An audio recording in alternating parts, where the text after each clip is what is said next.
Show you like me on a fresh bush me do Say you go down your road. Yeah, yeah. Make you go down your road.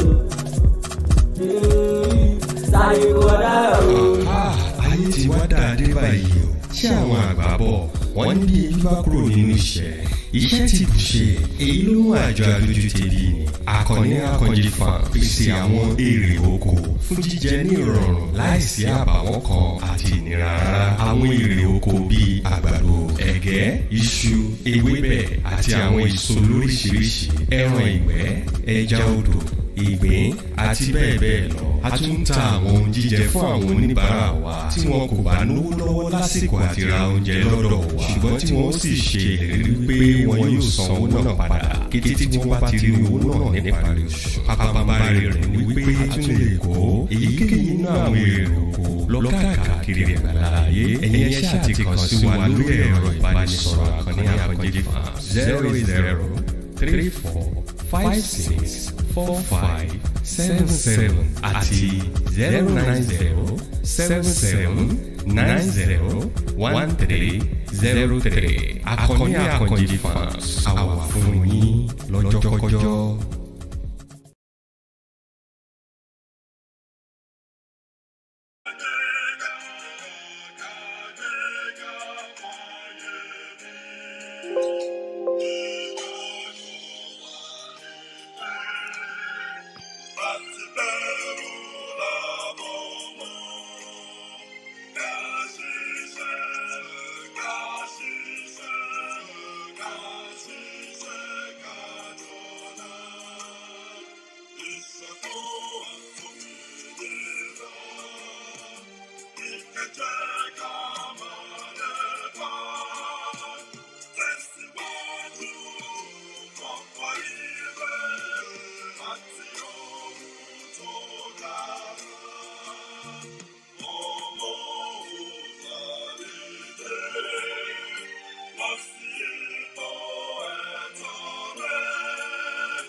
Right.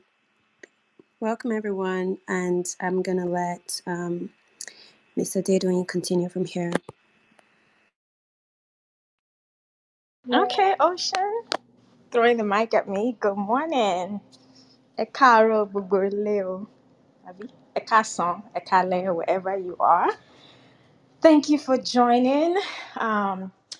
We have our co-hosts, some of our co-hosts are joining us as we speak. Miss Zainab, how come I couldn't see you? Why couldn't you just come up? Are you not following the room? I am. I think it's because I didn't join from the beginning. That's why. Oh, because you were late. Next time, I'm not fine. Emma Bino. It's okay. Next time, you just drop some money and we can use it for a charity. I'm not forgiving this time because Thank you. This is your first co-hosting, so we'll let that slide just this time. Let it slide. Thank you. Yes. You. But thanks for joining. I appreciate it. So perhaps we should just we welcome everyone to Yoruba Nation Clubhouse. This is where we have conversations about history, different things. There are a lot of intellectuals amongst us, so we do have some serious conversations here, but there sometimes we just have chilled rooms and we just talk about any and everything. Today we will be speaking about the women that has had an impact on Yoruba land, in Yoruba community, women that are really that have shattered the glass ceiling, that are that has done something to have an impact in our community. And we also want to know, like, what kind of role do we see our women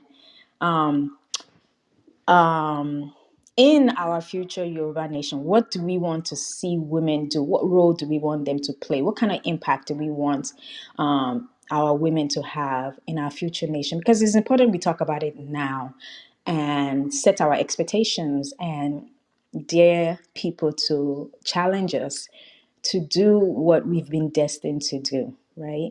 So today we are going to be talking about different topics, different women. And I think each of our co-hosts will be talking about a woman or two and what they've done and where we see ourselves going forward. Should we dive in or have a little recap of what our room was like last week? Or do we just dive in? What do you think, Ocean? Because most of our co-hosts are not here. Yeah, I think we can probably just recap some of the things we've talked about in the past and also kind of talk about some of the things we will be talking about today, just to give people what to look forward to. Yeah. And Yeah, then absolutely. Let's recap. What did we do last week, Ocean and Zainab? First, I want to thank everyone here. I love that our men are always one of the first people to join. So, guys, thank you for the support. We appreciate you for always being here to support us and rallying people up to join and have conversations with us. So we really appreciate it. Okay, Ocean, over to you. What did we do last week? Last week seems like I don't even remember what happened last week. It's so bad. But I have to tell you about my weekend as well. Yay. Okay, so what did we do last week in Yoruba Nation? What did we talk about? yeah, What did people miss and they should go back to listen to the replay? yeah. First, I was going to say I low-key wanted to hear about your weekend. I'm not sure if that's selfish, but let me say what we did last week. It is selfish, but it's okay to be So, selfish sometimes. There's sometimes you should be selfish, and I have no shame in yeah, that. Not at all. yeah, because I saw some pictures and I'm kind of curious as to what was going on. But let me kind of give a recap of what we had talked about last week, which I honestly don't remember. So if you can tell that I'm stalling so that I can book my brain. But I think we looked at different things, including Akeredolu, his comments on guns. And then there was a follow-up article where he said he was going to get guns for Amoteco regardless of whether the Nigerian government supports or not. So I was kind of impressed at that. Yeah, I'm blanking. If you remember what we talked about, just let me go back to the notes that we had taken. I'm really blanking.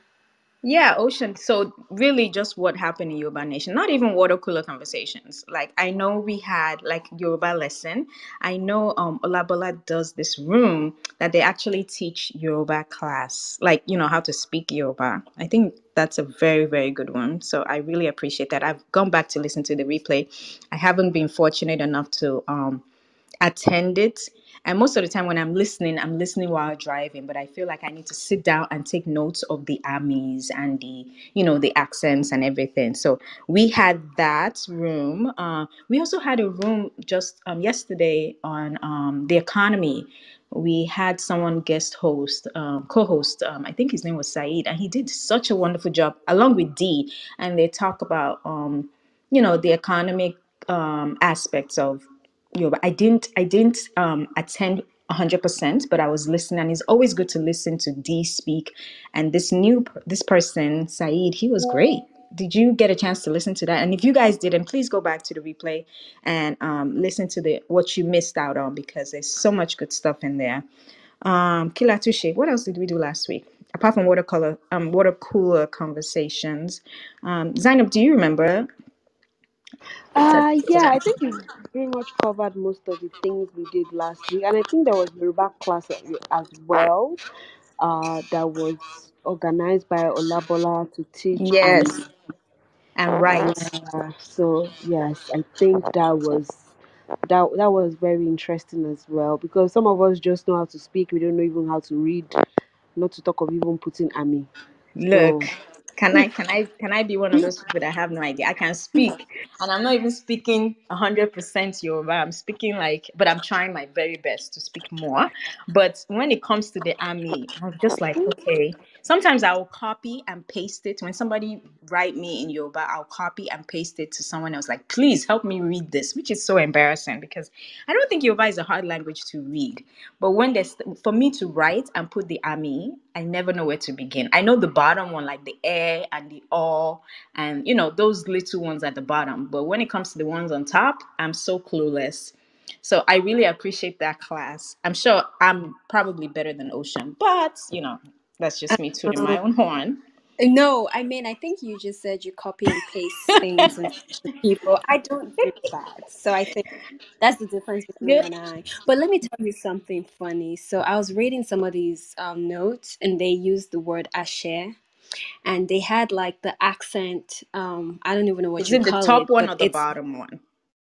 the top one going to the left. So like, when you write it. From your left, from your right to your left, yeah. or from the left to the right? From the left to the right. Okay. On the E. Mm-hmm. So it's do, right? So it's ashe, because that's how they pronounce it. Right. And so they wrote it the way they pronounce it. And it's not ashe, it's ashe. Who said So ashe? I was like, Even me, I know people it's say ashe. ashe. You don't hear people say that. Like people always like ashe, ashe. I Like have when never heard. I've never heard that in my life. I always hear ashe. I've never heard ashe. Maybe ashe means something else. I don't know. But I've always heard ashe. It's supposed to be ashe, but people do say ashe. Like when people are talking and like, yeah, I'm gonna do that ashe, ashe. And no, then I think those ashe. must be the Americanized people. They weren't speaking funny. It was funny though, because this is how language evolves, and then people will Absolutely. start writing ashe. Absolutely. Yeah, so that class is good. I think we should take advantage of that. And Olagbola is so patient with teaching, and his voice really gets your attention. So you have no choice but to listen because he's so calm and he's a good teacher. I can never teach like that, but I think we should go back and listen and get our pens and papers and write down. So we don't say ashe and we say ashe for the future, right? Yep, definitely. Yeah. I think our co-hosts are joining little by little, but it's okay. Sister Adun, we are going to be finding people when they come late to our session, but we will forgive you because we know you have that beautiful baby that takes up all your time. So we'll forgive you this time. If you find me, now you go pay am. Housewife, no, I'm just here at the liberty of other people. Ocean will help me. Blood of Nebuchadnezzar. Not blood of Jesus, but Nebuchadnezzar. Okay. Blood of Shango. Blood of Shango. No. Water of Shango is Shango water of which one? I'm so embarrassed. I don't even know. I mean, but I know they had blood, so Okay, blood of somebody. Blood of the ancestors. Okay. yeah. But no, low key, I was gonna say something, but I forget. Moving on. I'm gonna go on mute. It's okay. Okay, we should start. So, ladies, how was your weekend? I hope the weekend went well. My weekend was productive. It went very well. I went to some little parties, which was great. But I'm not going to touch on that because maybe we'll save that for water cooler conversation on Friday. So, wait, no. I mean, you really just let me like salivate, think about right? what you did this what weekend. did she do? And now you're gonna wait until What Friday? if I said No, I had dinner with can't. POTUS? What would you I say saw to the that? picture. Spill the In tea. my I feel like dreams, everyone right? I in think your Sister dream. Adedoyin, I think you had the best weekend of Except all of us. Out of us, you had the best weekend. No, you guys saw the Woman King. I would have loved to Oh see that, yeah, but finally, maybe next week. finally, I saw the movie. This weekend was Okay. my me time. So my me time, I've been I planning a went me to the time for movie. months. I still haven't I got it. went to the movie. Yeah, I'm so jealous. Me time, those are so needed. Yeah, so my weekend was productive. We had dinner with some people. And I met some few people that, we're always So show you Lenny. So it's whatever I want to speak, like myself, but I'm a mix. so Anyone about to tell you learn. Don't worry. Sherry, there's this adage that says that if you train a child, you have trained a nation. And it draws testament to the kind of person that Oyinkan Abayomi was. Because looking back at her family dynamics, her parents were well learned. So our parents understood the impact of educating a female child when every other person was looking at it to say, àwọn ṣe máa rán ọmọbìnrin lọ iléèwé nígbà tó yẹ pé ó máa di ẹrù ọkùnrin ni. But because àwọn òbí tiẹ̀ kàwé, bàbá ẹ̀ was a very prominent Saro man. Ìyá ẹ̀ náà dẹ̀ rèé, ọmọọba Ẹ̀gbá ni. So kò wá láti ilé tó jẹ́ pé wọn lè mójútó, but kò wá láti ilé tó jẹ́ pé wọn ò kà nǹkan kún, wọ́n mọyì ẹ̀kọ́, nǹkan tí ẹ̀kọ́ máa ṣe fún ọmọ wọn.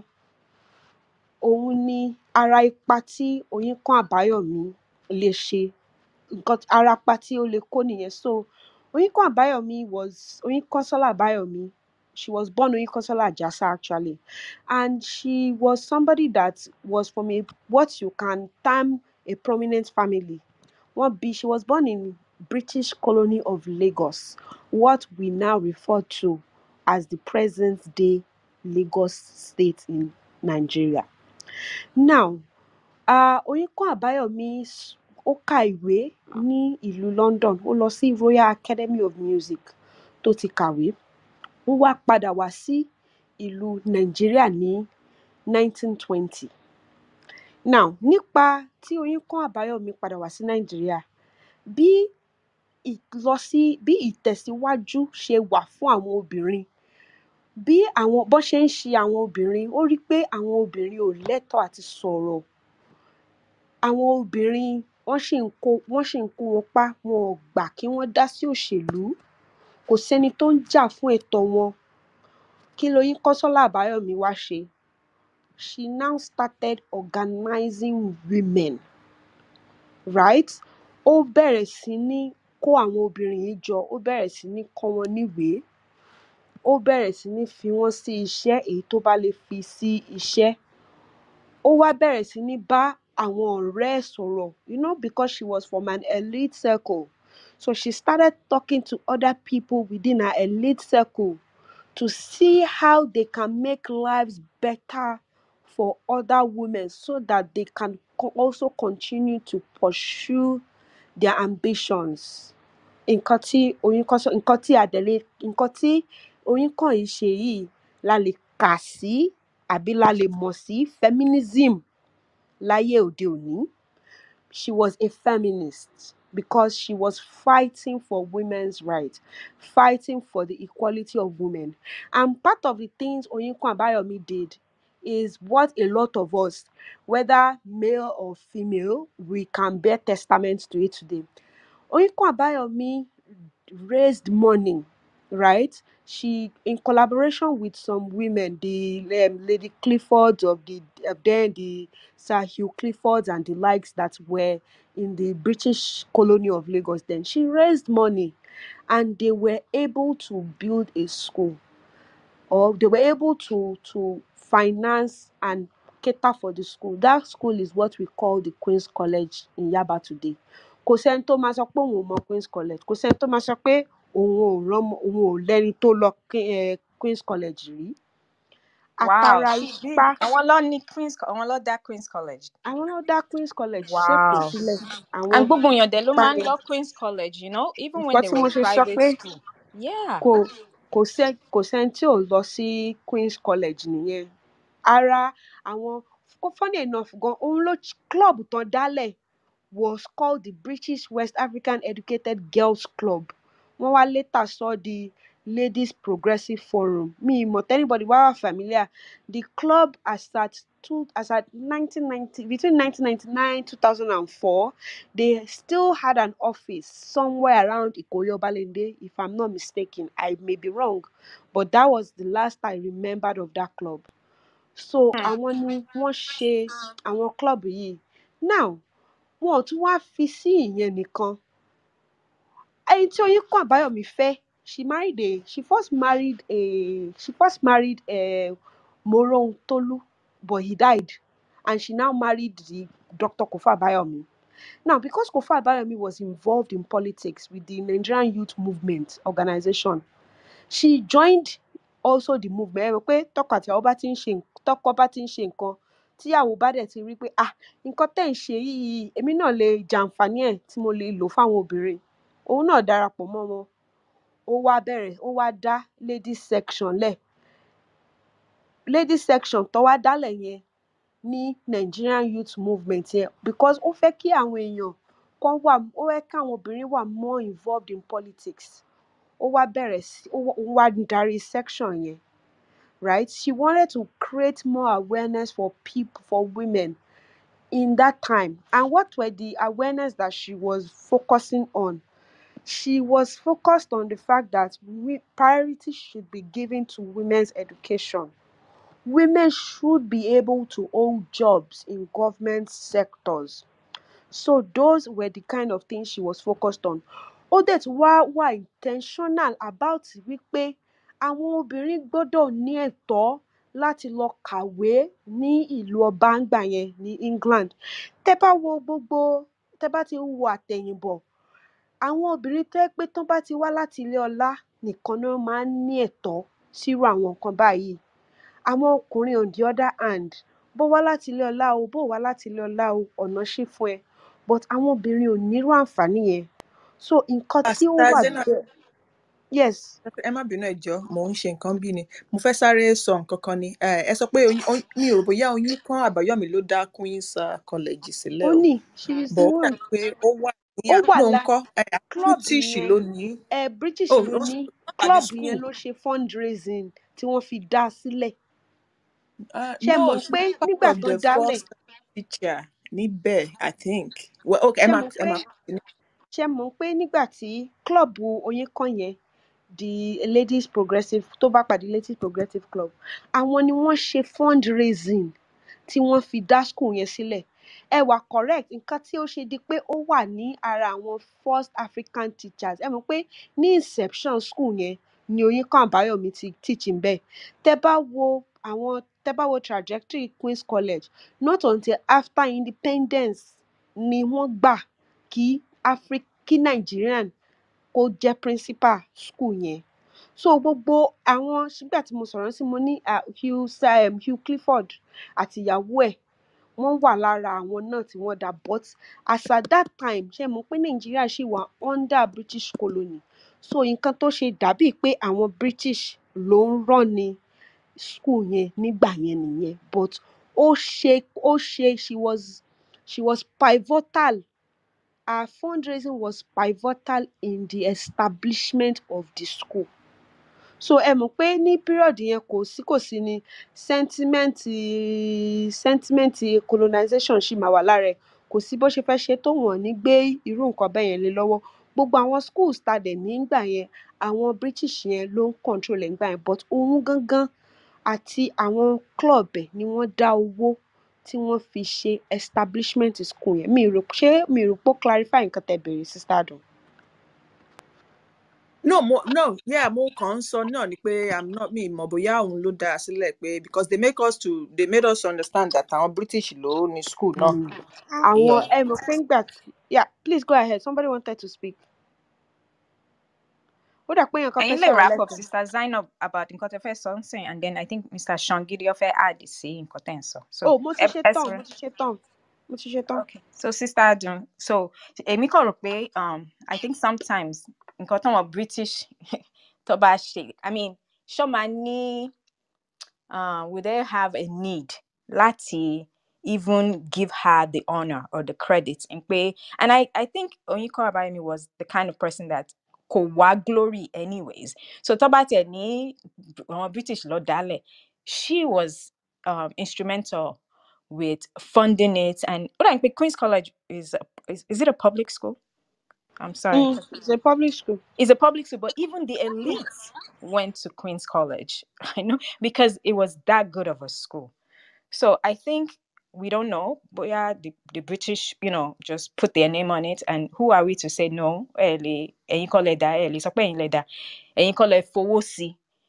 don't know. So, Mr. Shangiri, I think any Nkolati saw about Queen's College or Oyinkwa. Yeah, actually, but I'm just going to professor in a general context of the activities of women in pre-Yoruba era than the activities of women within the Nigerian context. So in this case, for example, so if you notice that women had always played a significant role in pre-Yoruba period, both in the economy, in the social sector, welfare of the communities, etc. But when Nigeria happened, a lot of things changed to the just Yoruba. àwọn òyìnbó yín ti ń pọ̀ jù o, because Ìgbà ẹni tí Nàìjíríà ṣàkíyèsí kan. ṣẹlẹ̀, ìgbà tí Nàìjíríà ṣẹlẹ̀, nǹkan tó pọ̀ ó change ní ọ̀rọ̀ àwọn Yorùbá. Èyí tó dẹ̀ ṣe pàtàkì tó relate mọ́ ọ̀rọ̀ tá à ń sọ ń bí ni ipò táwọn obìnrin ń kó ní àwùjọ wa ńgbà yẹn. So ìyẹn ni mo rò pé ó prompt Madam Oyinkan Àbáyọ̀mí. Nǹkan tí àwọn obìnrin wa ń ṣe tẹ́lẹ̀ ní Yorùbá society wọn ò rí ṣe mọ́. Àwọn nǹkan tó dẹ̀ fà á ni ara wípé obìnrin ò lẹ́tọ̀ọ́ sí àti ka ìwé tí àwọn ọkùnrin ń kà nígbà yẹn. Torí èmi ka àwọn iṣẹ́ kan, àwọn átíkù kan tó ṣàlàyé wípé ìgbà táwọn òyìnbó dé gangan ni wọ́n gbé idea wípé ọkùnrin, nítorí pé àwọn wò wípé nínú philosophy tiwọn, àwọn wò wípé ọkùnrin ló strong, ọkùnrin ló lè lọ sógun, ọkùnrin ló lè ṣe gbogbo nǹkan. Àwọn obìnrin ó yẹ kán dúró lé ni, or kán lọ kọ́. In fact, àwọn ìwé tí mo kà yẹn ó sọ specifically pé ìgbà táwọn òyìnbó wá náà bẹ̀rẹ̀ sí ní yapa pé ọkùnrin ni kó lọ kàwé, obìnrin kó lọ kọ́ bóyá home training, bọ́n ṣe ń ṣoúnjẹ, bọ́n ṣe ń ṣerun, nǹkan kan náà rán àwọn obìnrin lọ́ngbà yẹn. So ara nǹkan tí ó motivate àwọn obìnrin tán dìde ńgbà yẹn, including Oyinkan Àbáyọ̀mí, láti sọ pé opportunity tí àwọn òyìnbó mú wá tán fún àwọn ọkùnrin, àwọn obìnrin náà gbọ́dọ̀ ní. Pé ara àwọn opportunity yẹn ni pé obìnrin náà gbọ́dọ̀ lè kàwé, obìnrin náà gbọ́dọ̀ lè ní ẹ̀tọ́ láti lọ sí ìlú òyìnbó gẹ́gẹ́ bọ́n ṣe ń fún àwọn ọkùnrin, tí àwọn British tán fún àwọn ọkùnrin ní àyè ńgbà yẹn ní Nàìjíríà, including àwa Yorùbá náà, láti lọ sílùú òyìnbó, láti lọ kàwé, láti lọ ṣe ara àwọn nǹkan tí gbogbo àwọn irú nǹkan báyìí wọ́n sì yọ̀ǹda nípa akíkanjú àwọn obìnrin bíi Madam Oyinkan Àbáyọ̀mí. But àwọn nǹkan tí wọn gbà wọ́n láyè ńgbà yẹn, bóyá tá bá sọ̀rọ̀ débẹ̀, bí àwọn nǹkan bíi ẹ̀sìn, láti lead ìjọ, láti ṣe gbogbo àwọn òyìnbó ò gba obìnrin láyè rárá ńgbà yẹn. Ẹ ṣé, ìyẹn mo ní kí n fi kún. Ẹ ṣeun.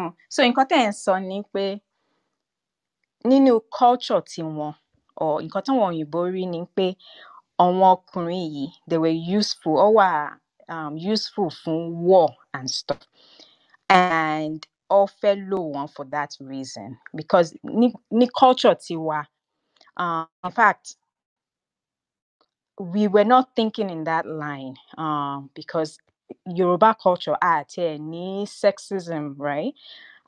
Ní orúkọ obìnrin rèé, orúkọ ọkùnrin, we looked at everyone the same. But ìgbà táwọn òyìnbó yìí wá, they all rí value nínú ọkùnrin, because ó ní intention fún value tó rí.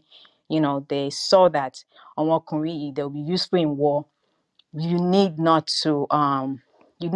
to empower these women, because we need for one. Is that what I'm getting, Mr. Shangidi? Yeah, like 90, I would say like 90% correct. The only thing I want to, for my own, láti ibi ojú tèmi, àwọn iṣẹ́ tí mo kà, kò ṣe pé bóyá wọn ò rí value nínú obìnrin náà, wọ́n kàn rò pé róòlù tobìnrin yàtọ̀. So àwọn ọkùnrin, ìdí tán dẹ̀ ṣe ń rán wọn lọ iléèwé ńgbà yẹn, tán rán wọn lọ ní pé wọ́n mọ̀ pé ogun ó involve a lot of things. Wọ́n láti build ọ̀nà, wọ́n láti ṣe technology development, wọ́n láti engineering, everything. So àwọn ọkùnrin náà ń wò pé àwọn náà máa wà involved nínú gbogbo irú nǹkan báyẹn. Mostly opportunity tán fún àwọn obìnrin gbà yẹn was focus on how to take care of the home, hairdressing, opportunities to be in the choir and sing. They will never give them opportunities that they feel will put them out there, kind of, to be able to take the lead or láti jẹ olórí. Àwọn ọkùnrin náà ń sábà fún ní opportunity yẹn jù. Adẹ̀márí yẹn nínú, again, nínú ara àwọn nǹkan tí ìwé late Professor Sophie Oluwole discuss nínú ìwé Socrates versus Ọ̀rúnmìlà nìyẹn, where she compared both philosophies of Socrates and Ọ̀rúnmìlà regarding the right of women. So, and gbogbo àwọn nǹkan tí ó ṣẹlẹ̀ nígbà yẹn náà ló fi wá jẹ́ kí àwọn obìnrin akínkanjú ní tán jẹ́ Yorùbá àtàwọn ẹlẹ́gbẹ́ wọn náà ní ẹ̀yà míì tán fi dìde ńgbà yẹn pé àwọn ọkùnrin ní opportunity jù wá lọ within this Nigeria and other places in Africa too. Àwa náà ní láti ní opportunity tí àwọn obìnrin wá. But tá bá fẹ́ understand bó ṣe wà nígbà before káwọn òyìnbó tó wá nílẹ̀ Yorùbá, Professor Ake Ogundiran tún discuss ní inú interview tán ṣe ní YouTube. Ó wà ńbẹ̀ ibi tó ti ń discuss gender duality in pre-colonial Yoruba setting, where tán ti explain pé obìnrin, gẹ́gẹ́ bí nǹkan tí arábìnrin Adédoyin sọ pé obìnrin ní Yoruba setting, role méjì, gender méjì gan-an ní, that a woman in a Yoruba setting is a female in his or her marital home, but also a social male in their nuclear family, where there's no male. Or even if there's a male, if they're the eldest, then they are the social male in that family. So that predominant Yoruba setting, women tend to take up these two roles as a wife, a mother in their marital home, but also a social male in their nuclear family as well. So he explained further on how it was during the pre-colonial Yoruba setting and how that also changed when when Nigeria happened, to put it in summary. Thank you. Thank you. So, Sister Zainab, do you still want to add to Onyeko Abayomi before we move? Yeah, Yeah, Mr. please. Chan, ẹ ṣé gan ni fún àwọn àkọlé tẹ̀sán yẹn. Yes, you are very correct ní gbogbo nǹkan tẹ̀sán ní pé pre-colonization àwa obìnrin kò sí nǹkan tí a kì í ṣe. So that's very important to note as well. Mo dẹ̀ like clarification tẹ́ sọ pé nígbà tí òyìnbó dé ló di pé gbogbo ẹ̀ dàrú, and I think someone also mentioned it in the chat pé ìgbà tí òyìnbó dé ló di pé patriarchy wà very entrenched nínú society wa. So ẹ ṣé fún gbogbo clarification yẹn. So I'm going to yield now and allow the next speaker talk, and then we can come back and elaborate on these topics more, because we still have a lot of women that we want to talk about. Ẹ ṣé. Yeah, thank you. I wanted to add, adding pé one thing tí mo really admire ìgbà tẹ́ ń ṣàlàyé nǹkan tó ṣẹlẹ̀ or Mrs. Onyeko Abayomi's influence. Ẹ sọ pé her parents were well-educated people and all value in education, but I also think pé all value nínú ọmọ wọn, for them to train her, tó rán wọn lọ sí school ní London. But the great thing about nǹkan tí mo really admire about this person is that even though Oje part of the elite, she was not like a snob or one of those elites that it was just about the rich. Or make any priority to educate other women. And the great thing is that Okpadawale Konshe nowadays I might travel abroad, but she intentionally came back to teach other women, to educate other women, and to be on one of the influencers that Tojeki Queen's College come to manifestation, right? And everybody lo fe law Queen's College at that time, because even they all need private school, but Queen's College was the place to go to because of people like this that saw or revalue new education and how training one woman, you are training a whole village. So I love that about her. One, she's an elite and she cared for the child of people that are not elites, you know. So I really appreciate that about her. So I'll yield the mic. Go ahead and put Ocean. You wanted to say something. I do want to recognize one obìnrin pàtàkì kan tó wà nínú Mr. wa, Mrs. Kogbodo. Welcome to the stage. Thank you. This is one of our great women in our society now. So welcome to our stage, and everyone else that is here, welcome to Yoruba Nation. I'm actually like to show Yoruba as much as possible, but enjoy Darijiwa. Our Yoruba is not that dons, if that's the word. Mr. Obadino, what I'm playing first song, so Magic Sorrow, and then I'll move to Ocean, and then we'll yield back to Mrs. Zainab. Okay, Mr. Obadino, go ahead. Okay, èmi náà máa mix English àti òyìnbó wà pọ̀ ni o. Anyway, tá bá wo ipa tí Oyinkan Àbáyọ̀mí kó, kò yàtọ̀ sí nǹkan tí àwọn obìnrin tí wọ́n ṣiṣẹ́ takuntakun nílẹ̀ Yorùbá, nǹkan tí wọ́n ti ṣe. Tẹ́ bá wo bí Ẹfúnróyè Tinubu, tẹ́ bá rí ipa tó ti ṣe, tẹ́ bá rí nǹkan tí Àlímátù Pelewúrà títí dé orí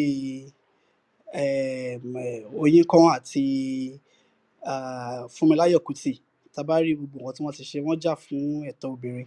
Kò ń ṣe pé wọ́n jà fún ẹ̀tọ́ obìnrin nìkan, wọ́n jà fún political interest àti economic interest ni a máa sọ. Nígbà tí Oyinkan Àbáyọ̀mí tẹ̀ ń sọ yìí, tẹ́ bá rí pé nígbà tí wọ́n gbé ilé ìwé wá sí ìlú Èkó, tá bá sọ pé ìlú Nàìjíríà, a máa rí pé ilé ìwé tí wọ́n dá sílẹ̀ ńgbà yẹn, a máa rí pé ilé ìwé tọkùnrin nìkan ni. Ṣé ẹ fẹ́ wo bí CMS Grammar School tó dá sílẹ̀ ní 1855, ẹ máa rí pé ọkùnrin nìkan ni wọ́n ṣe fún. Tẹ́ bá wo Baptist Academy tí wọ́n ṣe sílẹ̀ ní 1880 something, ẹ máa rí pé ọkùnrin nìkan náà ni. Àbí kẹ́ wo St. Gregory àbí Igbobi College, ẹ rí pé wọ́n ti ya obìnrin sí ọ̀tọ̀ láti lọ sí iléèwé. Nítorí irú ẹ̀ náà, ibi tí wọ́n tẹ̀ tó wá kọ́ Igbobi sí gan, orí ilẹ̀ Ẹfúnróyè Tinubu ni, ẹni tó jẹ́ pé òun ni ó ṣe nǹkan takuntakun. Before then, nǹkan tí obìnrin wà fún nígbà ayé àwáṣẹ̀ ni pé obìnrin ni ó wà ní ìṣúná owó àti òwò. Nígbà náà, a rí pé àwọn baba ńlá wa ń gbà ní tó bá máa lọ sí oko, àbí wọ́n ń ṣe iṣẹ́ ọnà, àbí àwọn obìnrin náà ń ṣiṣẹ́ iṣẹ́ ọnà ní bí iṣẹ́ agbẹ́gilére, àbáwọn tí wọ́n ń ṣe iṣẹ́ aṣọ textile tó jẹ́ pé obìnrin náà ń ṣe nínú ẹ̀. Àwọn wo ni wọ́n lọ sọ́jà tí wọ́n lọ ń kó tí wọ́n lọ ń sọdowó? Ẹ rí pé obìnrin náà ni. Àwọn náà ni wọ́n wà bí financial secretary. Àwọn náà ló wà nípa bí wọ́n ṣe ná owó yẹn, àwọn náà máa ṣe account. Àwọn ló máa, nǹkan tí ọkùnrin kan máa ń ṣe nígbà yẹn ni kí wọ́n lọ sí oko, kí wọ́n lọ ṣe hard working side of it, ìyí tó le, bí kí wọ́n lọ gbẹ́gi, àbí kí wọ́n lọ ru kòkó, àbí kí wọ́n lọ wó ẹ̀gẹ́, àbí ohun tó ń ṣe tó jẹ́ iṣẹ́ ọkùnrin.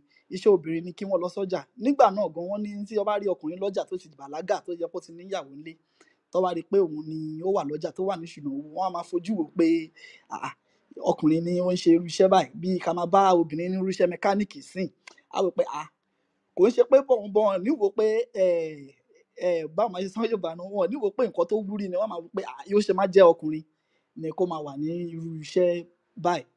Àbí kárí ọkùnrin kó jẹ́ pé nísìnyí la mọ̀ pé ọkùnrin dirun, wọ́n ṣe so tó bá rí ọkùnrin ní ọjà ní ìṣèdí owó obìnrin gbà náà, wọ́n máa ń wò bíi pé kí ni ọkùnrin ṣe nídìí òwe, but wọ́n á bá rajà náà ni. So bí ó ṣe rí, obìnrin ti jẹ́ tí wọ́n mọ̀ nípa ìṣúná owó. So ẹ jẹ́ n padà sórí Oyinkan Àbáyọ̀mí. Nígbà tí nǹkan yẹn wá ṣẹlẹ̀ ni pé ló wò pé ó ṣe jẹ́ ọkùnrin nìkan ni wọ́n ṣe gbogbo ẹ̀ fún. Tó bá máa kọ́ school, wọ́n á kọ sí kinní kan boys, Methodist boys. Ìgbà tó yá ni wọ́n kọ́, mi mọ̀ bóyá Queen's College ti wà kó tó di pé wọ́n kọ́ Methodist girls nígbà yẹn. Ṣùgbọ́n bí tí wọ́n á tún kọ́ Igbobi boys sí nígbà náà, ẹ bá wo gbogbo ilẹ̀ yìí, ẹ fún lóye Tinubu ló ní òun ló ní gbogbo ilẹ̀ yẹn oko igbó obì ni wọ́n kọ́ ilẹ̀ yẹn sí tẹ́ bá rí gbogbo wájú bíi marina yẹn gbogbo ilẹ̀ tó wà ń bẹ ẹ fún lóye Tinubu ló ní kó tó di pé àwọn òyìnbó dé tí wọ́n lọ kó àwọn sàrò wá láti fi ba iṣẹ́ ẹ̀jẹ̀ torí economic strength ẹ̀ ó lágbára gan gbà náà obìnrin dẹ̀ ni níbi tó lágbára dé gan tó yẹ economic strength ẹ̀ lágbára dé ó ń fọba jẹ lẹ́yìn náà la rí obìnrin tó jáde nígbà tí ó tún já tún rí obìnrin bíi Alimatu Pelewura tóun náà dàbí ẹni tó ṣe bíi Madam Tinubu náà lẹ́yìn la tún rí Fúnmiláyọ̀ Kútì because ìyẹn náà ó jà fẹ́tọ̀ obìnrin gan ó dẹ̀ jà fún political strength pé obìnrin sẹ̀ wọ́n gbọ́dọ̀ máa kópa ní gbogbo nǹkan tí àti bí kò bó ṣe wà láti ilẹ̀ náà nìyẹn tó bá lọ sínú Aláàfin Ọ̀yọ́ ẹ rí ni pé wọ́n ní Ọ̀yọ́mèsì tó jẹ́ pé wọ́n tún ní Ògbóni níbi tí finance wà ẹni tó jẹ́ nínú Ògbóni tó jẹ́ ní finance náà Erelu obìnrin ni so nǹkan tí obìnrin ń kópa kó tó di pé a ní colonial system nígbà náà pre-colonial era wa nǹkan tí wọ́n ń ṣe nígbà náà ó jẹ́ nǹkan tó jẹ́ pàtàkì jù lọ ní ilẹ̀ Yorùbá ṣùgbọ́n nígbà tí àwọn òyìnbó dé támúnisìn ni wọ́n da gbogbo ẹ̀rú mọ́ wa lọ́wọ́ nítorí obìnrin ti ń ṣiṣẹ́ takuntakun àwọn obìnrin tí mo ní láti dárúkọ so nǹkan tí mo ló ṣẹlẹ̀ nígbà náà ló fi di pé nígbà tí Oyinkan Adébáyọ̀mí dé láti ìlú òyìnbó nígbà tí because ọmọ Sàró náà lòun náà àwọn Sàró ni àwọn tí wọ́n kó wá láti Sierra Leone nígbà náà láti fi tákù iṣẹ́ Madam Tinubu ara àwọn yẹn náà ni wọ́n bí kó di pé òun náà ti di ọmọ Yorùbá tó fẹ́ Yorùbá tó dẹ̀ bí pé òun náà ti wá di èèyàn Yorùbá gangan ṣùgbọ́n ìyà tó jẹ obìnrin nígbà náà oúnjẹ òun náà wọ́n ti rí pé wọ́n ti gbá obìnrin sẹ́gbẹ̀ẹ́ wọ́n ti fẹ́ kí ọkùnrin kí ó jẹ́ pé àwọn ni wọ́n máa dominate ṣùgbọ́n nínú sísítẹ́ẹ̀mù wa tẹ́lẹ̀tẹ́lẹ̀ a fẹ́ ní nǹkan tó fẹ́ jọ mọ́ gender equality ṣùgbọ́n àwọn òyìnbó ló fẹ́ bà gender equality yẹn jẹ́ ni wọ́n ṣe di pé àwọn ọkùnrin gangan o àwọn gangan ni wọ́n gbọ́dọ̀ ṣe olórí àbí kí wọ́n máa ṣe gbogbo nǹkan tó bá jẹ́ pé ó wà nílẹ̀ Yorùbá ń gbà yẹn ṣùgbọ́n a dúpẹ́ fún gbogbo àwọn nǹkan táwọn obìnrin ṣe àtàwọn nǹkan tó jẹ́ pé àwọn bíi Ẹfúnróyè Tinubu àwọn Madam Fúnmiláyọ̀ Kútì tí ó jẹ́ pé ó jẹ ní kí ló ń pè lábẹ́òkúta òun ni ìyálóde because nísìnyìí ẹ lè dédé rí ìyálóde tó máa jẹ tí ò bá lágbára lábẹ́òkúta ní Ẹ̀gbá mọ́ nísìn ẹni tó jẹ ìyálóde lẹ́yìn ìgbà yẹn náà ni ìyálóde of Ẹ̀gbáland náà ni Fúnmiláyọ̀ Kútì mo wá mọ̀ ṣùgbọ́n obìnrin jẹ́ wọ́n ṣe nǹkan tó wà very powerful tó jẹ́ pé ó dẹ̀ wà very needed nínú society Yorùbá mo dẹ̀ believe pé anytime soon tí Nàìjíríà tí a bá gba òmìnira wa àbí a mọ̀ pé àwọn nǹkan tá a ti ṣe nígbà sẹ́yìn gbogbo á padà tó máa jẹ́ ti ìsìn tí ó dẹ̀ máa dájú sí tẹ̀tẹ́lẹ̀ lọ ẹ ṣé. Ẹ ṣeun sá o, ẹ ṣé àdúpẹ́, thank you for the submission. Mrs. Aunty Ocean ṣe ní anything láti dá sí ọ̀rọ̀ Mrs. Oyinkan Abayomi àbí ṣé ká tẹ̀síwájú? I had money and comments continue to make. So Okay. few things tí mo fẹ́ sọ̀rọ̀. First thing about Queen's College and B college she was set up. Anyone could have gone to that school, whether you're from the elite section of the society or whether you're from, whatever background you were from. So you had, kids of people from the informal sector like farmers as well as kids of, professors being in the same classroom. And why is this important? Because ní Nigeria tawayi amokbe, it's no longer really about merit but about affluence. So the more affluent you are, you can go to a better school, maybe even in the country or even outside of the country if you can afford it. And that creates a divide in the society. So Mo interview con Wale Soyinka was complaining that the Yoruba intelligentsia is almost non-existent. Because we don't have, now think about it, like in his time, we have great minds. For instance, he was asking questions like, who is going to replace him? Like, for instance, who is the next Wale Soyinka? Who is the next? You name it. I mean, we have these great minds that are still thankfully with us today, but tell them I replace more. And that's because first of all, I want to replace someone in the country and more want to kuro, and they are no longer focused. So Wale Soyinka is the kind of person that even though he went outside of the country and got Western education, he still came back and had knowledge of the system, stayed there. He's still there. He's able to engage in the system. He's not far removed. He's not speaking about the system from outside. We have Chimamanda. She's not in the country. She's speaking about things concerning Nigeria, but she's speaking about it from outside. Now, you can't say that. You can say that maybe she's a replacement for her mentor. I forget his name, the guy that wrote Things Fall Apart. But, to what extent? Because her mentor really stayed back in the country. But Yeah, but the Ocean, but the country impact. was different then. Share with me So with that's the my time that point. we're in now. Yeah, Eh? mo fẹ́ make nìyẹn pé Okay, à ń okay. rí impact. Yes, that's the point I'm actually trying to make. That à ń rí impact of this lack of continuation of creating a system where everyone can come together regardless of where you're from, but based on your merit. You can come and sit at the same table regardless of where your parents started or ended at, right? And you can contribute. This is no longer the case. Or then affect Wanisi, because we are seeing how we don't have replacements for those great minds that will soon leave us or may leave us later down the line. So that was my first point. And then the second point about Tabatin Soro women, Adetin Soro Yoruba women. I like Amasope, pre-colonial times.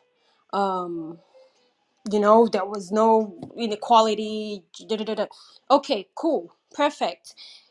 In a person's lifetime, within the last 100 years, right, want to experience significant inequities.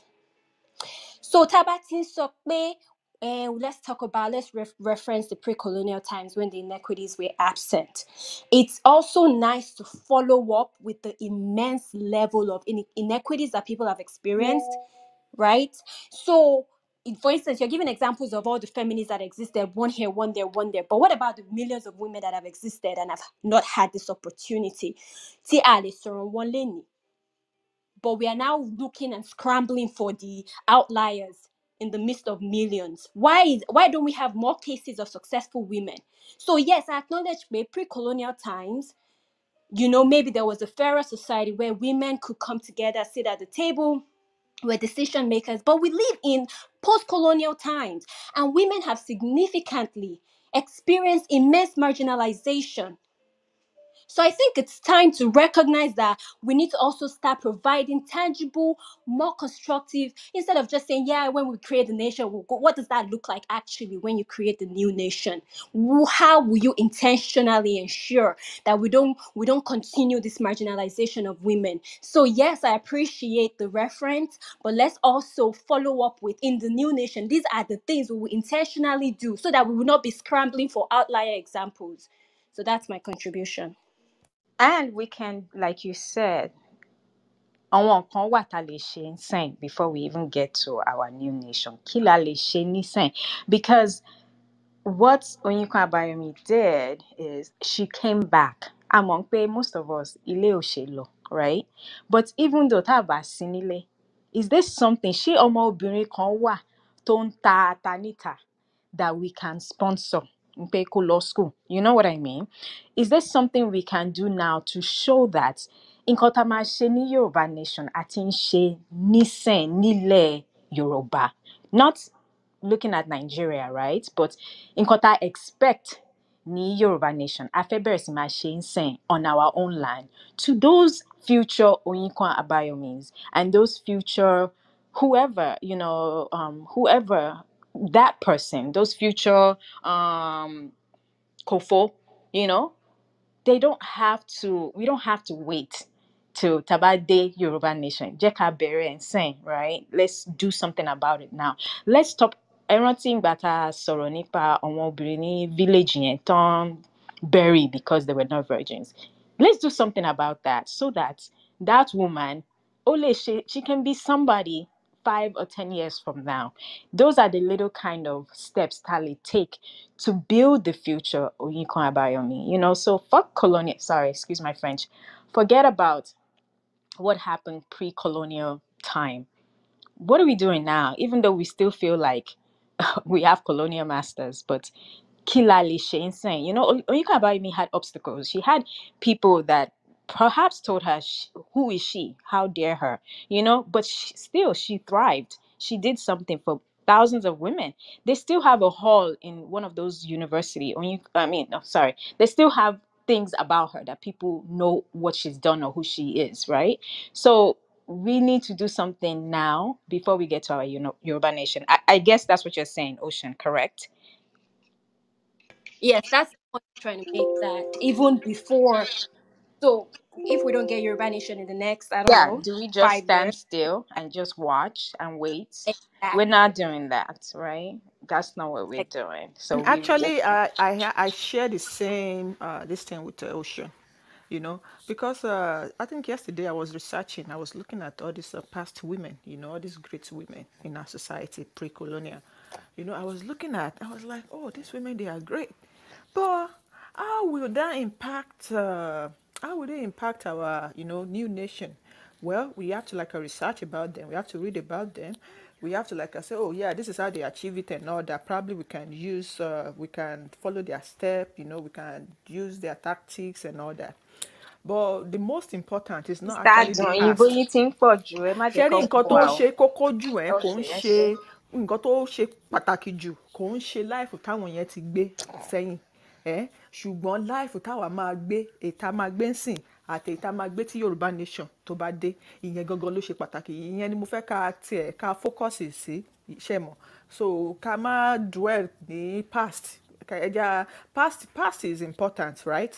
Òun ló máa actually lead wa sí future, you know. So ẹ jẹ́ ká wo nǹkan like ẹ jẹ́ ká wo nǹkan tí Yorùbá nation máa mú wá, tí ìgbé ayé àwọn obìnrin nínú Yorùbá nation tó ń bọ̀ báwo ni ìgbé ayé àwọn obìnrin ṣe máa rí, báwo gan la ṣe fẹ́ káwọn obìnrin gbé ìgbé ayé nínú Yorùbá nation tá a máa ní ṣe mọ̀. So because mo wo àwọn obìnrin alágbára a sì ní wọn láàrin wa o, you know, because mo kàn wá mi orí ni pé àwọn tá a ṣe ní láàrin wa gan kò sẹ́ni tó mọ̀ wọ́n.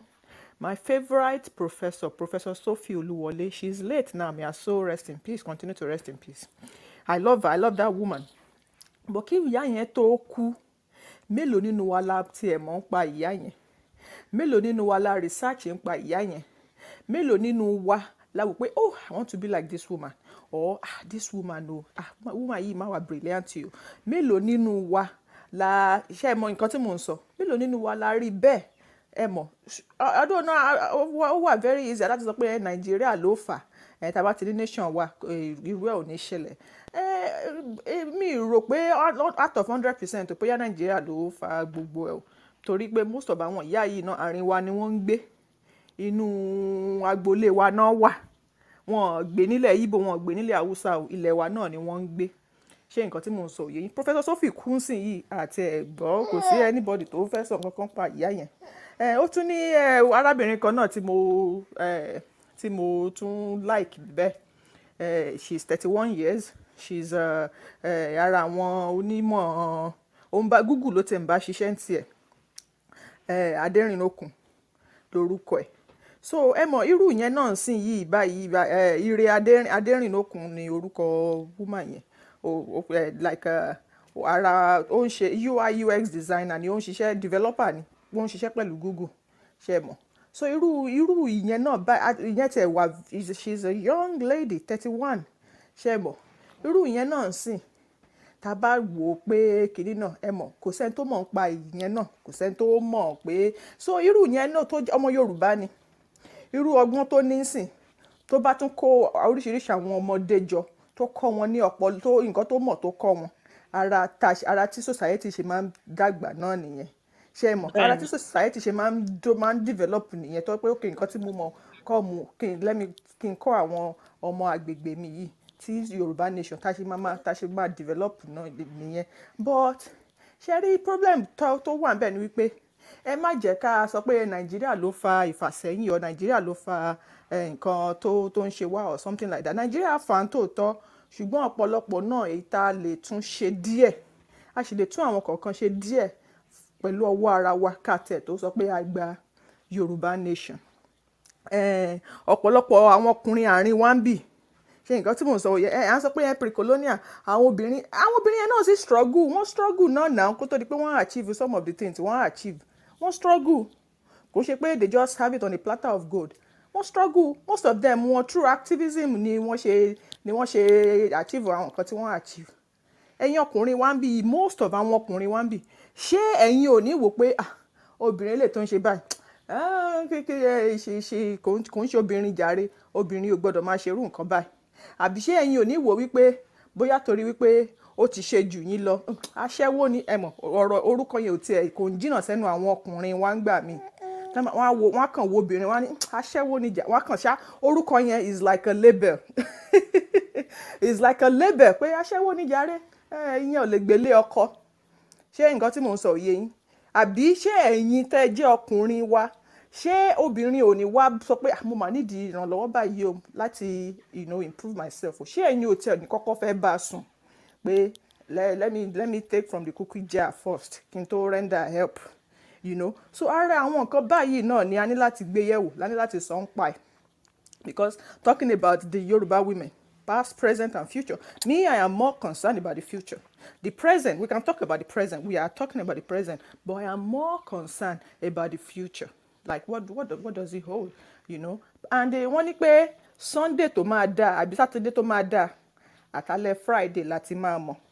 That is, tí Saturday bá máa wà okay, tó bá máa fine. Àti Friday báyìí ló ti máa show pé this Saturday will be a great Saturday. We will know from Friday. So our future nation now ló yẹ ká ti bẹ̀rẹ̀ o. Now ló yẹ ká ti change the mindset wa díẹ̀díẹ̀ torí ibi tá ń lọ. So nǹkan tí mo kàn fẹ́ sáré sọ nìyẹn. Ẹ ṣé. Ó dàbí pé Sister Kofo fẹ́ contribute to the topic and then after that I'm gonna move on. But Sister Adun, I really appreciate what they're saying. So it's about now. What do we do now about the future of our women in, but the history why important because a lot of these women, a lot of our people don't know about them. And so they need to know there were people capable, to deliver. And that means they can do the same. And ìgbà tẹ́ ní kí ló máa ṣẹlẹ̀ ní Yoruba Nation àwa la ní láti sọ fún wa báyìí la fẹ́ ní Yoruba Nation. They should not determine. Àwọn obìnrin ló máa sọ pé nǹkan tá a fẹ́ rèé o for women. We want this, we want that, we want this. We are not going to sit on the table and wait for them to say, okay, kí lẹ rò, àwa máa sọ nǹkan tá a fẹ́ fọwọ́ ọmọ wa. Not only for the women, but for the men that will be influencing them. So àwa la ní power yẹn, àwa la ní influence yẹn láti sọ bá ṣe fẹ́ nǹkan tá a fẹ́ kọ́ àwọn obìnrin wa máa ṣe in the future Yoruba Nation. And of course, our present women right now tó ń ṣe big things. We want to know about them. We want to, even àwa gan alára, àwa tá jẹ́ housewife gan alára, we want to èmi náà lè ṣe nǹkan fún àwọn ọmọ females that are there, that could empower them. And for the men not to dim their light. Because a lot has to do with the men as well. Come on, dim. I've had a man say, pẹ̀lú gbogbo ìwé tó bá kà anyways, kitchen náà ló máa gbẹ̀yìn sí. I don't have a problem being in the kitchen, but irú comments should not be said to our daughters, to our women. Because, Kilai? Mo fẹ́ sọ kankan. Okay. Yeah, so follow up on what you just said. Right. I'll wrap it up. I'll land my plane. But yeah, things like that. We need to know who these women are now. We need to start knowing what we want to see in our Yoruba Nation for our women. What kind of support we even want for the men.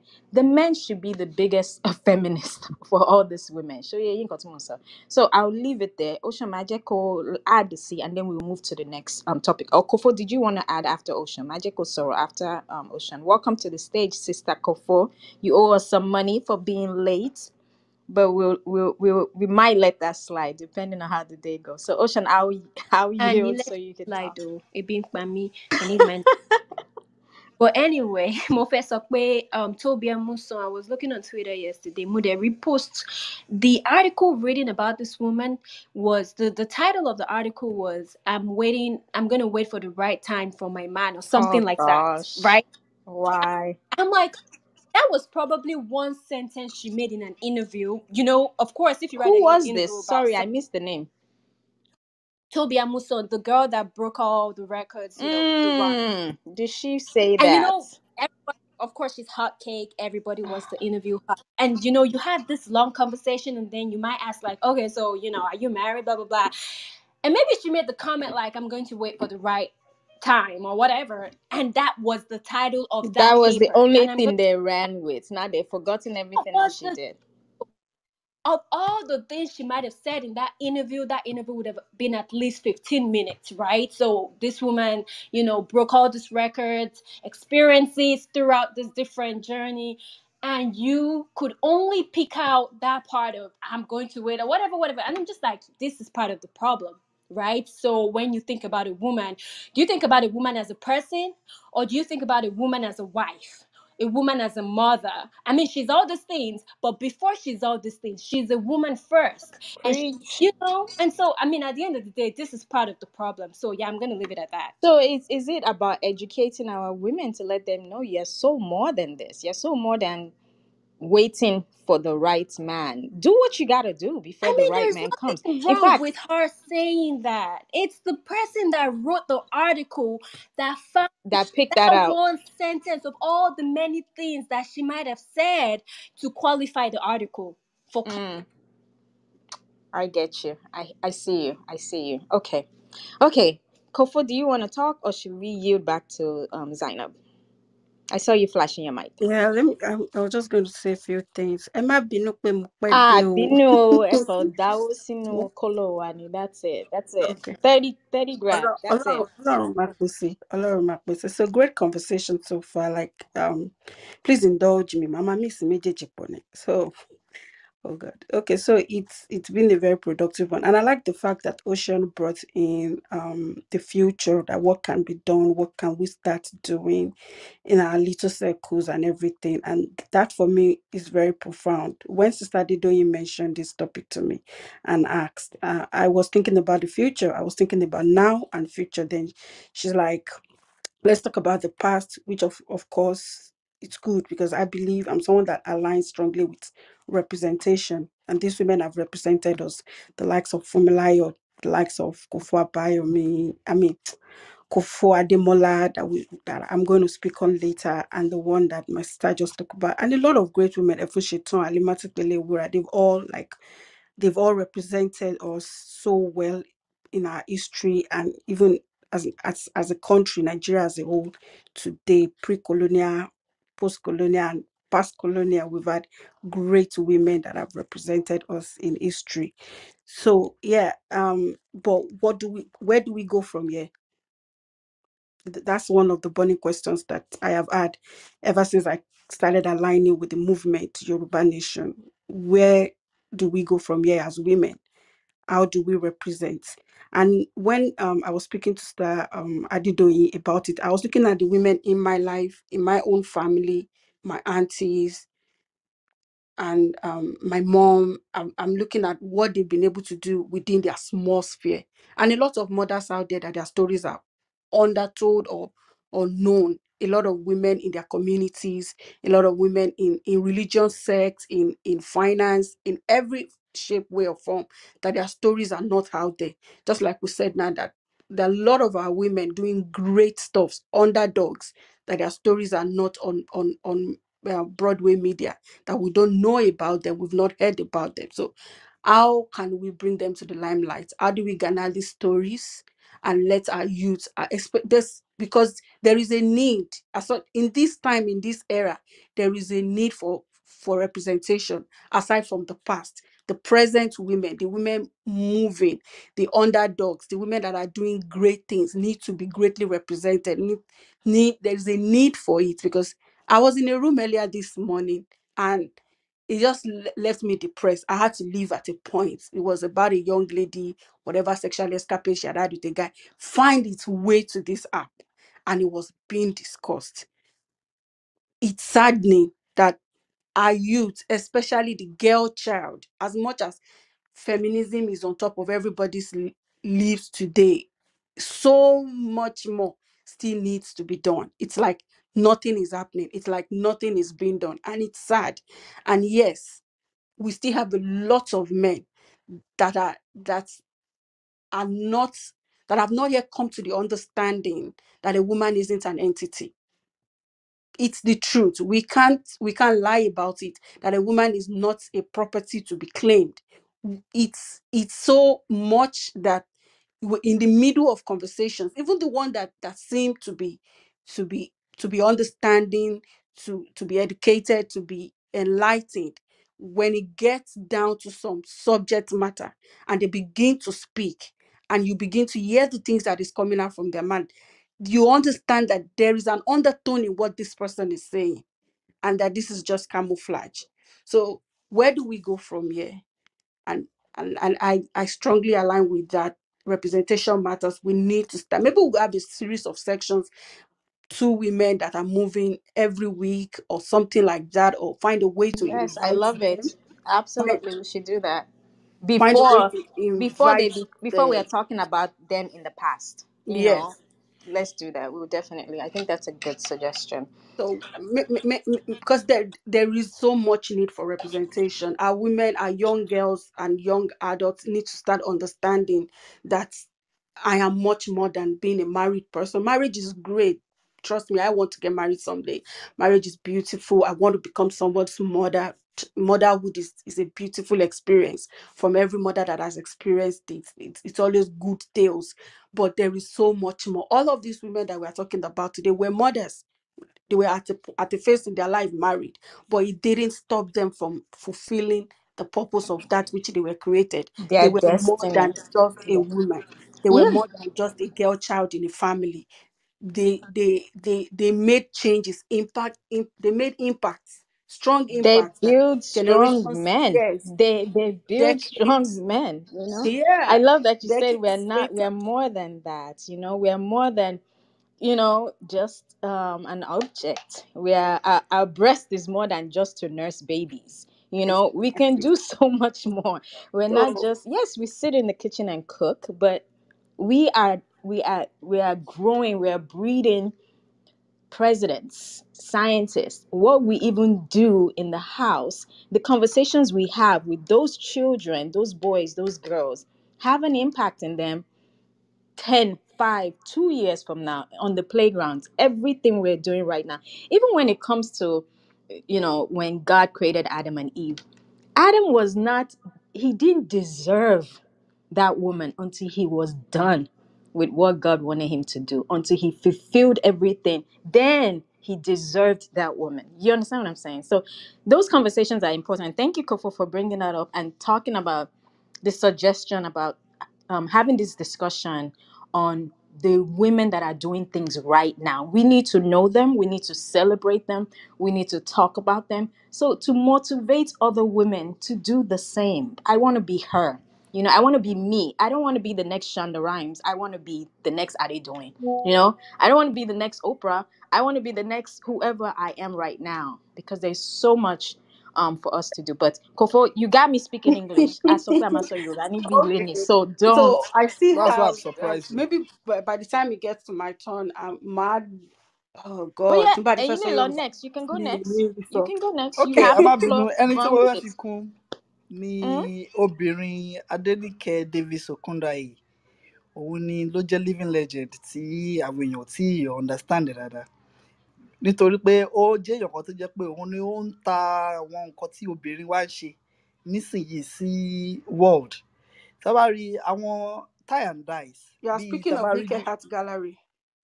yeah, Nike Art Gallery, Okay. yeah, All òun right. náà ló jẹ́ Nike Okundayi. Yes. Òun náà ni. So obìnrin but ó ti àgbàlagbà ni, ṣùgbọ́n ó ti jẹ́ èèyàn tó ti ń ṣe iṣẹ́ ọnà artistic works àti tie and dies àti batik and the rest of them ló ti ń ṣe. Tá bá lọ sí gallery yẹn sìn yìí, nǹkan tó ń ṣe ẹ máa rí pé àwọn obìnrin ló pọ̀ jù.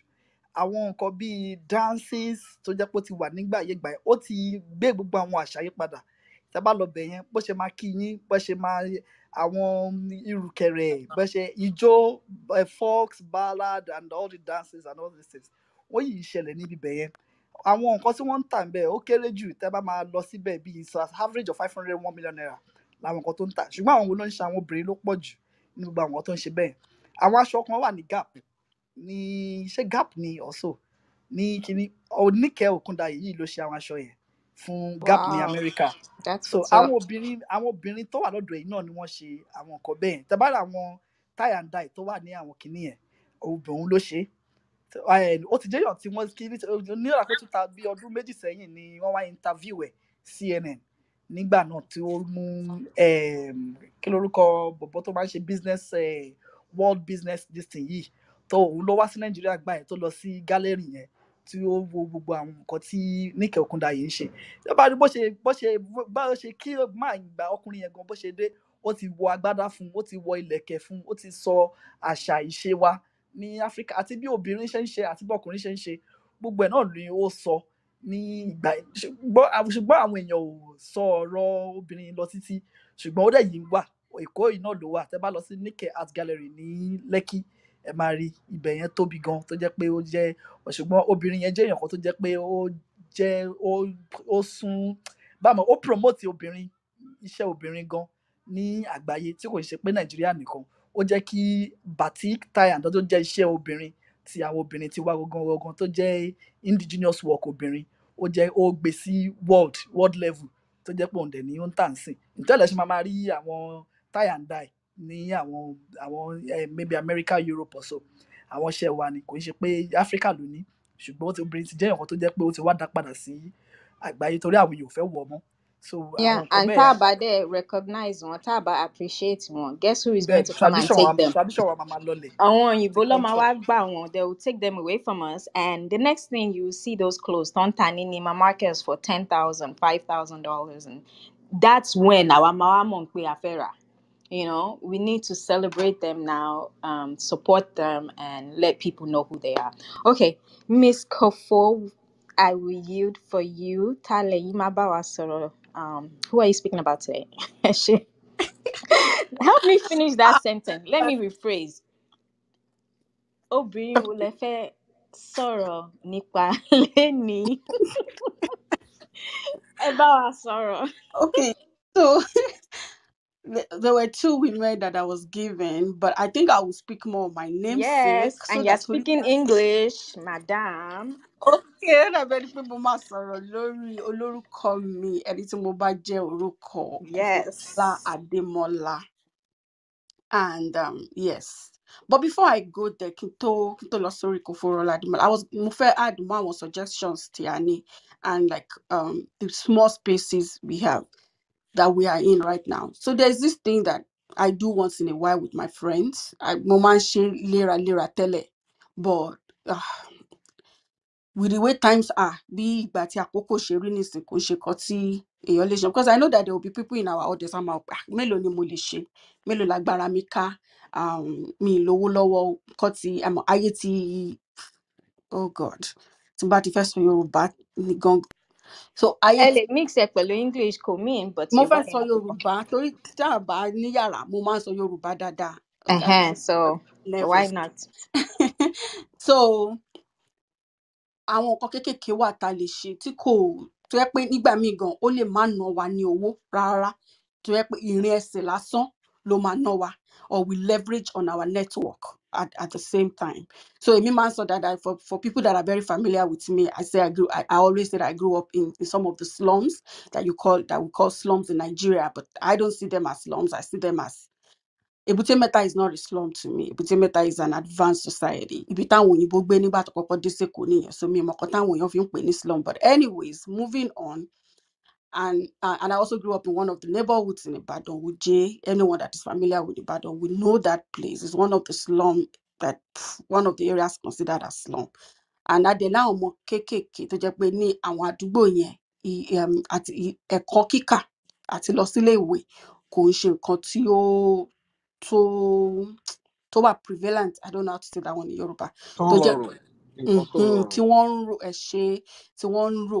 So gbà tí àwọn àgbègbè dẹ̀ ni mo dàgbà sí, àwọn àgbègbè ni mo ti ṣe kékeré, ṣùgbọ́n nígbà tí mo bẹ̀rẹ̀ sí ní dàgbà, mo bẹ̀rẹ̀ sí àwọn èèyàn tá jọ ṣe kékeré, like for me, our grandparents mi náà ń gbé bẹ̀ yẹn, but mo lé àǹfààní, my parents were comfortable enough to send me to good school, so I had both lives, and So growing up, I would always look at my environment and Timbawali holiday, Ibeyeno ni Matiwashi holiday coming from my school. And I began to think that already yi taban she ishiro, ori epe, you get, mo mathematics dada. Taban she kini boya ere ale. If this one is very entertaining, you get. So like these are natural giftings, then you only leverage on. So the older I grew, and also in the Butemeta, I see a lot of youth, a lot of young girls that it's a norm. Ibiti isheba wa, iranu ma wa nibe. Ishe ati iranu rin papọ̀ ni. People will settle for less because ebi okin panu koro mi wo. So I began to think some years back that what can I do? But I don't have the financial ability or the owó rẹpẹtẹ láti ṣe àwọn nǹkan kan báyìí.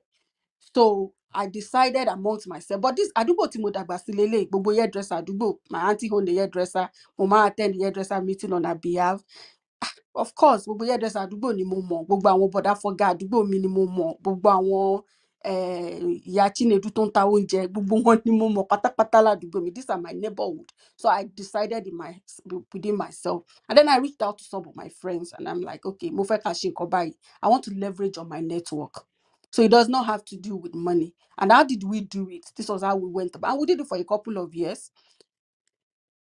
I went out and I spoke to some of these aunties by myself. Mo ní ọmọ tí mo fẹ́ jẹ́ kó wá kọ́ṣẹ́ lọ́dọ̀ yín. Iṣẹ́ hairdresser, iṣẹ́ tailor. These are àwọn tí mo dàgbà sọ́wọ́ wọn lélẹ̀.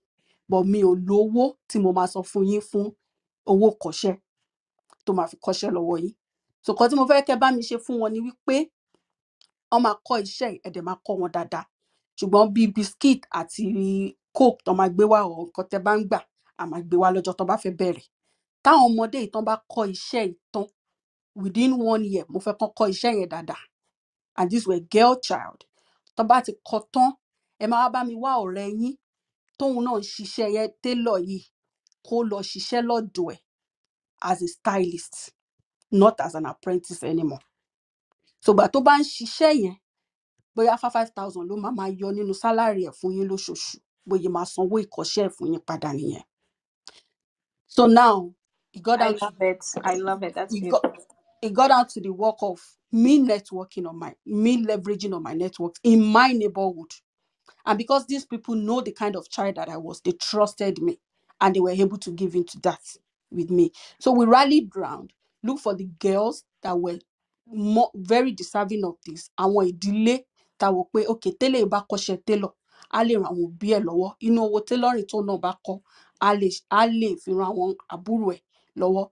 And it worked. It worked. Like we did it for like 4 years straight, and it worked. These people were ready to support these girls, and a lot of young girls were beneficiaries of this thing. So it's not all the time that it has. And I also did catering. I also taught them how to fast food, finger foods, and all of these things.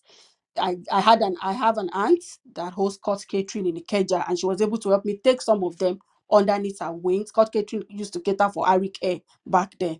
And so this helped a lot of girls. And some of them went on to also help other girls, and they are carrying it on. These are little ways that we economy lowo kankan nígbà yẹn. In fact, bóyá bí 20,000, bóyá ara coke, ara biscuit, tóníkálukú máa gbé lọ síbi ìjọ tó bá kọ́kọ́ fẹ́ bẹ̀rẹ̀ iṣẹ́. That was, and these girls paid back because they understood that okay, mi ní láti kówó ìsílẹ̀ lẹ́ẹ̀kan náà. Ibo ni mo ti fẹ́ rí 60,000, ibo ni mo ti fẹ́ rí 100,000 tí mo fẹ́ san fọ́gà lẹ́ẹ̀kan náà. Ṣùgbọ́n tọ́gà ìbá kọ́ mi níṣẹ́ tí mo ti mọ̀, àwọn náà ń gbaṣẹ́ fún ara wọn nílé. Ẹlòmíì ẹnu ọ̀nà àwọn parent ẹ̀ ló ti bẹ̀rẹ̀ sí ní dirun. Ẹlòmíì nínú wọn ẹnu ọ̀nà abẹ́ shade ẹnìkan ló ti bẹ̀rẹ̀ sí ní gbaṣọ tó ń ràn, or ó lọ join body pẹ̀lú ẹnìkan. And they were able to advance on the level on the knowledge that they have received. So how can we start? These are ways that we can start. Ìlú òyìnbó tá wà náà, a lè ṣe àwọn nǹkan báyìí kéékèèké. It can be from Zoom. It can be from YouTube.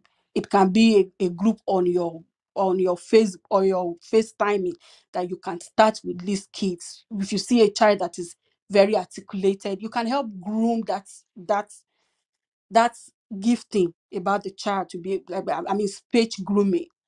There's this club that I was part of, Toastmaster, that teaches you how to do public speaking, that helps you overcome your fear, that everything about public speaking, Toastmaster will groom you for it. So these are levels to these are things that we can introduce in our little sphere that to yẹ pé gbà míì ó lè má ná wa lówó kankan ó kàn máa ná wa ní èrè ẹsẹ̀ àti iṣẹ́ ni. So moving on, nǹkan tí mo fẹ́ fi kún nìyẹn to the suggestions that we are rallying around. I love it. I love that idea, and that's something. See, everybody leshe. You don't necessarily. You have network. You have contact, and you know what I'm saying. They will say every time in Nigeria. So the little they can do, that's the only way. Only if you pay you pada, right? So we cannot leverage something like that. So I'll let you catch your breath because you said a lot, and unless you want to go now. Should I give somebody else a chance to speak? Abby, Mrs. Kofo, Shefe, Yeah, please let somebody else. okay, get some water, catch your breath, and then we'll yield to Ocean. Taleyima educate wa Nipaleni about a past woman that had an impact. Have you she present woman ni ewulena mabawa solin?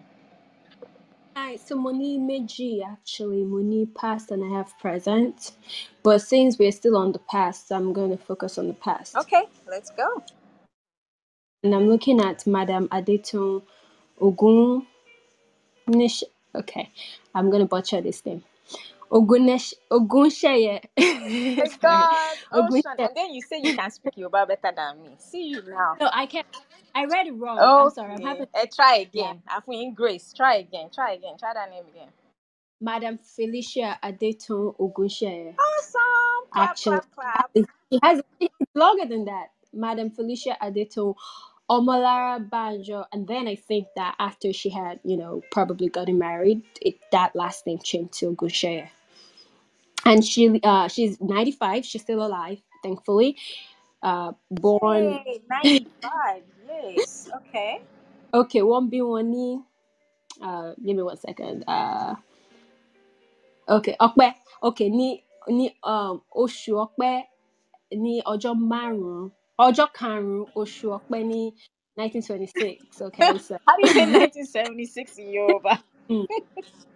No idea. So I think it would be more like Edegbeta. I know like 500 is Edegbeta, so something like Edegbeta Meji. Edegbeta Meji, and then 900. I don't know, something. Let's stop while we're at it, because so I'm saying we're going to be in trouble for not attending his class. So why don't we just say 1970? We also started numbers in his class. Oh, he hasn't. Okay, so we're okay. Okay, go ahead. Yeah. Okay, so Madam Felicia Adetun Omolara Ogunsheye won't be one in Nigeria. The first female professor in the whole of the country. She was a professor of library and information sciences at the University of Ibadan, which is the premier university, and I think that's in Ibadan, Oyo State. So, Madam Ogunsheye won't be one in Nigeria, ní Benin City, Edo State. Although I will be one láti Ogun State, not Tiwa. She's the elder sister of Lieutenant Colonel Victor Banjo and Ademola Banjo. As secondary education, one Queen's College. Again, Henry Queen's College keeps coming up. Before becoming the only female student to attend Yaba Higher School. Nǹkan tí wọ́n ń pè ní Yaba College of Technology in 1946. Is that Yaba Tech? Yeah, Yaba Tech. Okay, cool. Ní 1948, wọ́n gba diploma. Wọ́n dẹ̀ wá di obìnrin àkọ́kọ́ láti jáde kúrò ní ilé-ìwé Yaba College of Technology. Wọ́n wá lọ sí University College Ìbàdàn. Nígbà tí wọ́n parí ní University College Ìbàdàn, wọ́n lọ sí UK. Wọ́n lọ ṣe further studies ní Newnham College àti Cambridge University. Wọ́n ka geography lórí scholarship tó ń gbà. So wọ́n gba bachelor's àti master's wọn between 1952 and 1956. Ibẹ̀ yẹn gan ni wọ́n ti wá di àwọn obìnrin àkọ́kọ́ láti the country of Nigeria láti study ní àwọn schools tó study yẹn, as a matter of fact. So the first at different points, right? We're looking at the different firsts. So nígbà tí wọ́n wá parí masters wọn tán, àwọn lọ sí US. Ní Simmons College, wọ́n gba another masters in library science in 1962. I think she was quite the intellectual. Wọ́n gba different degrees along the line. And I actually would have loved to hear her say why she got these different degrees in different countries for that matter. She didn't have to. So nígbà tí wọ́n padà wá sí Nigeria, wọ́n wá dá Aberdeen Media Resource Center Library fún University of Ibadan. Ní 1973, wọ́n wá di professor àkọ́kọ́ ní University of Ibadan. So between 1977 and 1979, she was appointed as the Dean of Faculty of Education at the same university, becoming the first woman dean in any Nigerian university. She served as a consultant to various organizations, including the International Federation of Library Associations and Institutions, which is IFLA, UNESCO, IASL, which is International Association of School Librarianship, the International Federation of Documentalists, FID, the British Council, and the World Bank. So very affluent and very successful, very well educated, the first of many things at different points from, going to school here, there in Nigeria to the schools she went to in the UK to the schools she went to in the US as well. Wong Banwa Awards, so she received the Ford International Fellow in 1961. She received the Honorable DLS of Simmons College in 1969. The Simmons College International Alumnus Award in 1979. The Fulbright Fellowship for Senior African Scholars, 1980. The Decade of Women Certificate of Merit for Outstanding Achievement in 1985. She was a fellow for the Nigerian Library Association in 1982, and then a fellow for the Nigerian Academy of Education in 1985. She also received an Honorable Doctor of Letters, so I guess we should call her Doctor, at the University of Maiduguri in 1990, and the International Education Hall of Fame in 2000 in Nigeria. She also is a chief with the title of Iyalaje of Ile Oluji. In 1982, she became this chief. She earned the chieftaincy title. The University of Ibadan names a female postgraduate hall after her. So I don't know if anyone went to UI and has been to this hall. It would be nice to hear about, your experience and knowledge of this woman, and if you even knew her before now. So yeah, that's really the details about this woman who, really was in library science and focused a lot on just gaining her education. And I do Timbatin Runu woman Runu, for you to be the first at many things, was challenging to be a trailblazer. First, you have to have the right environment. So her parents must have, really said, we want you to go through these experiences and we will support you through these experiences. Also, leaving the country, and then not only leaving the country one time, but leaving the other country and moving to the US. And I think at the time, your man looked down on the US because the degree from the US wasn't as highly, what's it called? Like, it wasn't reckoned as, a quality. Is that so? Really? Yeah. So it wasn't because we were colonized by the British. It was No, because ah, of course, I feel like the colonial aspect was there. People wanted to go to the UK, but I also heard that if you had a degree and you from the US and you went back to Nigeria, like people would snub you.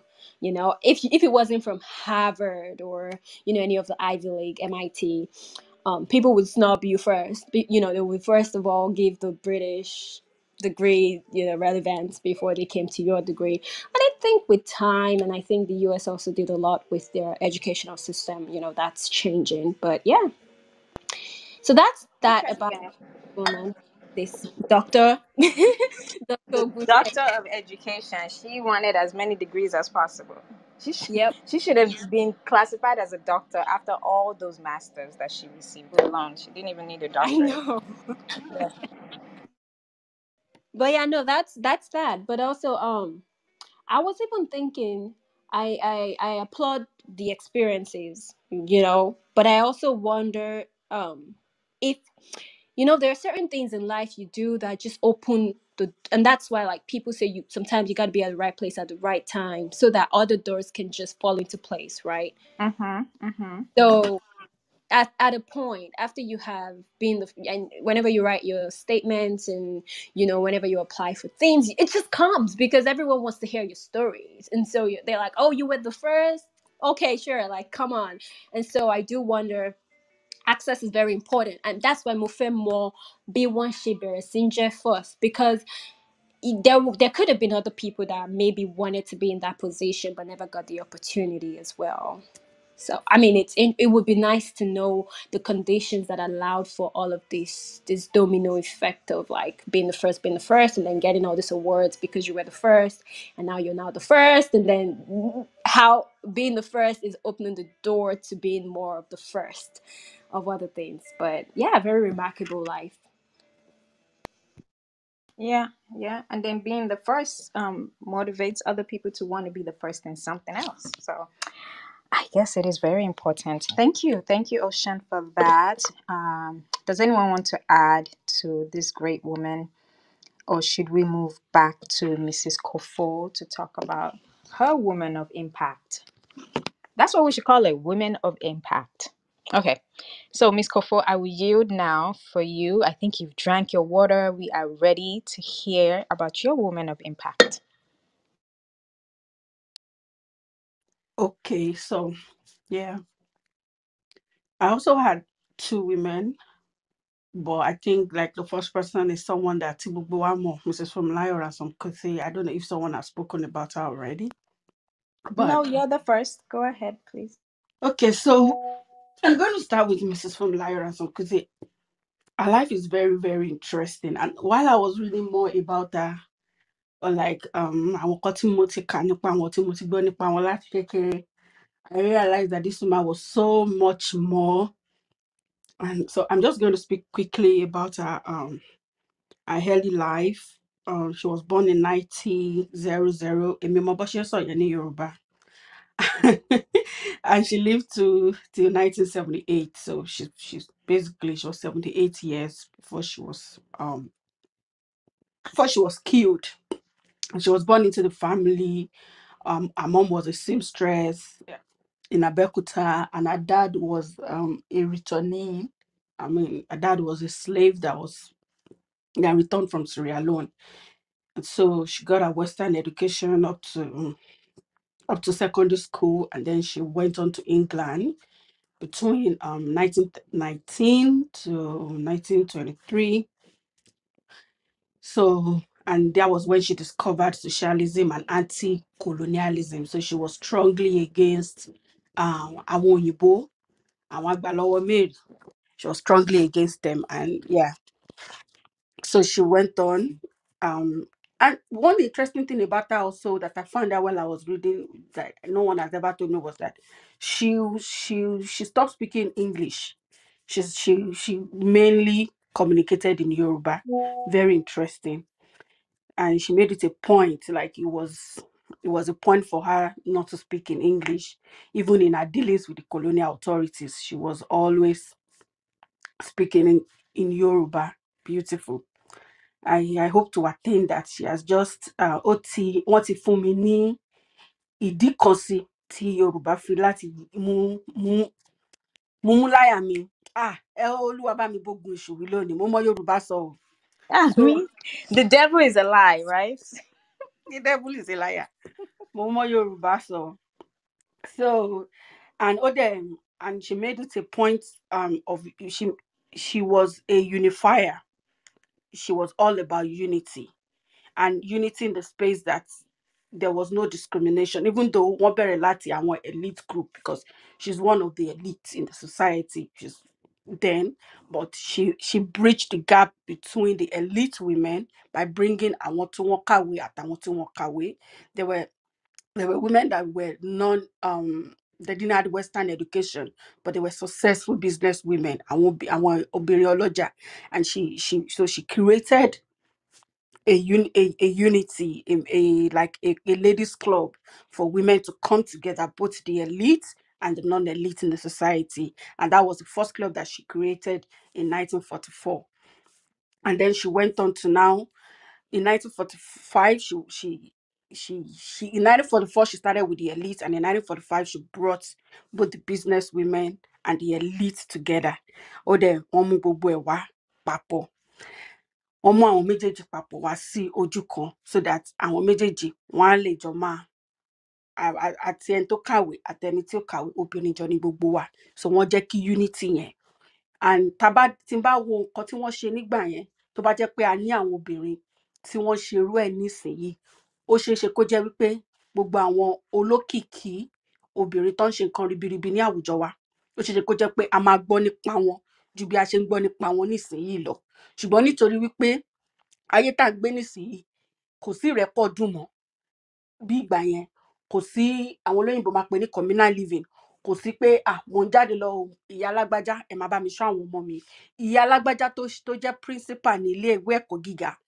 Bí mo yẹ sọ ìtàn màmá Fúnmiláyọ̀ yìí, mo máa fi àwọn kan tí ó dúró fún èmi nínú ìrìn àjò wọn, mo dẹ̀ máa mú wá sí ìsìn yìí, bí a ṣe lè lo ìgbésí ayé wọn àti àwọn nǹkan ribiribi tí wọ́n gbé ṣe, bí ó ṣe lè wúlò fún wa ní sáà àti àkókò tí a wà yìí nínú àwùjọ wa, àti nípa Yorùbá nation, àwọn nǹkan tí a lè ṣe, àwọn nǹkan tẹ́ pé tá bá mú àwọn nǹkan táwọn ti ṣe, tá bá mú wá sísìn, ó máa ṣe wá ní ọ̀pọ̀lọpọ̀ àǹfààní nínú ìgbìyànjú wa láti gba òmìnira ilẹ̀ Yorùbá. Good. Olúwa ò ṣe. So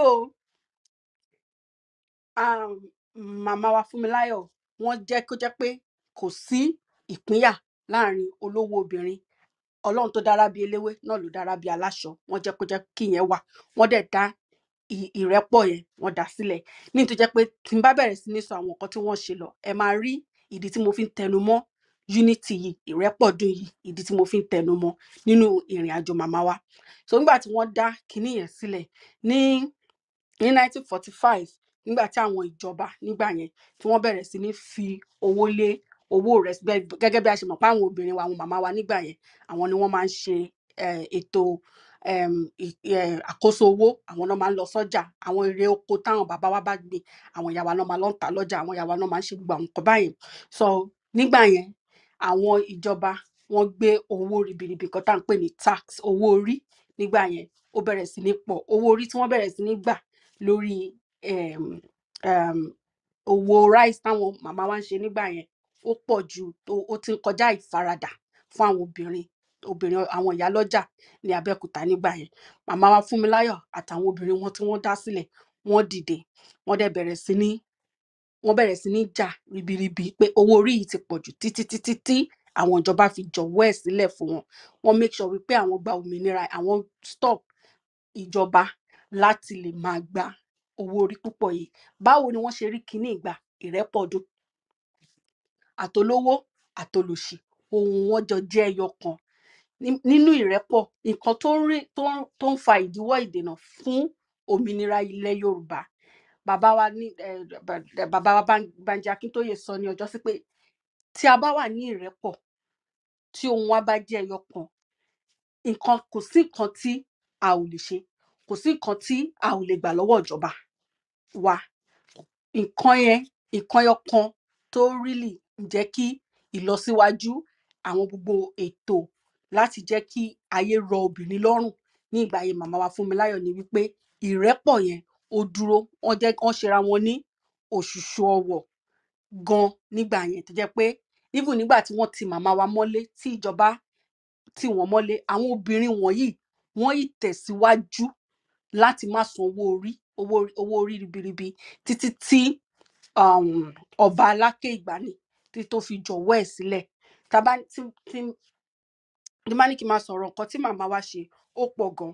And she also ní ìtẹ̀síwájú, wọ́n wá to gain more publicity fún ladies night yẹn, wọ́n sọ di union, àjọ ìfọwọ́sowọ́pọ̀, wọ́n sọ di, I don't know if that is right, if that is the real meaning of union in Yoruba, but wọ́n wá sọ di union, and wọ́n wá tún orúkọ ẹ̀, wọ́n tún name, the name is the Abeokuta Women's Union.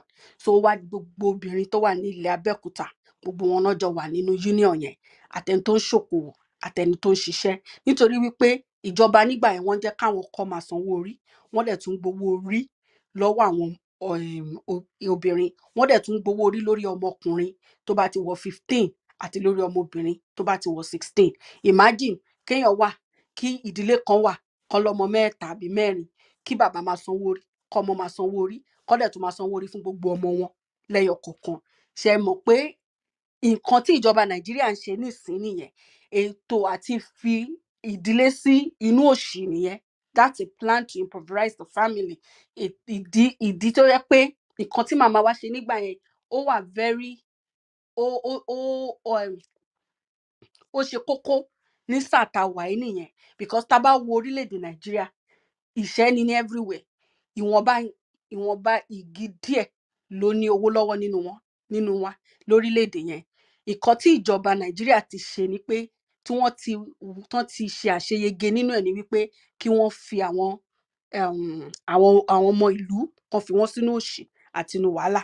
Nǹkan tí wọ́n ti wà successful at nìyẹn, to make the country be at a state of poverty. They have been successful at that. But kò ń ṣe pé ó ṣẹ̀ṣẹ̀ bẹ̀rẹ̀ nísìnyí, ó wà tẹ́lẹ̀ rí, ṣùgbọ́n a ní àwọn ìyá wa tí wọ́n dúró pé rárá o, kò lè ṣeé ṣe. Ètò yìí ẹ máa yọ, kò lẹ́tọ̀ọ́ sí kí ọkùnrin, kí baálé ilé sanwó orí, kí ìyálé ilé sanwó orí, ká tó máa sanwó orí lórí ọmọ kọ̀ọ̀kan. Aláké ìgbà yẹn ó pàdé àpòpọ̀, Adémọ́lá II, ó pàdé àpòpọ̀ pẹ̀lú àwọn British authority tí wọ́n ń darí ìlú wa nígbà yẹn. Wọ́n bẹ̀rẹ̀ sí ní ṣe oríṣiríṣi, wọ́n á gbé igi dí ọ̀nà, wọ́n á ṣe gbogbo ẹ̀ pé káwọn obìnrin yìí tó bá ti ń bọ̀, iye báyìí ló gbọ́dọ̀ san, iye báyìí ló gbọ́dọ̀ ṣe, iye báyìí. Wọ́n fi ayé ni àwọn tó ń ṣòwò, wọ́n fayé ni wọ́n lára. Ṣùgbọ́n àwọn màmá wa, wọn ò jẹ́ kí ìrẹ̀wẹ̀sì kó dé bá wọn. Which also tá bá mú wọnú ìsìn yìí, nínú ìjàjàgbara tí a wà lẹ́nu ẹ̀ yìí, kò ń ṣe pé ọdún kan, in fact, nígbà tí mò ń ka kíní yẹn, it was from this Ọba Adémọ́lá came into power in 1920, and in 1938, ẹ wo difference yẹn o, a violent protest took place ní palace. So ẹ wo wọn gbà tí wọ́n fi ń fi orí tì, tí wọ́n fi ń ja ìjàgbara yìí lọ. That's like 18 years if my mathematics is correct. Ẹ jọ̀ọ́ ẹ má lù mí o. So it took them that long for them láti lè rí òmìnira yìí. Ó dẹ̀ tún jù báyẹn lọ, because lẹ́yìn ìgbà yẹn ni wọ́n ti màmá wa mọ́lé fún ìwọ̀nba àbádẹ́. Ṣùgbọ́n àwọn obìnrin wọ̀nyí, wọn ò dáwọ́ iṣẹ́ wọn dúró, wọn ò dáwọ́ protest wọn dúró, wọ́n kọ̀ jálẹ̀ láti sanwó orí yẹn. Obìnrin kọ̀ọ̀kan wá dúró fún ara ẹ̀. So tí wọ́n bá gbé èmi ní, tó bá tì mí mọ́lé pé mi ò sanwó orí, ọ̀rẹ́ mi ò ní sọ pé ọ̀rẹ́ mi náà sọ pé òun náà ò sanwó orí, òun náà máa sọ pé tó bá ní ta lágbẹjọ́rò yẹn, alẹ́ òun lágbẹjọ́rò ara òun. So obìnrin kọ̀ọ̀kan dúró fún ara ẹ̀, bí wọ́n ṣe mú wọn, tí wọ́n tì wọ́n mọ́lé, tí wọ́n gbé wọn lọ sílé ẹjọ́, fún ara wọn náà ń dúró tán rojọ́ ara wọn pé mi ò lè sanwó orí, kọ́kọ́ mi sanwó orí, kọ́mọ mi sanwó orí, ọmọ mi ọkùnrin, ọmọ mi obìnrin, ó ti pọ̀ jù. Wọn ò jẹ́ kí ìrẹ̀wẹ̀sì kó dé bá wọn títí tí wọ́n fi gba òmìnira. Ó débi tó jẹ́ pé ní 1947, more than 10,000 women came out to protest at once against high taxation. Imagine, ní 1947, kí obìnrin 10,000. Madam Funmilayo Ransome Kuti was able to gather 10,000 women for protest. Imagine that. Ká tiẹ̀ rò pé kí irú kan nínú wa nísìn, ká tiẹ̀ lè rí 10,000 women nísìnyí in the movement of Yoruba Nation, ni pé kóbìnrin nìkan ká tiẹ̀ jáde. You can imagine the hard work, the tenacity the patience that must have gone into that. For her to be able to gather women at such a time like that, when women were more oppressed, more repressed in the society. She was able to do this to the extent that àwọn ọkọ wọn wá padà wá join wọn when they saw the tenacity of their women. The men had to give in and support in this fight against high taxation in that era. It was a beautiful thing. When I got party, I was like, oh wow. So it's not so much that we want our men, and I'm bringing it to the present time, to join forces with us. I think, and I'm putting it to the women, it's so much more for us. It's so much more important for me to be more focused on my journey in excellence, that the men around me will not have a choice but to want to be part of my success story, because that was what happened with Fumilayo and Sam Kuti. And the women that she was able to gather together, when the men saw that their women were fighting and they were relentless, regardless of all the obstacles that they were facing against the government at that time, they gave in to support them. There was no place in history that said the women had to go and beg the men, Sherry Pan Jani, Wadarapo Mowa, Sherry Pan Jaja Kinini. Of all the articles that I read about this whole movement, I didn't see anywhere where the women had to go and solicit for support from men. They were focused in their journey, and the men is seeing that, okay, this thing is for a greater cause. These women are relentless. These women have gotten this mass it even transcends to Margaret Ekpo also coming up with her own movement in the eastern part of Nigeria. It transported to Kano, and another woman coming up with a movement. This was what she was able to do. So it transcended beyond the western region of Nigeria, because Madam Fumilayo was a force to reckon with. And women at that time, she was able to unify our women together. And in unity, they were able to get the government to do their bidding. In unity, they were able to get the support of men unsolicited. And that for me is very profound. That for me stood out like, this is a woman that I want to be like.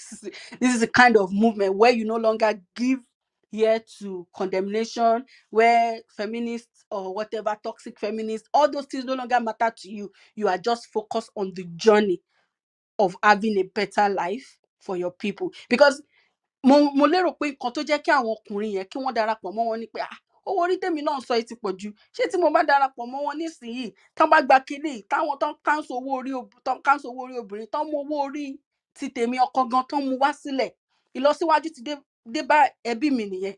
Because ká ní mò ń san 10 naira tẹ́lẹ̀ fún owó orí, tó yẹ pé nísìnyí nígbà tí àwọn obìnrin ti jàjà fún, tó yẹ pé 3 naira péré ló kù tí mò ń san fún owó orí, 7 naira tó kù mo lè máa fi pamọ́ síbì kan. Wọ́n rí reason, cogent reason for them to be a part of the movement, and they supported it. So in bringing it back to recent time, nínú ìgbà tí a wà yìí, ni wípé for we women, it is important for us to carry our femininity in such a way that it is unapologetic. It is not forceful, but it is a force to reckon with, and it is seen by all and sundry that the men around us, the men in our lives, we want to be part of our journey. We want to be part of our story. We want to be part of our struggles without having to solicit for them.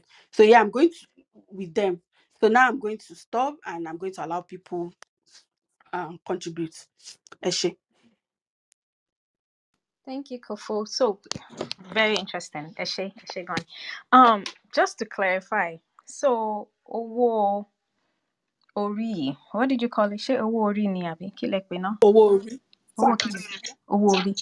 So it's for each child that tíyàn bá bí, you have to pay a certain amount, abi, for having a child. Yes, wọ́n jẹ́ kí wọ́n sanwó orí ńgbà yẹn from the age of 16 for boys and 15 for girls. So anybody tó bá ti pé 15 or 16 la máa bẹ̀rẹ̀ sí máa sanwó orí. Ben. And this was just the law. Yes. And was this everywhere in Nigeria or just the South? It was Because happening in Abeokuta at that time, and that's Mhm. where Madam Fumilayo started.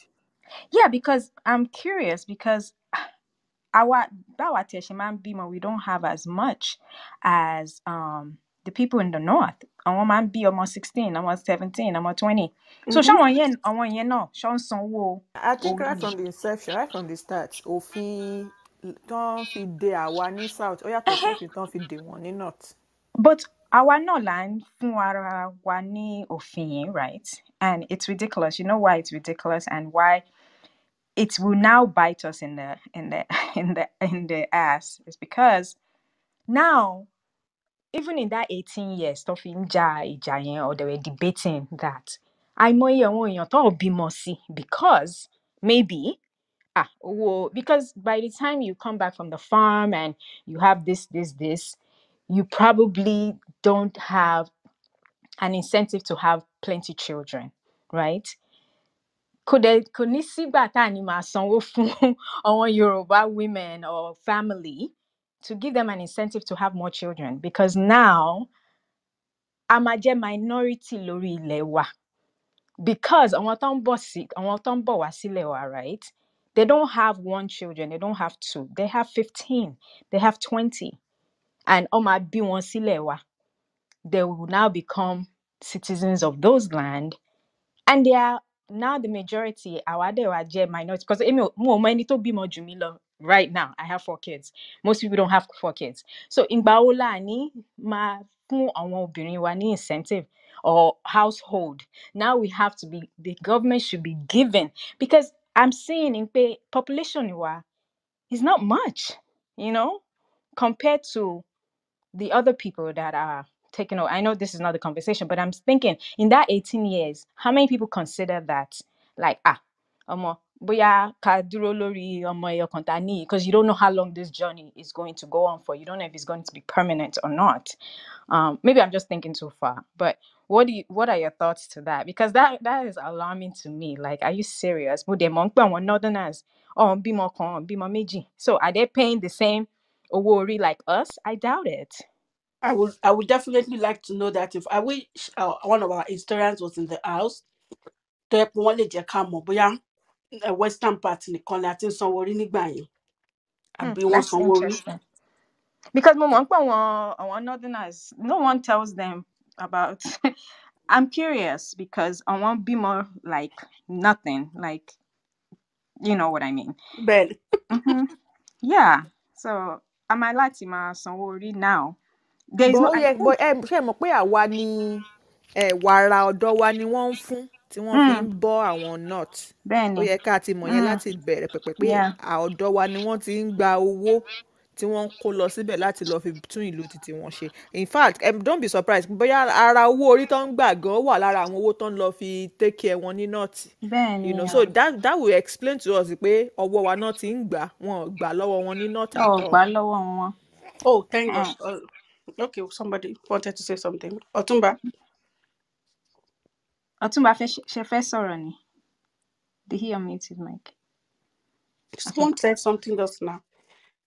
Yeah, so I'm curious, and if that was the case, I'm just thinking of how many families we consider reproduction, because of that. It might look like it's minute, but how many of us are doing that now? And when is it going to be necessary to reverse what was done?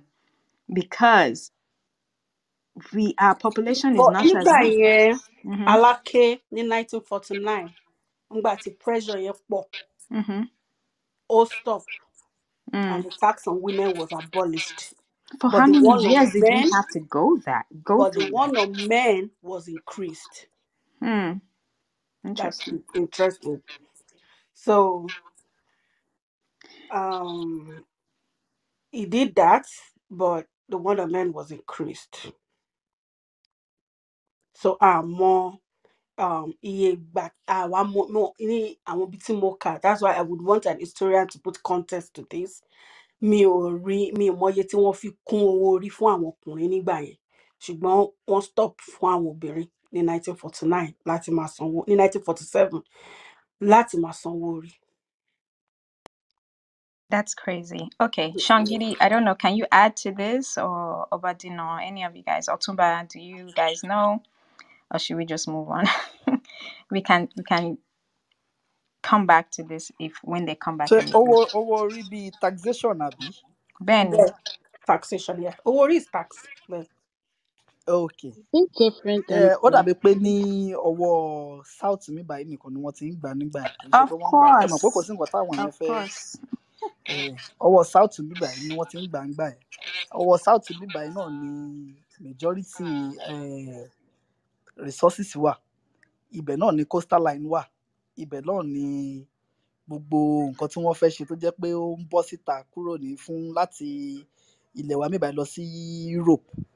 Ọwọ́ south ni ó tún wá jẹ́ pé ọwọ́ west ni ó ti ń tètè àwọn èèyàn wọn tètè ń gbọ́n tó jẹ́ àwa Yorùbá ní apá bíbáyìí ni àwọn èèyàn wọn tètè ń gbọ́n ni wọ́n tètè ń mọ nǹkan. Tẹ́ bá rí i pé nígbà tí western region àti tí wọ́n fẹ́ fọ̀ mí ẹ máa rí i pé nígbà nínú àwọn Yorùbá ni wọ́n ti kọ́kọ́ ṣe àwọn nǹkan tó jẹ́ nǹkan mèremère. Mo wo nostalgia kan recently tí mo wo nígbà tí àwọn Haúsá wà nígbà tí wọ́n show ti Yorùbá àti ọwọ́ Haúsá àti Ìgbò. Mo wo àwọn ti Haúsá yẹn wọn ò wọṣọ ṣùgbọ́n àwọn ti Yorùbá wa lápá bíbáyìí wọ́n ti ń wọ agbádá, wọ́n ti ń ṣòwò kó tó di pé wọ́n pín western region and ìyẹn jẹ́ bí time bíi 1909 or something ní nígbà yẹn. So kò sí nǹkan tí wọ́n fẹ́ rí ní ara wọn, ó wá jẹ́ pé gbogbo nǹkan tí wọ́n ṣe ń gbà yẹn ibi ọwọ́ ọ̀sán wa ní ìsàlẹ̀ ní ọwọ́ west ni wọ́n ti rí gbogbo nǹkan tí wọ́n fẹ́ lò. Àwa náà la ní rọ́bà, àwa náà la ní kòkó, àwa la ní epo. Àwọn Ìgbò náà tiẹ̀ wá ní epo náà nígbà yẹn náà tó jẹ́ pé epo tó jẹ́ òun náà fi ń lò fún machines wọn nígbà yẹn. Ọwọ́ west wa níbàyìí náà ni. Àwa náà ni wọ́n kọ́kọ́ àwa la kọ́kọ́ kàwé. Tá bá rí CH Ìbàdàn ni wọ́n kọ́kọ́ kọ́, àwa náà la kọ́kọ́ ní. UK embassy tó wà ní UK lénìí western region ló ní, kò kí ń ṣe sí Nàìjíríà. Awólọ́wọ̀ ló kọ́ nígbà títí wọn ni wọ́n kò gbà tó yá ni wọ́n gbà. Ibi tí àwọn èèyàn ń dé sí ní Saudi Arabia fún àwọn tó bá lọ hajj lénìí tó jẹ́ ti Nigeria House, Awólọ́wọ̀ náà ló kọ́ fún àwọn Muslim gbà yẹn, kò kí ń ṣe ti Nàìjíríà. So nígbà tí gbogbo ẹ̀ ti ń dàrú ni wọ́n ti wá. So nǹkan tí wọ́n rí nígbà yẹn ni pé wọ́n rí pé ní ọwọ́ west ń bíbáyìí ni gbogbo àwọn nǹkan tí wọ́n ń ṣe nígbà yẹn ó ti ń bọ́ sí bí nǹkan tó máa gbà collect ní gbogbo Nàìjíríà papọ̀ nígbà yẹn ó ti ń bọ́ sí bí 80-20 tó jẹ́ pé ó máa rí 80 ní west, 20 tó kù ló máa rí ní the whole Nigeria tó kù nígbà yẹn. So nígbà tí wọ́n máa ṣe àwọn orí wọ́n wá increase ti àwọn ọkùnrin, àwọn obìnrin wọ́n protest nígbà yẹn. Ó dà pé Fúnmiláyọ̀ Ransome Kuti ló lead ẹ̀ nígbà yẹn tí wọ́n protest. Ìgbà tó yá ni wọ́n kọ́ slash ẹ̀. Ìgbà tó slash ẹ̀ ló wá kó wá remove ẹ̀ finally ló wá di pé àwọn ọkùnrin ni wọ́n ń san owó orí. Ìgbà tó wá di pé later ni wọ́n bẹ̀rẹ̀ sí ń sọ pé owó iṣẹ́ ni wọ́n ń gba owó lọ́wọ́ àwọn tó ṣiṣẹ́ àtàwọn tó ṣiṣẹ́ ní maybe manufacturing companies and tó jẹ́ pé direct rẹ̀ ló dẹ̀ ń san gbà yẹn. So bó ṣe ṣe nìyẹn. Èyí tẹ̀mí mọ̀ nípa díẹ̀ nìyẹn. Ẹ ṣé. all right, yeah, ẹ ṣé bro. Owó orí wọ́n cancel ẹ̀ fún àwọn. Okay, started doing I can hear myself. Ẹ ṣé. So wọ́n cancel ẹ̀ fún àwọn obìnrin in 1949, but they increased the men one. And lẹ́yìn ìgbà yẹn 4 women including Ransome Kuti were named to a new interim council lẹ́yìn ìgbà yẹn, and it had taken the women nearly 3 years of continuous struggle to win, during which they had remained cohesive, organized, and determined, and had not resorted to violence. Ibi tí mo ń lọ gangan nìyẹn. Because, excuse me.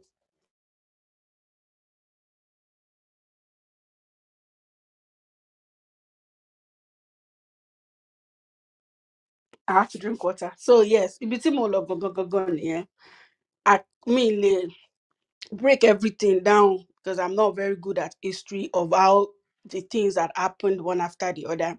But it had really been a long battle. Women were arrested, They were made to defend themselves individually while they were refusing to pay taxes. The government was very brutal against them. There was abuse of power. There was, there was a lot that was happening. But these women never, in their course for getting dominance and for stopping oppression, they never resorted to violence. In all the articles that I read about this movement, there was nowhere that any of the women resorted to violence. They were just very determined. She even had to start taking classes, sections on how women can demonstrate better by adding sit-in. There were days that they were doing sit-ins. There was demonstrations and market closures. They were using songs and they were coming up with songs. She was very creative with her movement, very creative. And it's so beautiful that these are some of the things that we can use in this whole Yoruba Nation movement that is happening right now. There was force against them, but she made it a point of duty to teach the women how their words, how their unity is more powerful than having to resort to force. It's very easy for when whenever they come to the market and they are being brutal, Tomama Figilu and all those things. It's very easy for me to pick my Congo rice in Komolori, and that is very, very easy for me to want to react. But she had found a way to help the women manage their emotions, in such a way that they didn't resort to violence. They were able to keep their cool. And so it's more profound for me, because that means it's very possible for Yoruba Nation, even with so much agitation going on, so much fear that the Nigerian government has put into the movement. If women can do it back then, not now that we have strong men of substance and value in this movement with us, then it's very, very possible to get Yoruba Nation without violence. It's very possible. It's been done before, and they were able to lift this rule because they wouldn't give in. She had taught women on how to respond to oppression without violence, and that's so important in these times that we live in, the time that we live in right now, without violence. And they got their freedom eventually. And she also like started she and after the whole thing, one of the beautiful thing about it is that she became a member of the sitting, that she was going to UK to represent us in the parliament. And she was carrying a Yoruba because she had made it a point of not speaking. Even when she was addressing Olori, she had made it a duty not to speak English anymore to anybody. Interesting. So she will be addressing the parliament in London. How interesting will it be? Tabalosi United Nations, tó ń gbé translator sáwà náà lẹ́gbẹ̀ẹ́ pé okay, ẹni tó lọ represent wa o, Yorùbá ló ń sọ. Àwọn tán ṣe ń ṣe fáwọn ará China, tán ṣe fáwọn ará Japan, tán ṣe fáwọn ará gbogbo ẹ̀. Wọ́n á gbé translators sí representative tiwa náà lẹ́gbẹ̀ẹ́ kó máa sọ Yorùbá fún gbogbo àgbáyé. These things can be done. And this is why representation matters. This is why we have to look at our past and look at our history and take notes from them, and we can use it in the times that we are in right now. And so she continued. She also created Abeokuta Women Union, like I said earlier, to act as a pressure group on every time the interests of Egba women were endangered. Every time that the women were any law was against the women of Egba that time, this union, the Abeokuta Women Union, would rise up to the occasion, and they took actions against a new water tax at 3 shillings per woman per year to finance a new water supply system. So one of the things that she did again after Tonjaja owó orí tán win nìyẹn, another taxation ọ̀nà ọgbọ́n káwọn ìjọba tó fẹ́ máa fi gbowó lọ́wọ́ wọn nígbà yẹn ni pé kán tún máa sọ pé kán máa sanwó orí, kán máa sanwó omi, water tax. And then they all came together and put money together, and they provided their own water. Hey God.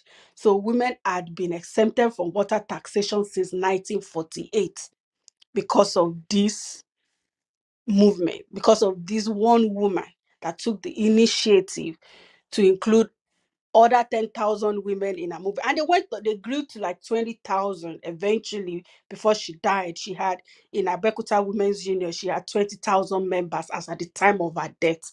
That's very profound. in that time and era where women were so repressed in the society, to be able to put together 20,000 women for a movement that was fully in support of women, and at the same time had benefits for the society at large. Because when the water supply system came, women were exempt from water, unlike the previous one. So there was more demonstration until this unpopular tax was repealed in 1960. So eventually, the women stopped paying water tax in 1948, but the whole demonstration continued until 1960, that included everybody. So it wasn't just the women alone, even the men. And so it continued like that until there were always annual demonstration. She was always bringing women. The police was always, they wanted Obademola removed because it was a tool in the hands of the British colonials then. They were always using him and he was always adhering to it. So they had a demonstration and there was a fight back from the government, just like we're always experiencing today. Government has always been fighting back, but these people never resorted to violence. So my question is, and I would like anybody to answer, is, do we strongly believe that this is achievable with Yoruba Nation? Are we at a place mentally where we'll be able to hold ourselves not to respond to violence? Because even on this small clubhouse that we are in, I've seen a lot of gbas, unnecessary gbas, that wasn't necessary, but we've had it anyways. Some have been a partaker, I've been a spectator in most. So if we really want to achieve this movement, the role of women in present time is to be the voice of reasoning to our men, is to be able to lead by example. And I feel strongly that when we become more active in this movement with our men, and we become more outspoken, because one of the things that I see Miss Fumilayo did was that she was never silent. Whatever was not right, she always put it on the billboard for everybody to see that this isn't right. And logically, you would agree with her that this isn't right. So I think our voices are needed more. We need to be more focused on in-house. Our whole movement was within our people. She made sure that the home was settled. I mean, and when I mean home, I'm talking about all the Egba women that she had with her. And she eventually took it trans-regional, trans-ethnic, and she took it trans-Nigeria eventually. But she started within a sphere and she made it a home. Like, it was more like a family. That Oshusho wo ni ebi yi, kò ṣeé wọ̀, kò ṣeé wó, kò ṣeé kán. She made sure that there was unity, and she passed it on amongst the people that were representing, both the illiterate and the literate, both the poor and the rich. They all had one common interest, is that no woman in Egba would be oppressed. And they stood on course. And so it is very achievable. And I'm asking, and I think this is one thing I want us to take home from our life, that I walked away with while reading about her. It's the fact that it starts with you. It starts with me. It starts with every one of us in this moment towards Yoruba Nation. That there is a need for unity. And once there is unity, there is no force that can reckon with us. There is no force that can break it.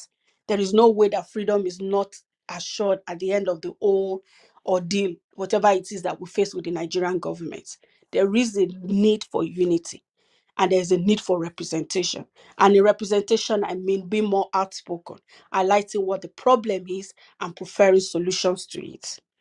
So I don't know if anybody has anything else to say. This is where I'm going to stop on Fumilayo and some Kuti. Thank you. Yes, we can. Yes, sis, we can definitely do it. I love, love that you said we women have to be the voice of reasoning. Love that, because we must. Because we really have to set an example. We enjoy the gbasgbos. We listen in. some of us partake in it, but we have to be seen as um, the birther of presidents, of leaders, of scientists, you know. We have to be cautious about what we do, because when people see us, or especially us in this self-determination agenda, if we're not for self-determination, we represent Yoruba nation. We represent the future of what we want to see. So when people see us, they should see people that are non-violent, people that are the voice of reasoning, people that even influence our men not to misbehave, if you know what I'm saying, if without disrespecting any of our men, but to caution them, you know, to be the one that, okay, if you know, we should not be in this kind of room, or we should not be saying this in this kind of stages and stuff like that. I think we can do it. You know, we can get to our self-determination, our Yoruba nation, without any violence and with being the voice of reasoning. I love that you said that. So I think we can, and we have to. We don't have a choice. It is expected from us. You know, when we see women like Mrs. Funmilayo Kuti, and what she did, and how she was able to not only influence women, she was also able to influence men. She was able to influence leaders to make a change. And she did that by, she commanded respect because of what she did.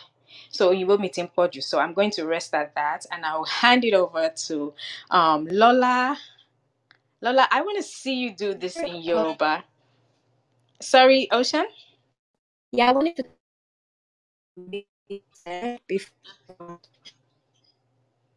Oh, you're in the Matrix. Can you say that again, please? Okay.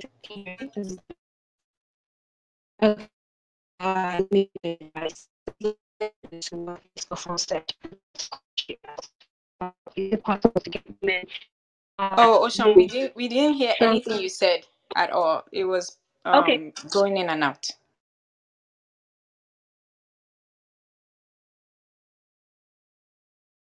Okay, so she's going to come back in. Lola, if you would like to go, Tebali Bawa Soni Yoruba, no pressure. If you want to mix it with English, please feel free to do so. And then, what did you say? Ocean Tikpadade. Okay, where is she? Okay, I see you. Ocean, go ahead.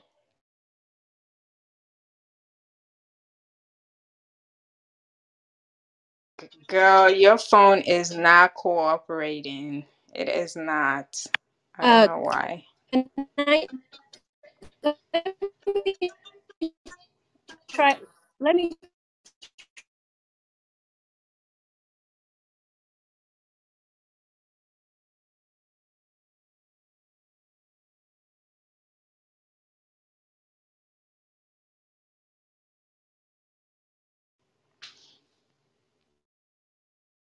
Okay, I will get started. Ẹ má bínú tí bá sọ èdè Gẹ̀ẹ́sì. But ẹni tí mo ṣe ní the woman that I did ní orúkọ ẹ̀ ní Hannah Idowu Dídéolú Awólọ́wọ̀. Wọ́n bí wọn ní 1915 to the Adelana family in Ikene Remo, which is a community that predominantly consists of farmers and artisans of several kinds. Baba Hannah,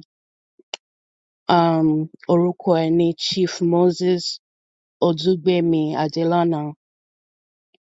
Ó jẹ́ prince with connections to well, it wasn't Nigeria at the time, so Yoruba royalty. Her mother, orúkọ ẹ̀ ní Elizabeth Oyesile Adelana, was related to the Onijagba royal family. and came from a long line of businesswomen who had grown wealthy through trade.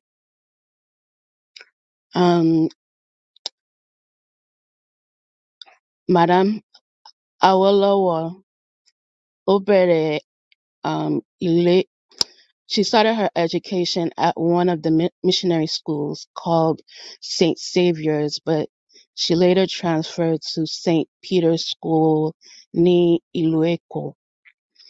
She continued schooling in Lagos and went to Methodist Girls Grammar School. Bàtàn ṣetán ní ilé ẹ̀kọ́, she returned to her hometown in Ikenne to start a job in teaching at her alma mater. She was always she had a good sense of business, and it's something that she learned from her mother. So as where did I leave off? Okay, yeah, her mother had many markets in Remo, so that's where she learned her business acumen. She's her mother was a trader, and she bought and sold fabrics. So when she started her teaching job, she started her first business venture. So she was ordering items such as hats, lace fabrics, and other materials that she got from overseas. So she was the first person to actually import lace materials and other textiles into Nigeria. She met the great Obafemi Awolowo, who was a journalist with a passionate interest in politics, through a family friend in 1937. And after 3 years of courtship, they got married and relocated to Okebola in Ibadan. Their first child was a son named Shegun, born in 1939, followed by Olusegun, Omotola, Oluwole, and Ayo over the next several years. So at his request, he asked her to quit her trade business for a while, but he ended up leaving to go to London to study law. And I read somewhere that he left her with 20 pounds, which was kind of a lot of money at the time. Um, but she used that money to buy foodstuffs and she started a business again, buying and selling. Yeah, Lola, I hate to stop you, but I also read somewhere that she helped him with the money she made from trade for his school. I don't In know if any school, of yeah, our historians can. That was yeah, true, right? it was true. So I read that as well, that he kind of didn't have a lot of money while he was in school in London. So the money that she earned in Nigeria, she was actually sending some of it to him in London. Wow, that's what's So up. she was actually successful in, the businesses that she ran. So it seems like she was a really good entrepreneur. So where did I leave off at? 20 pounds. He left for 20 pounds. Okay. So she took up her father's vocation and started sewing to make sure that her children grew up in a healthy financial situation. And she continued trading through the 1950s and 60s. And then she formed deeper bonds in Ibadan by opening stores. She opened a store called DJ Olu Stores Limited and Legal Distribution Services Limited in the Old Baggy Market, selling textiles and beverages, among other things.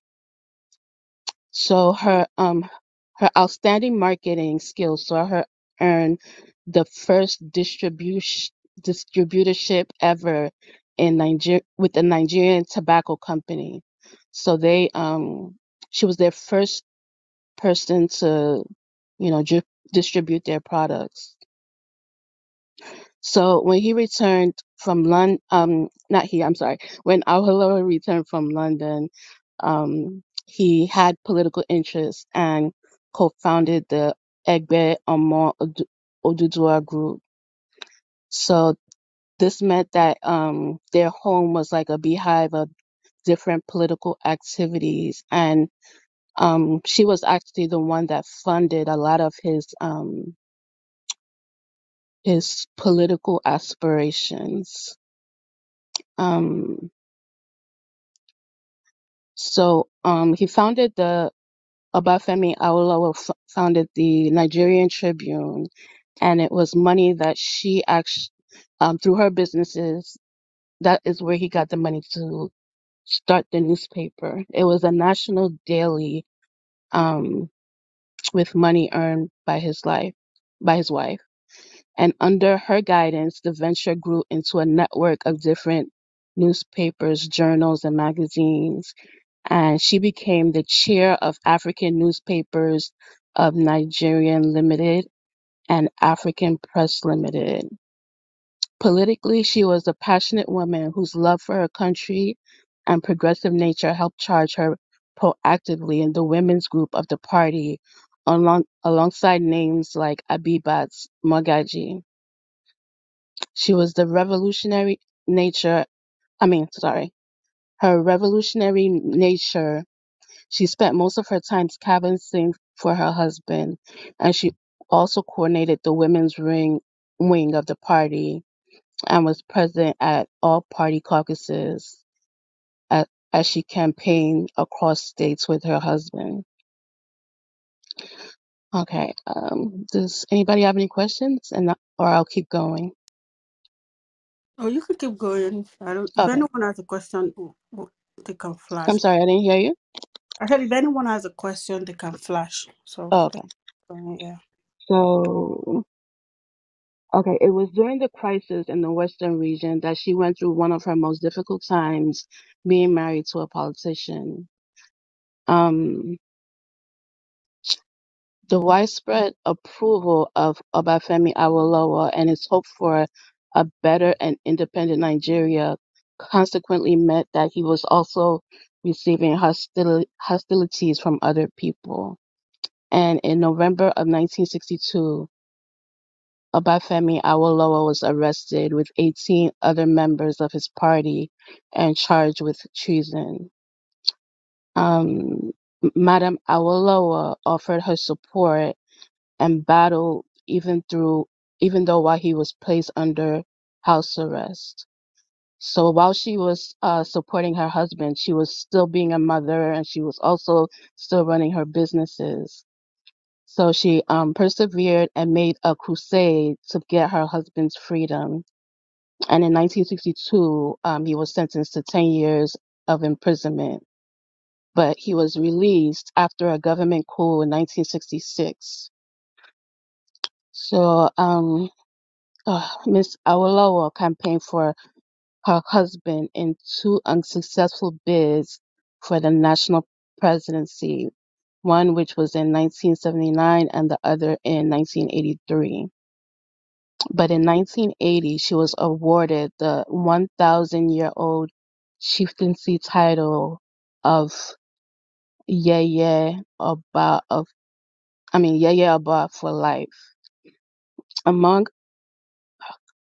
her, very few women achieved the rank of chief, and fewer still have been raised to this high rank of chieftaincy, recognized for 1,000 years. After her husband's death, Hannah Awolowo made large donations to the Methodist Girls High School, the Ikenne Community Hospital, and Awolowo Memorial Museum in memory of her husband. She also sponsored a building of the Obafemi Awolowo Memorial Anglican Church, and she became widely known for her many philanthropic contributions throughout the country. And in September 2015, she died in her sleep at the age of 99. She never lost sight of the goal of creating a country fit for her people. So that's the end of Madam Hannah Awolowo. Anybody have any questions? It's, thank you, Lola. It's interesting that I'm saying, Shangidi, please go because I do have some things to say to your comments in the chat room, but I To will let me? you. No, to Shangidi. Okay. Yeah, Yes. Okay. I just quickly want About to. that. Oh, Eshegon, Sister Lola, actually everybody. So I've also been reading a little on the life and times of Chief, late Chief Mrs. H.I.D. Awolowo. And one interesting thing that I found out about her is the part that Sister Lola mentioned. Ipe, Mama H.I.D. Awolowo, how wọ́n ṣe tán fi balance jíjẹ́ ajàfún ẹ̀tọ́ obìnrin àti ajàfún ẹ̀tọ́ ọmọ ènìyàn in general. Wọ́n ṣe tán balance yẹn pẹ̀lú ipò aya àti màmá because tó bá wò ó gbogbo àwọn ọmọ tán bí pátápátá gbogbo wọn náà ṣoríire gbogbo àwọn ọmọ tán tọ́ gbogbo wọn pátápátá náà wà ní ipò tó tó wà òkè lénìí but nǹkan tí mo tún wá rí tó yà mí lẹ́nu ní ìgbà tí mò ń kà pa wọn ni pé màmá yìí gangan kò kí ọkọ wọn tó jẹ́ late stage kò kí ń jẹun ní ìta nítorí nǹkan tí wọ́n jẹ́ láwùjọ so wọn kì í jẹun ta rárá so nǹkan tí mo find out ni pé màmá yìí náà ni pẹ̀lú gbogbo other things tó máa ń ṣe àwọn náà máa ń ṣe oúnjẹ tí late sage máa ń jẹ ní gbogbo ìgbà tó jẹ́ pé nígbà tí late sage wà ní ẹ̀wọ̀n gan ó sì jẹ́ pé wọ́n wà lẹ́wọ̀n tó wọ́n Yes, fún you wọn láàyè serve kan máa them gbé 3 hello meals every day. hello can you still Yes, hear me? sorry. Yeah, I can hear you. Sorry. ìyá yìí pé bọ́n ṣe jẹ́ tán wà lọ́wọ́ tó wọ́n sì tún gbà kan rí màmá máa ṣe oúnjẹ kan máa gbé wá fún wọn láti ilé nítorí gbogbo nǹkan tó ṣẹlẹ̀ nígbà yẹn so èyí jẹ́ nǹkan tó jẹ́ bí nǹkan ìyàlẹ́nu fún mi because gẹ́gẹ́ bí nǹkan tá à ń gbọ́ léde ni pé ìyàwó èèyàn ní láti máa ṣoúnjẹ fún yàn ìyàwó èèyàn ní láti máa ṣe gbá ọkùnrin náà tíyàwó bá lè ṣoúnjẹ ọkùnrin náà láti ṣoúnjẹ kọ̀ọ̀kan báyẹn but ló fi jẹ́ kémi rò pé irú màmá wa HID Awólọ́wọ̀ yìí náà ìyẹn kan jẹ́ àkọ́ṣe ìmọ̀ nǹkan tí mo lè pè ṣá bí àbí mẹ́ńtọ̀ fún àwọn obìnrin ìsìn láti jẹ́ gẹ́gẹ́ bí àwòkọ́ṣe ní ìmọ̀ràn tèmi o ẹlòmíì lè má rí bẹ́ẹ̀ o ó jẹ́ nǹkan tí olódẹ̀ jẹ́ kí n kọ nǹkan àwọn nǹkan tí mo kọ sínú chat yẹn ó jẹ́ nǹkan tí mo fẹ́ fi kún nǹkan tí sista Lọlá sọ ẹ ṣé gan sista Lọlá o fún tẹ̀tẹ̀ rántí màmá HID Awólọ́wọ̀ ẹ ṣé. All right, thank you very much.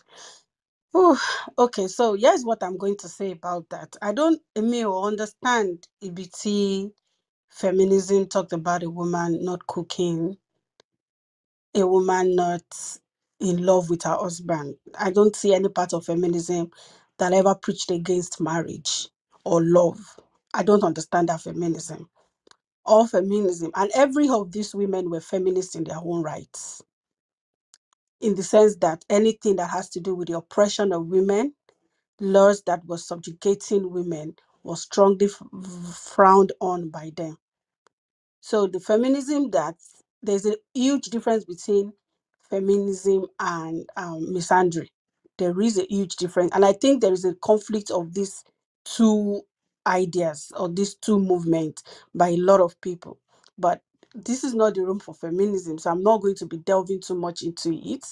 But I'm just going to add that every of these women were feminists in every way, shape, or form. Anything that stood against the rights of women in the society, the right to vote, the right to have a voice, the right to run their businesses successfully, anything that infringes on their rights, they were strongly against it. And that's the feminism that I understand. The right to the girl child education, the right for the woman to drive, the right for a woman to be able to travel without having a cosign that made them women, human first.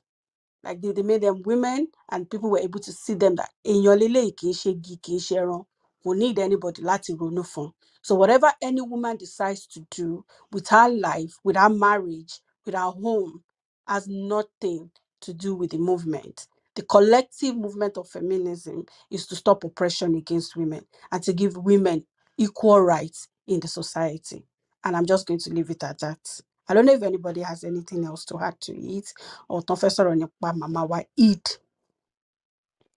I want to add to that conversation as well. And I also wanted to say something before my network acted up. So you were asking the question about, can we rally women like Madam Ransom Kuti rallied women and get them out there? It's possible to rally women. The idea of women being at the forefront and actually really impacting politics is still very much alive today. Even currently, we see Tinubu using women to campaign for him. 10,000 women marching for this man in Ogun State and all over, in Lagos, different parts of Yoruba land. And so how can we, I think we should now consider how we can tap into this resource as Yoruba nation and harness the power of women, the voices of women to propel the movement forward. We have a few women in the movement, very strong, very loud voices in the movement. Ṣùgbọ́n àti wá ọ̀nà tí a máa gbé àwọn other women tí ó yẹ kán rally around, because 1 is not enough, 2 is not enough, 3 is not enough. Out of millions of women in Yoruba land, Shemo. So we have to start thinking critically, because a movement without the support of women could barely work. You understand what I'm saying? So I think that the moment we can hack that code of amplifying the voices of women in the movement, then we can really see some changes. We can really see more progress in this whole movement. So that's that. And also about feminism, I think people just intentionally have blinders on and are not wanting to distinguish between the real issues, which is lack of equitable resources, right? Àti a sọ̀rọ̀ ní bóyá 2 weeks ago nípa àwọn obìnrin ní one village in Yoruba land tí wọ́n treat inhumanely, right? A sọ̀rọ̀ nípa wọn. And that's an example of many that exist in Yoruba land. As a matter of fact, àwọn kan sọ pé pre-colonial times. Do you know that movie Anikulapo, that movie was showing you some of the experiences of women, tí àwọn obìnrin ò bá lọ́mọ, how they get treated and marginalized and pushed to the sidelines. That was pre-colonial times, right? But highlights where a woman's worth was not even beyond her role as a mother. Her child was the definition of her worth. And we saw at the end how she had to leave. We don't know what happened to her because the movie ended there. Yes, the man lost because he couldn't raise up the dead. But at the end of the day, what is going to happen to this woman who had to find her way after sacrifice, after everything they had been through, essentially? So at the end of the day, the men need to really, really sit down and do the homework for themselves. Because anybody to my wants homework here. Otherwise, they will continue to block out this information of the need for women empowerment, the need for creating equitable resources, access to resources for both men and women. And why are you so worried about the what's it called, the minority voice that you are so opposed to? Oh, they said don't cook. Why are you so worried about a woman cooking for you? Why is that your biggest headache? Go and learn how to cook. If that's your biggest headache. But they're actually making really good points. This is a recent case. It's not something that happened in colonial times. This happened in 2022.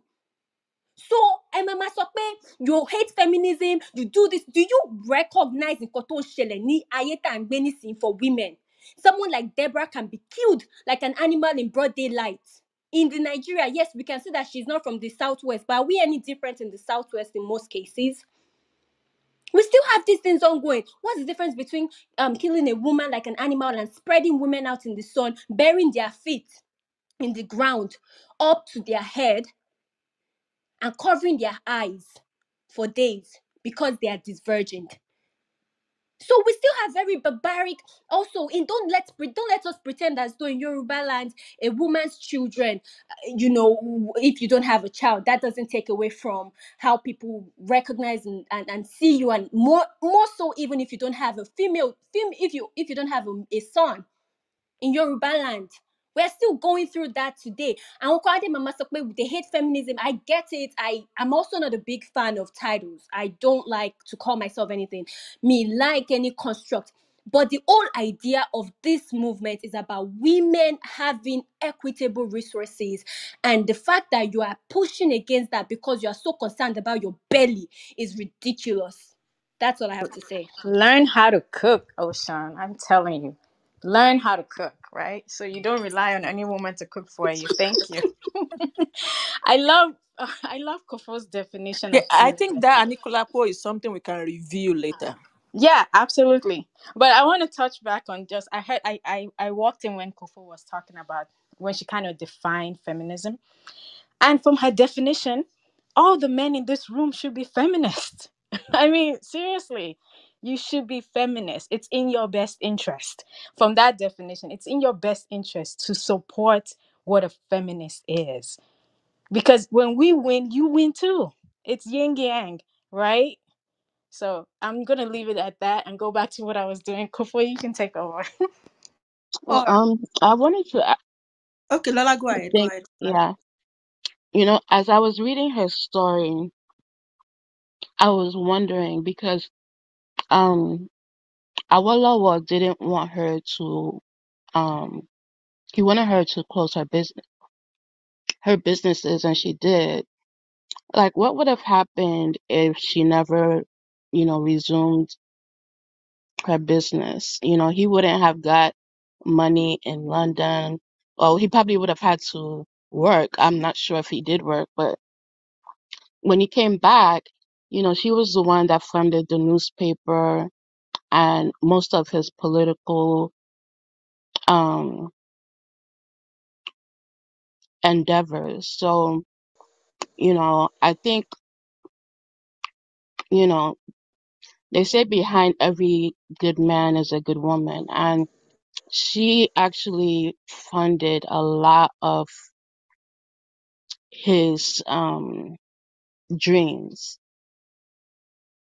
And I think both of them working together made both of them great. So if anybody wants to, I think Kofo, you wanted to take over, or Shangiri, Yeah, I you was have going a to say question? something, but I will let Shankity go before. Please go ahead, Okay, Mr. okay. Shingi. Thank you, Kofo, and thank you, Sister Lola. So I'm just going to try and clarify that maybe cooking was not an example, but it was just a unique situation in the context of the relationship that Chief Awolowo, the late sage, had with Chief Mrs. H.I.D. Awolowo. So I was just trying to bring that out in the context of both of their busy schedules, which is also a personal thing. Cooking is a personal thing. I know how to cook. I'm a very good cook. I'm not waiting for any woman to cook for me, right? But I'm just trying to bring out that part that Sister Lola mentioned in terms of support, and like I wrote in the chat as well, stability of character, clarity of vision that the late sage exhibited. I personally believe that all that was possible because of the pivotal support of the wife, the person we're discussing right now, late Chief Mrs. H.I.D. Awolowo. And to the extent that I personally believe that if the woman, like Sister Lola had clearly stated here, who funded most of Chief Awolowo's activity, to the extent that when Chief Awolowo saw that in his political career, sometime in his life, when he saw that he was being rigged out in most cases by technicalities of the law, He decided to go and study law in the UK. He then also had money. He approached friends to borrow him money. He even approached allies to borrow him money, to the extent that he was only able to get a loan to pay the tuition, but all the other domestic aspect of his life was also supported by his wife, like Sister Lola has mentioned here. So basically, what I'm saying is that it's not just the act of cooking. Cooking is there's nobody even cooking anymore now. We all order online, or from all various kind of restaurants. I can't remember the last time I cooked, right? So, but it's the support system that existed in the traditional Yoruba family that I was trying to point out, whereby, regardless of individual goals, couples still expect to come together and, achieve, be a support for each other to reach their peak, which was exhibited in that peculiar relationship of Chief Awolowo. Mama HID was a very busy woman. She had chains of businesses. Awolowo too was a very busy man. Political meetings after one and other political meetings. But within that context, the woman was still, if you read about Chief Awolowo's life very well in detail, you will see how pivotal, to the extent that even in decision making, Chief Awolowo runs a lot of issues by Mama, just to hear our input and to hear our view as well. So these are the things I'm pointing at, not really making a case for whether I'm expecting any woman to be cooking for. I'm just trying to bring that out as an illustration for what happens when there's partnership rather than competition. Thank you. Can I just say something? I'm so sorry. When you were talking, Shangiri, I remember Professor Adeni, gosh, I forgot his name. He came to talk to us about Awolowo's, what was it? He came to talk to us about Awolowo, and he told us about when Baba had them recount an election or something, and he told Baba a particular person was the one that won. So he mentioned that he asked for Mama's input. He called her in the room and he said, "This your son over here has ran the data and did this. What do you think should be done?" That was powerful to me because he called his wife to ask her about input on something political that maybe most men wouldn't have done. So he did value her input and what she had to contribute to the movement, right? Thank you. All right, thank you, everyone. And I'm glad that this conversation I'm is sorry, taking this sorry, turn. Kofola. I quickly want to chip into something Adedoyin. Just in addition, again, she also, and this is why Mama happens to be one of my mentors, right? Mama reciprocated everything Chief Awolowo did for her times two. This is what I want our women to focus on. Mama made sure that Chief Awolowo never had to bother for one day, rather about what other issues regarding their family is. Mama took care of all of that, and also, in addition, helped him in most of his political endeavors as well. I just want to point that out and what they were able to achieve together. Thank you. I think Shangidi, sorry, Kofo, before you continue, sorry. I think Shangidi, yeah, we can have this discussion some other time. Maybe not now, or maybe along the as Kashin Sorrow, but you'll leave one more. Like I've heard you several times say, this is the kind of feminist I want our women to be. This is how I want them to be. This is how I want them to act. Yeah, I don't think you're in the right position to tell anyone how they should be or what kind of feminist they should be. You are not in that position. I mean, we've mentioned how many women in this room. A ti sọ̀rọ̀ nípa Kòfó Àbáyọ̀mí, a ti sọ̀rọ̀ nípa oríṣiríṣi obìnrin, but you just want to focus on Mama. I mean, which I understand, respect to Mama. We love her and all that. But I mean, this discussion is something we can have some other time. Thank you. All right, thank you, everybody. So here's my take on all of these things, and I think Stadio echoed my reasoning along the line. I think we are forgetting the individual factor in this whole Mama Eat's life. This is who Mama Eat is. This is the path that she has decided to tread with her whole life. She was dedicated to family, to the love that she and late Awolowo shared. There was a clarity in their journey and they understood it. And when you were talking about the food, and one thing that stood out for me was that why did we like it's possible that as at that time this man had a lot of enemies. He could have easily be poisoned by anybody if cooks were allowed in his house. If anybody was just allowed to prepare his food, probably his death wouldn't have been by shooting, it would have been by poisoning.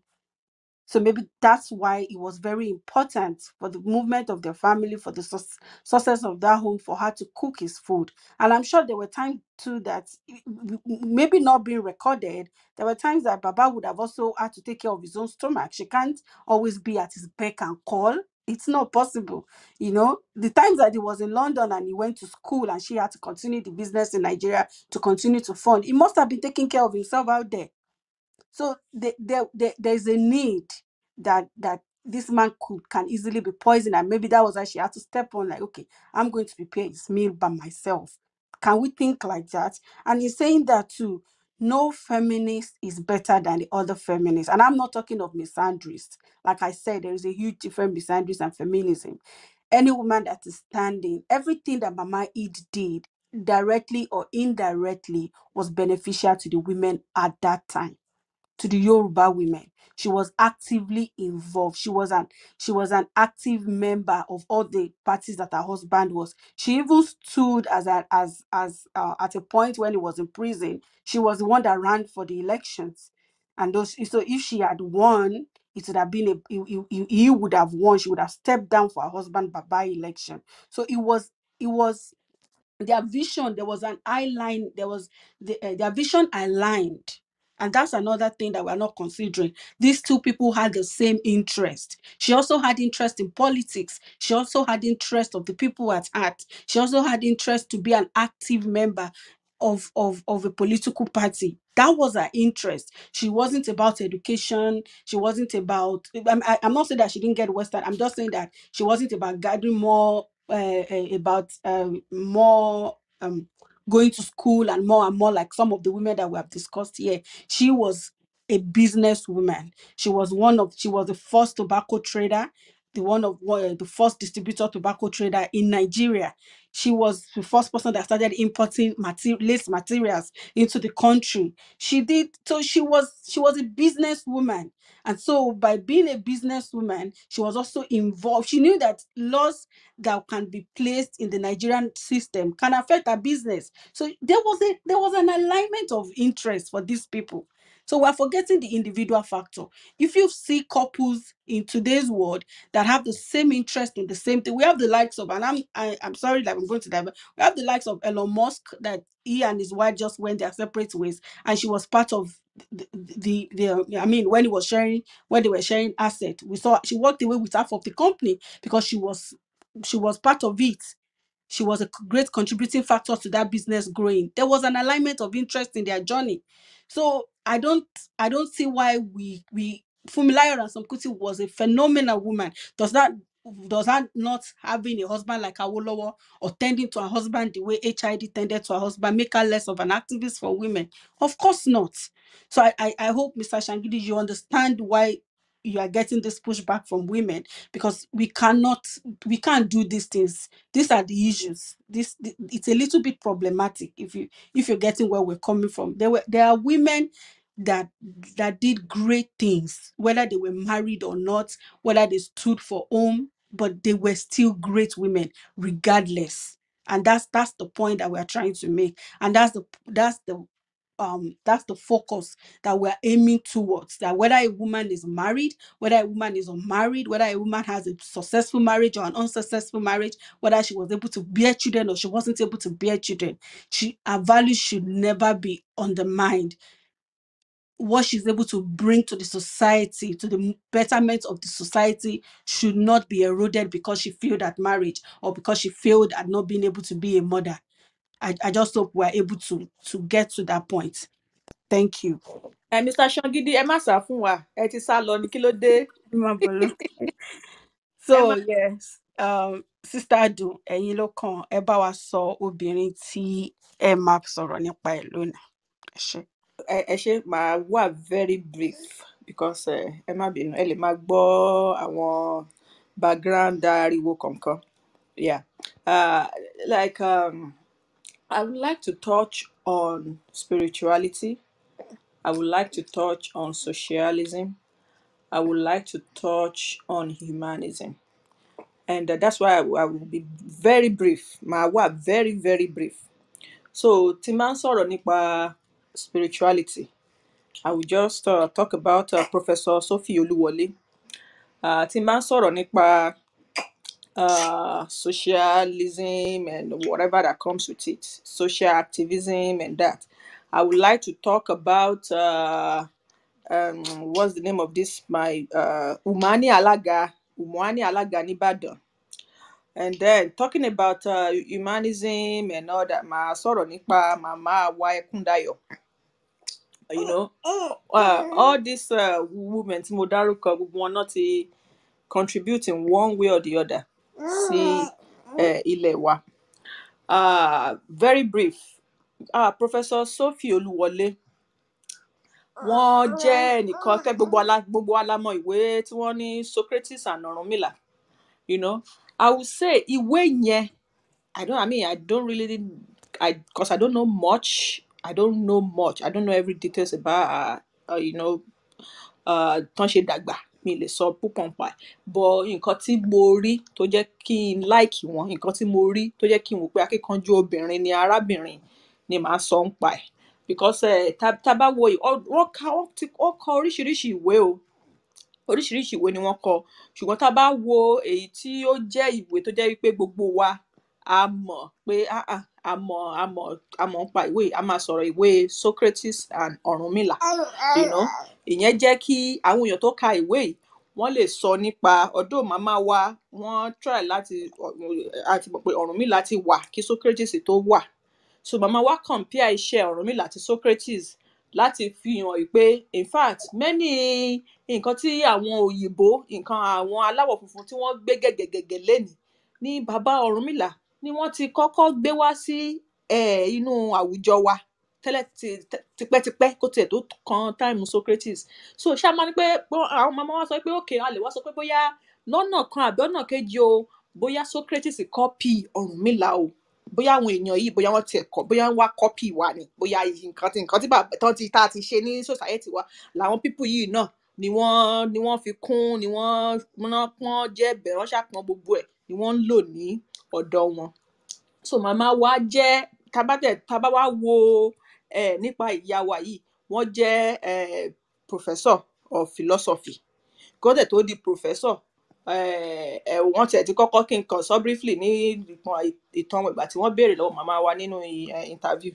Màmá ní nígbà yẹn, nígbà life wọn, wọ́n ní wọ́n ti wò wípé iṣẹ́ obìnrin yàtọ̀ sí iṣẹ́ ọkùnrin. Obìnrin is either kó jẹ́ tailor, is either kó jẹ́ nurse, is either kó jẹ́ typist. Iṣẹ́ táwọn òyìnbó gbé wá nígbà yẹn. So màmá ní àwọn dẹ̀ ti mọ̀ pé àwọn ò tiẹ̀ lè ṣiṣẹ́ nọ́ọ̀sì nígbà táwọn ti lọ sí hospital, táwọn ti rí àwọn lọ sí hospital tán ní káwọn gbóúnjẹ lọ fún àwọn aláìsàn ńbẹ̀, táwọn ti wò pé àwọn ò lè ṣe nọ́ọ̀sì o. You know, so from there màmá tẹ̀síwájú, wọ́n wò pé ó dá o, àwọn máa lọ sí ilé ìwé gíga. So ilé ìwé gíga tí wọ́n ka, you know, probably history, geography, wọ́n ṣáà àti philosophy, you know, ní University Èkó. So but later on wọ́n rò pé nínú mẹ́tẹ̀ẹ̀ta yìí o, philosophy ló dàbí ẹni wípé àwọn máa tẹ̀bàtì. So philosophy ni wọ́n wá kà tí wọ́n fi parí ilé ẹ̀kọ́. Wọ́n ṣe PhD wọn náà ní University Ìbàdàn, you know, so tí wọ́n fi di doctor. So a lè sọ wípé àwọn ni obìnrin àkọ́kọ́ tó gba ìmọ̀ doctor philosophy, àwọn obìnrin àkọ́kọ́ ṣe mọ̀. So nígbà tí wọ́n dẹ̀ tún ṣe tán tí wọ́n gbà á, wọ́n padà wá sí Èkó láti wá ṣiṣẹ́, University Èkó Unilag láti wá ṣiṣẹ́. Àwọn tún ní obìnrin àkọ́kọ́ tó máa jẹ́ Dean of Student Affairs ní Unilag, àwọn olóbìnrin àkọ́kọ́ tó máa jẹ́ Dean, you know. So ìyẹn jẹ́ kí tá bá tún wá wo iṣẹ́ màmá, a máa wò pé akínkanjú obìnrin ni obìnrin yìí, because tá bá wo àwọn philosophers àgàgà láàrin àwa èèyàn dúdú, àwọn ọkùnrin ló pọ̀ jù, area àwọn ọkùnrin ni.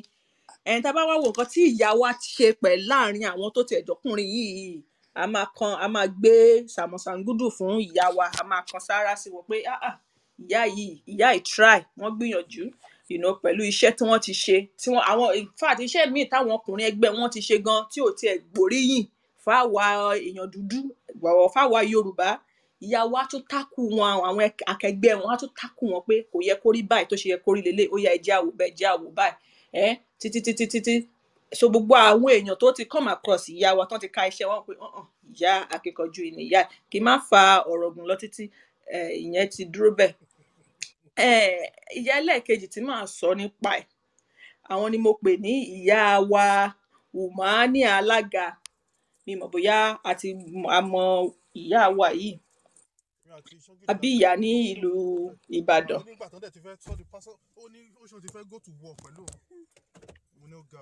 Ọ̀túnba ṣé kí n máa sọ̀rọ̀? Ọ̀túnba ẹ bá wa mute mic yín sir. Ẹ má sọ̀rọ̀ lọ. Okay. Is he unmuted? I'm mute, no worry. Okay. He's not unmuted actually. Okay. Yeah. So Umani Alága yìí, tá bá wo story wọn dáadáa, ó ní school kan ní Ìbàdàn tí wọ́n pè ní Ìsàbátù Grammar School, Ìsàbátù Grammar School nílùú Ìbàdàn. Ṣé mọ̀ pé ọ̀pọ̀lọpọ̀ àwọn ilé ìwé tí wọ́n dá sílẹ̀ nínú society wa, ẹ rí pé most of it wọ́n ní àwọn missionary ló dá àwọn ilé ìwé sílẹ̀. Àwọn missionary tó wá ló dá ọ̀pọ̀lọpọ̀ àwọn ilé ìwé. Apart from àwọn private schools tí tó pé àwa fúnra wa là ń fọwọ́ ara wa dá sílẹ̀ sí torí owó, pé ẹ rí pé ọ̀pọ̀lọpọ̀ àwọn private school tí wọ́n dálẹ̀ sí, tẹ́ bá tiẹ̀ gbọ́ school fees tí wọ́n ń charge, ẹ wò pé business ni wọ́n fi eléyìí ṣe, wọn kò ń ṣe humanity rárá, you know. So but Ìsàbátù yìí ó wà láàrin àwọn school tó jẹ́ wípé àwa la dálẹ̀ fúnra lára wa, torí ìyá wa Umani Alága yìí ara Yorùbá ni wọ́n, ìyá wa sì ni wọ́n. Àwọn àti àwọn tí wọ́n jọ parapọ̀ tí wọ́n dá ilé ìwé yìí náà dá sílẹ̀. Kí nìdí tí wọ́n dẹ̀ fi dá ilé ìwé sílẹ̀ ni wípé ẹ mọ̀ pé wọ́n gbé ẹ̀sìn wá, a ní Kristẹni, a ní Mùsùlùmí, ọ̀pọ̀lọpọ̀ àwọn school tí wọ́n dálẹ̀ ńgbà náà, àwọn Kristẹni, àwọn missionary ló dá ilé ìwé náà sílẹ̀. So ìgbà tó dẹ̀ kan ó di time kan tí àwọn ọmọ ìyá wa tí wọ́n fẹ́ lọ sí ilé ìwé missionary, àwọn missionary yóò gbà kí àwọn ọmọ ìyá wa wá, torí bóyá táwọn ọmọ ìyá ṣe fẹ́ dress ni, bóyá wọ́n fẹ́ lo ìjáàbù ni o, àbí bóyá wọ́n fẹ́ lọ sí school gẹ́gẹ́ bí Mùsùlùmí ni o, àwọn missionary yóò gbà kí àwọn ọmọ ìyá wa yìí kí wọ́n wá sí school bẹ́ẹ̀. Ni ìyá wa bá wò pé ó dá, tí ẹ bá gbà ó dá, àwa ṣe kí ni, àwa náà máa dá títí wa sílẹ̀. Ni ìyá wa wá pé àwọn èèyàn tán ṣáàjọ ṣe, wọ́n dá ilé ìwé títí wọn sílẹ̀ tí wọ́n pè ní Ìsàbátù Grammar School. Ṣé mọ̀? Yàtọ̀ sí nǹkan tí ẹ dẹ̀ mọ̀ wípé ìyá wa yìí, ilé ìwé tán dá sílẹ̀, ilé ìwé yẹn ṣì wà ní Ìbàdàn dè ní o, ilé ìwé yẹn ṣì wà ńbẹ̀ táwọn ọmọ ń lọ síbẹ̀. In fact Ìsàbátù lórúkọ ilé ìwé yẹn, a lè sọ pé àti Christian àti Muslim gan ni wọ́n ń lọ sí ilé ìwé yìí tí wọ́n ń jẹ àǹfààní ìwé tí wọ́n ń kọ́ níbẹ̀. So yàtọ̀ sí nǹkan tí ìyá wa ṣe yìí nípa ètò ẹ̀kọ́, nípa ti ilé ìwé, tá bá tún wá wò ó, ṣe rí ní ìlú Nàìjíríà ká ṣe ń sọ wípé pre-colonial era, ṣé mọ̀, ní Ìbàdàn ó ní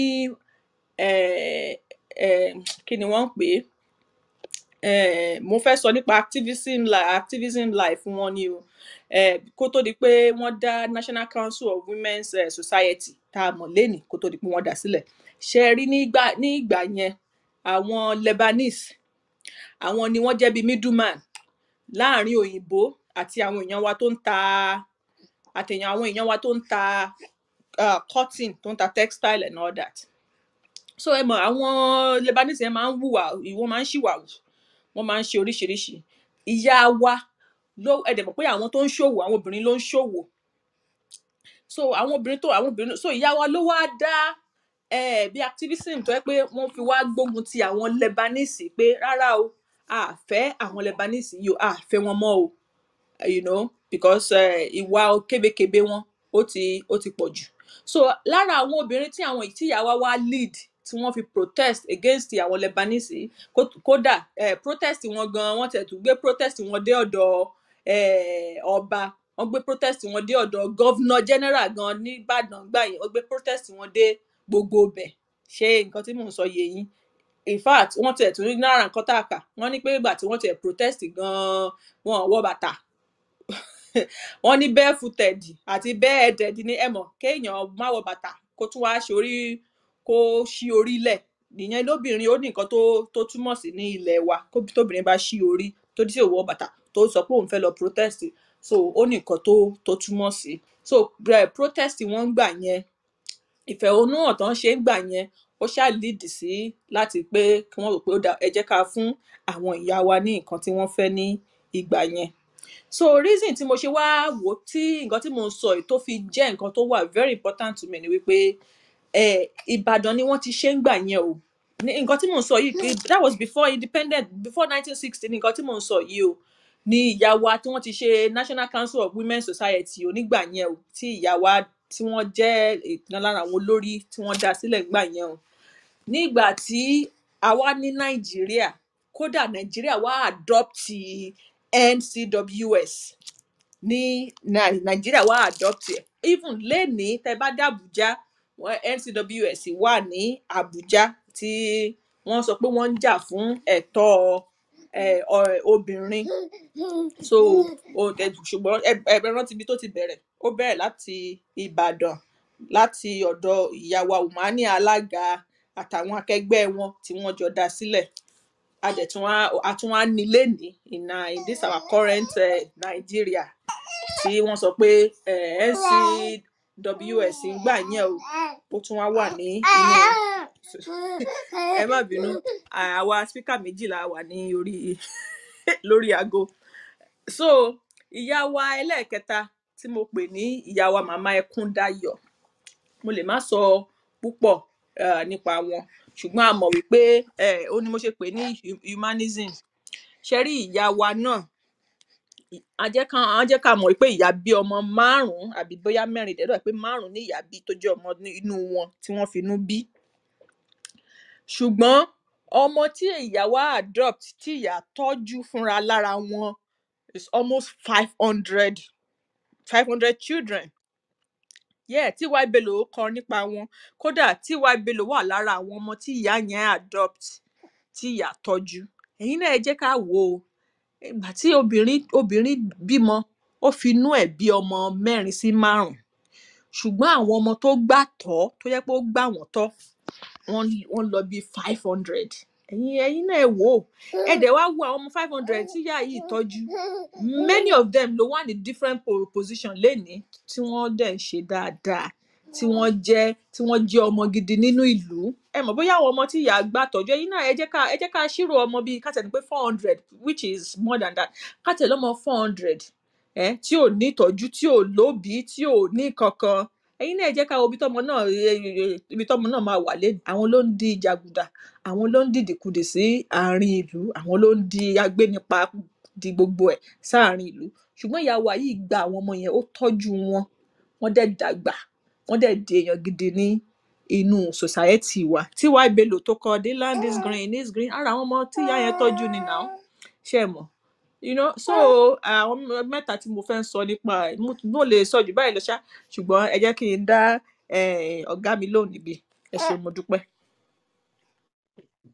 Ẹ ṣé ọ̀gá wa tẹ́ fún wa ní oore ọ̀fẹ́ láti lè sọ̀rọ̀. All right. So I don't know if anybody has anything to add. Madam Ekundayo, for me, I read up about her for the first time when T.Y. Bello sang about her. And in the intro of the song, she was acknowledged, and that was what prompted my curiosity to learn more about her. And I realized that she was one of our women that was a great, like she was a supporter of children. She adopted a lot of children in her life. And yeah, I don't know if she's dead now or she's still alive. I've not read up about her in a minute. But yes, she Yeah, was. she died. She died She, 2018. 2000. Yeah, I think. Yeah, I might be wrong when she died. yeah. So yeah, that was the first time I heard about her. And then I went on to read on about her. She's a very great woman. And this is about to do interesting. Because I be girl in me, a lot of people know that. So it's about to do is one of those very good school, very, very like a lot of people went to Sabatu in Ibadan, aside from Queen's College Ibadan and Commande Secondary School, ISI, Loyola College. Sabatudin is also one of the good schools that we have in Ibadan. So to the government owned, to now realize that it was formed by one of our mothers in the Yoruba history, it's very, very interesting. And I'm going to be reading more about her. I don't know if anybody has anything to say or to add to what Sister Adu has just said. But one thing that we were talking about in the beginning of the conversation was about representation. Why representation really does matter in these times that we are in right now. We've had a lot of beautiful representations from our foremothers, the mothers that had lived before us. They've set on a great path for we the women of this time to be able to look onto and to pick from and to emulate and to run with, that these things are doable, that laws can be changed, laws can be amended, there are ways around it. You just have to move, you just have to do. These women were doers. I feel like they did more than they spoke. They were more of a moving train. They were just so focused. The one that was focused on home was focused on home. The one that was focused on business, the one that was focused on activism, the one that was focused on education. And that woman that we're going to speak on was Mrs. Kofo Ademola. She was the first, she was an educationist, beautiful, beautiful woman. Her story is so inspiring. The first black child the first black girl in Oxford University, and she went on to create a slot but that made Oxford admit two girls every year into the university. Over the years and to the recent times before it now became accessible to all. Imagine the lives of two women that was changed every year because she went on to part the way for the girl child to get education in a very prestigious environment. So it's so interesting that we have women in Yoruba, and we were intentional about picking our Yoruba mothers. It was an intentional move in picking our Yoruba mothers, in bringing them to the light, so that the Yoruba child can know that there is so much more to you than just being a girl. There is so much more that you can achieve than just being a female gender. You are much more than your gender, than the limitations that has been placed on our gender in the society. And these things are achievable if we can unite. We've learned unity, we've learned calm, we've learned purpose and direction. Like these people were very purposeful. Like that's one thing that they all have in common. They were very intentional.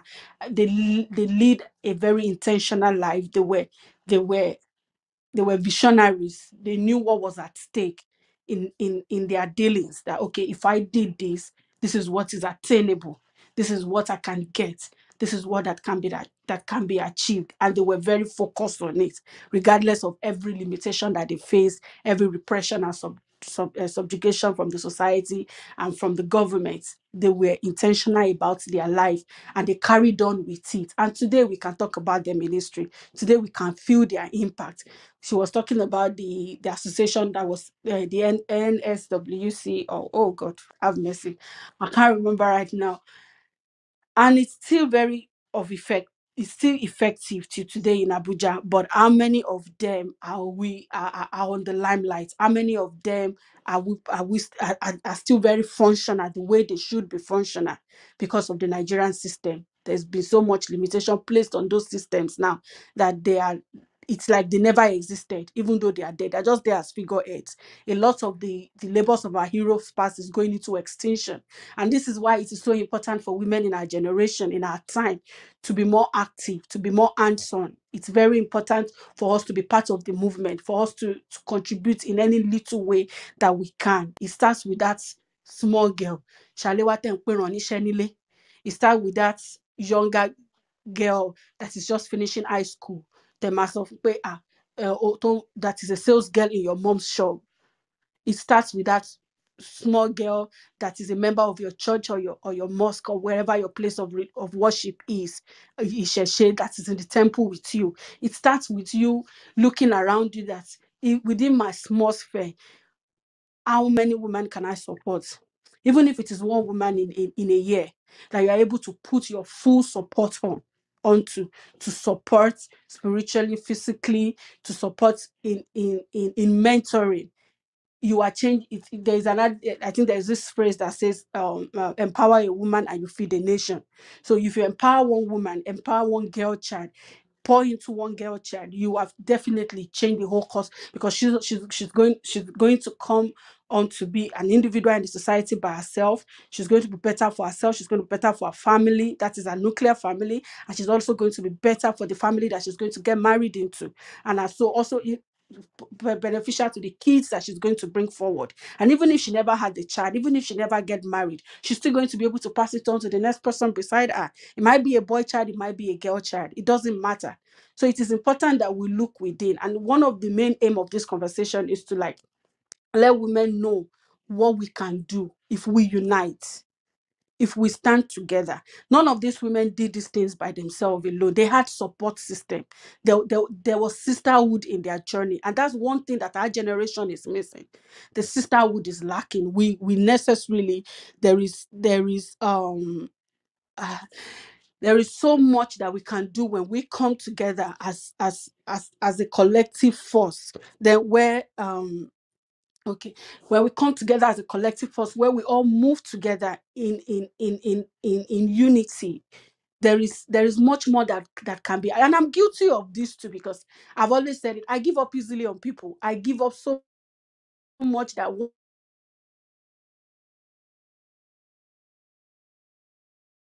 to be, excuse me, I just don't want to be part of it anymore. But these past 3 days that I've been reading up about these women, and I've been doing a lot of reading, and I'm seeing the way, because there is a need. We had these women, they were there, they moved, they did stuffs, but they didn't do it alone.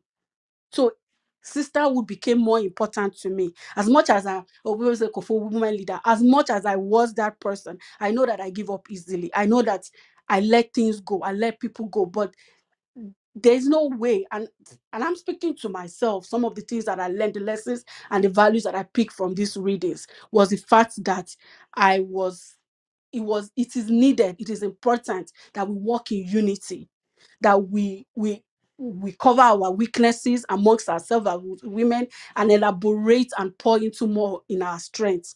It is important that we carry ourselves along. It is important that we are forgiving, because I cannot imagine that Mrs. Funmilayo Ransome Kuti was able to do everything that she did, and none of the women, the 10,000 women, stepped on her toes. I cannot imagine that ever happened. I cannot imagine that Mrs. Eid was able to move as a successful businesswoman if she didn't have a good manager helping her run her business alongside herself. It is important that these women, that the collective effort of women coming together is a force that the world cannot stand. And I'm bringing it to the recent times. Look at the Iranian women movement against the hijab.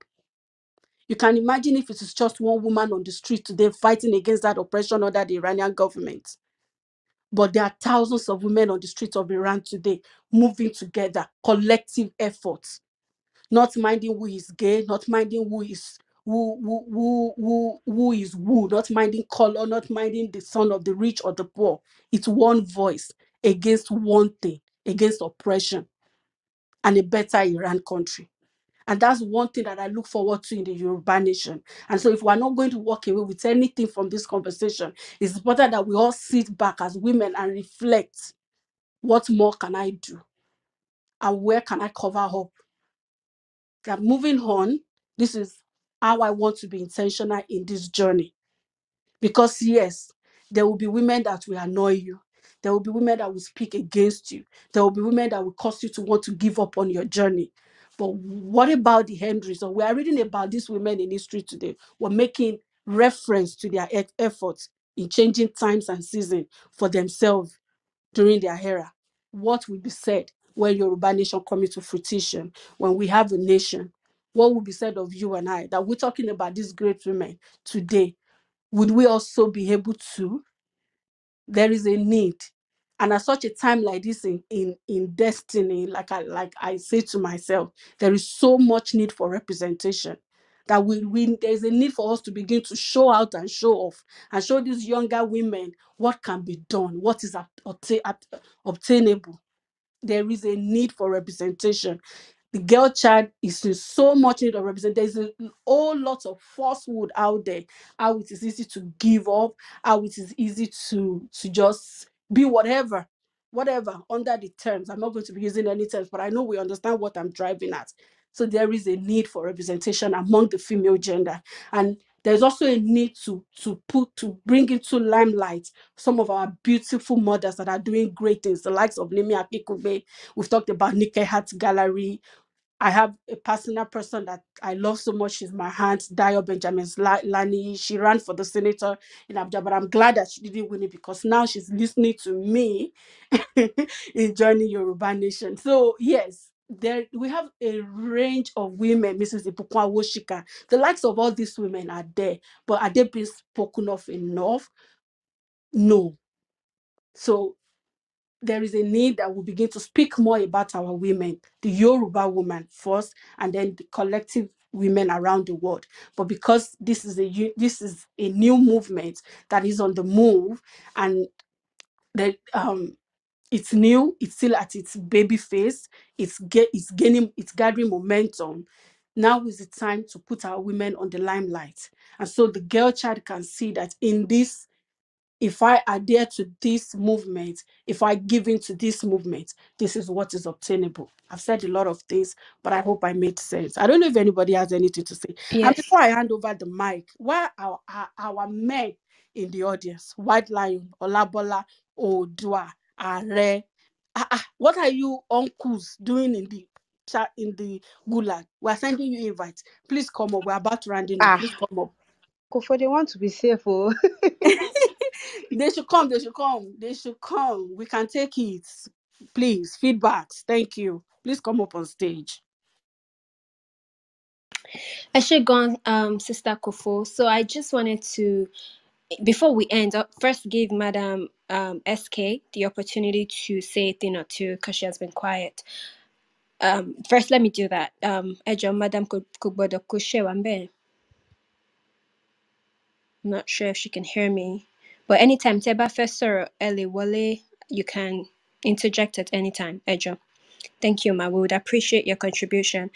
And to add to everything that Madam Kofo and even everyone here said today, so I think that, a lot of men feel attacked personally when we talk about women empowerment, because honestly, we talk about a system that has been created to disenfranchise women, and so it's sometimes hard for people to make that distinction between a system that is designed to persistently disenfranchise women versus like the individual, and then men really get frazzled and they push back.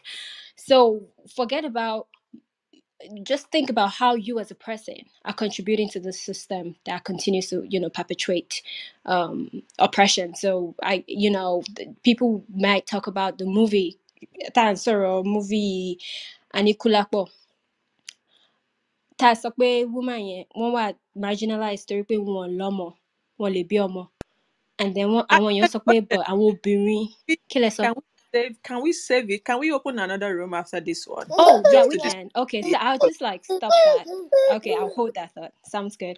But anyway, let's talk about the systems, right? And what is the role of the man? Kini àwọn ọkùnrin, kini nǹkan tẹ́ lè ṣe láti create system tó wà fair, no matter what that system would look like in any aspect of the society. It could even be in your home. right? So how are you perpetuating irrelevant gender roles that will not survive this century? If in your home you would rather let your daughters go to the kitchen and cook and let the men I don't know, sit around, watch football. I'm sorry, that man will not be able to survive this next century that we're, or the next dispensation, whatever else, this next decade. You need to start being more intentionally intentionally inclusive, intentionally inclusive, right? Take away your biases. It's hard to look back on the things that you don't even know you have them, right? You don't even know you have this automatic switch off when women speak. Or I remember I was watching this woman, and I love it. I love that. You know, I love what she did. There's a woman, I think it was her birthday or something. I don't even know what it was, but she was being celebrated, and they called her. And before she spoke, she first took like 15 minutes to do some thank you, me, kneeling down, which is beautiful, right? But at the end of the day, I just wondered if that was performative, you know, because we come from a culture where like I first have to like do all this Is that not Shola this thing. Shobowale, King of Boys? It wasn't King of Boys. It was a real YouTube video of a real birthday or real Oh wow. event. And this woman, like, they were like, okay, Jẹ́ ká pe mommy wa kan wá sọ̀rọ̀. She's like, mo confess, okay, my dear, thank you, sir. Ẹ ṣé, sir, kneeling down. A dúpẹ́ gbogbo nǹkan tẹ́ ẹ ṣe fún wa, daddy. I was just like, okay, I get it. Like, you want to thank your husband. And that's cool and really sweet and lovely. But I wonder how much of this comes from just that pressure in society where you have to call your husband daddy, kneeling down, sir, and bring daddy's food so daddy cannot stand up and take his plate to the kitchen, like daddy cannot cook. So it was so interesting to see. And I'm not saying don't do that, please do it by all means, but I just wondered how much of that is like, you know, trying to fit into this culture that expects you to actually do that versus this is really how I want to honor my husband, right? But anyway, there's a lot we can talk about, but I think that for me, I think we need to start talking about ways to create effective systems. So education, right, in the workforce, in the domestic sphere. How are we engaging women fully? How are we providing the resources? Because nobody's saying that women are equal in terms of, nobody's saying that women and men are the same. So I take away that word equal. I use same because women are different from men. We know that. Like, you don't have to tell us that women will be pregnant for 9 months, and so they would have to, at some point, take time off work, or that physically, biologically speaking, men are stronger, or men can, you know, do like hard labor much more so than women would be able to engage in that sphere. Nobody needs to say that because we know that. But we're saying that how are the strengths of women being perpetuated and propagated, and how are those resources being made available so that women can fully capture those resources to get to the highest level they can get to.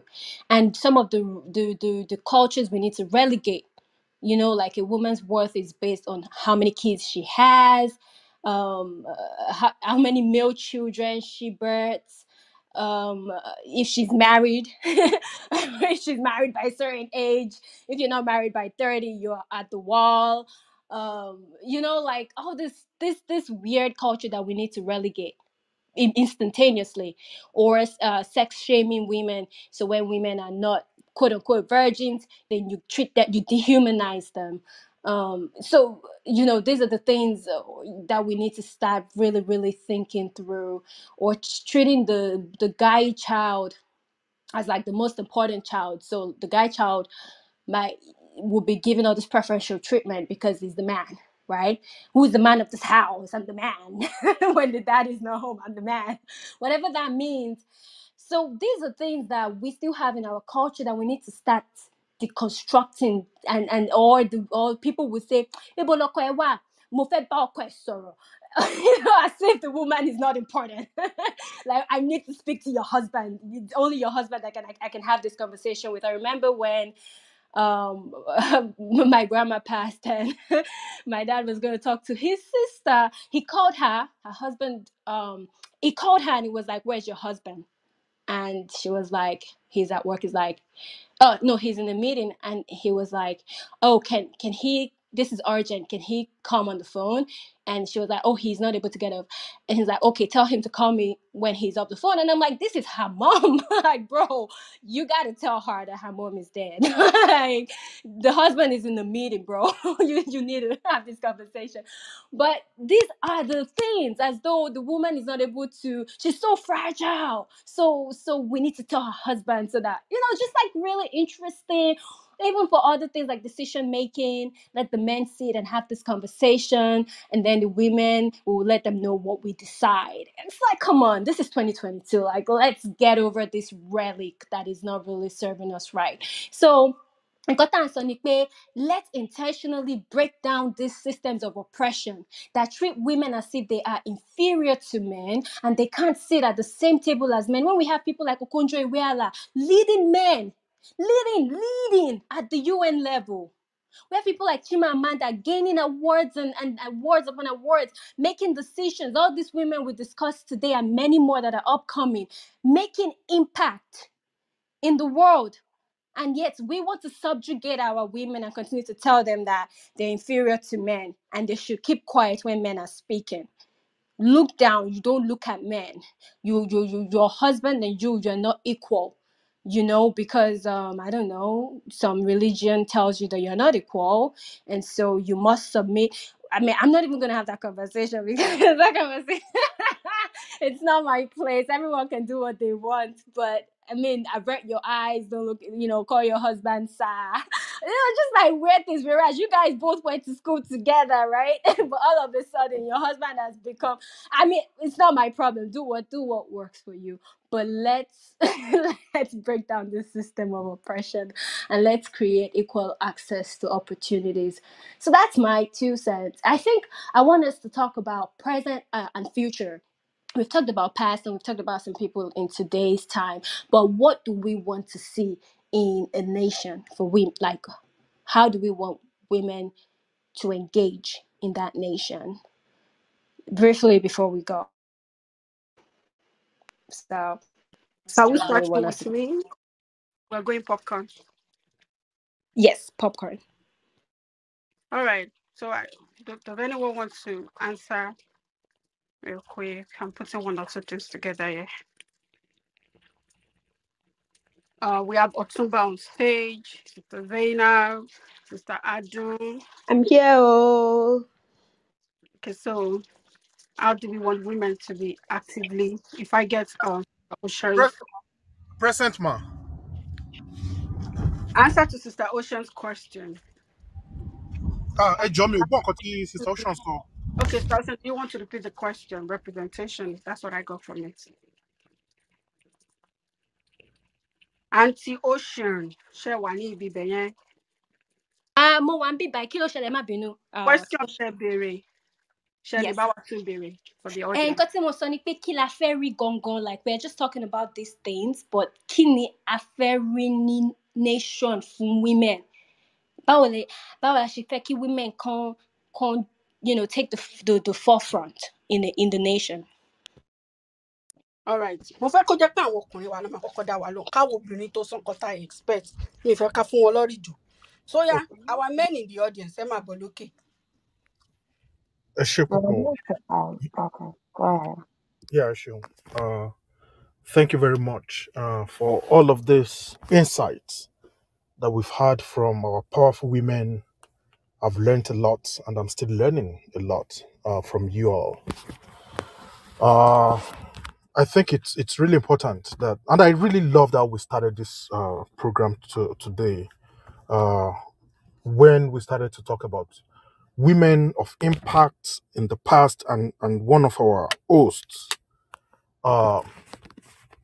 called our attention to many women who had fell by the roadside that did not make it at all, and that it's only a very few that we've got to make references to. And for me personally, I think that is something to think about, and that is something to speak about, and that is something that we should, as we have conversations around the kind of nation that we want built for ourselves. All of this must be in our considerations. There is a whole lot more to be done. And just, thinking and reflecting on how our parents lived their lives and how we're living now, I just want our women to really, really, just take learnings from this and use that as something to be, that should give hope. I know how my parents lived their lives, and I know what marriage is to me. And if you compare if you compare the kind of family that I grew up in and the kind of home that I've been able to build for myself, I see different homes. And I think this is not just me. I think this is also what all of us in our personal lives can also attest to the fact that we don't have it the same as our parents. If nothing, we should see this as something positive. And looking forward to the future, we should be rest assured that whether we like it or not, the reality that we're going to have in the years to come will also be different from what we have today. So, to answer the question, I think the future, the nation that I would want in Yoruba nation starts with these conversations that we're having today. And this is not the first time of having this kind of conversations. Conversations where, where it becomes really clear and apparent that there is something lacking. That tells us that there is the realization of the issues. And that's why it is important that we keep engaging ourselves in conversations like this, because they are going to be very, very critical. And going away from having these conversations would be the part where we now take actions. Sister Koforola, wọ́n sọ ọ̀pọ̀lọpọ̀ ọ̀rọ̀ móríyá, ọ̀pọ̀lọpọ̀ tó ń ṣí ẹni lórí nípa bí àwọn ṣe ń kà nípa àwọn obìnrin àkàndá tọ́lọ́run fi sáàrin wa, àwọn obìnrin tó ń ṣiṣẹ́ takuntakun.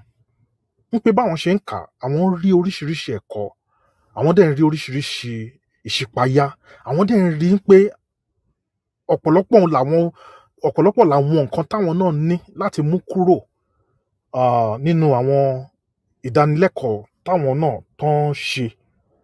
And what that means is that just by having these conversations alone, now we have our sisters, our mothers, really, really understanding what their duties are, especially when you now reflect on what these great women did. So, and that's why it's important. We cannot impose on our women our wishes and desires. Women must lead the conversations. Just like Mama Nikulapo bó ṣe bọ́ síta láti sọ pé tí ò tẹ̀ bìkítà. In fact, I never heard. I just learned that today from my sister Kofo that Madam Kuti would rather, speak Yoruba and only Yoruba. Mi ò gbọ́ kí gbogbo àwọn ìdánilẹ́kọ̀ọ́ àti presentations táwọn bàbá wa Awólọ́wọ̀ and so on and so forth tó lọ ń ṣe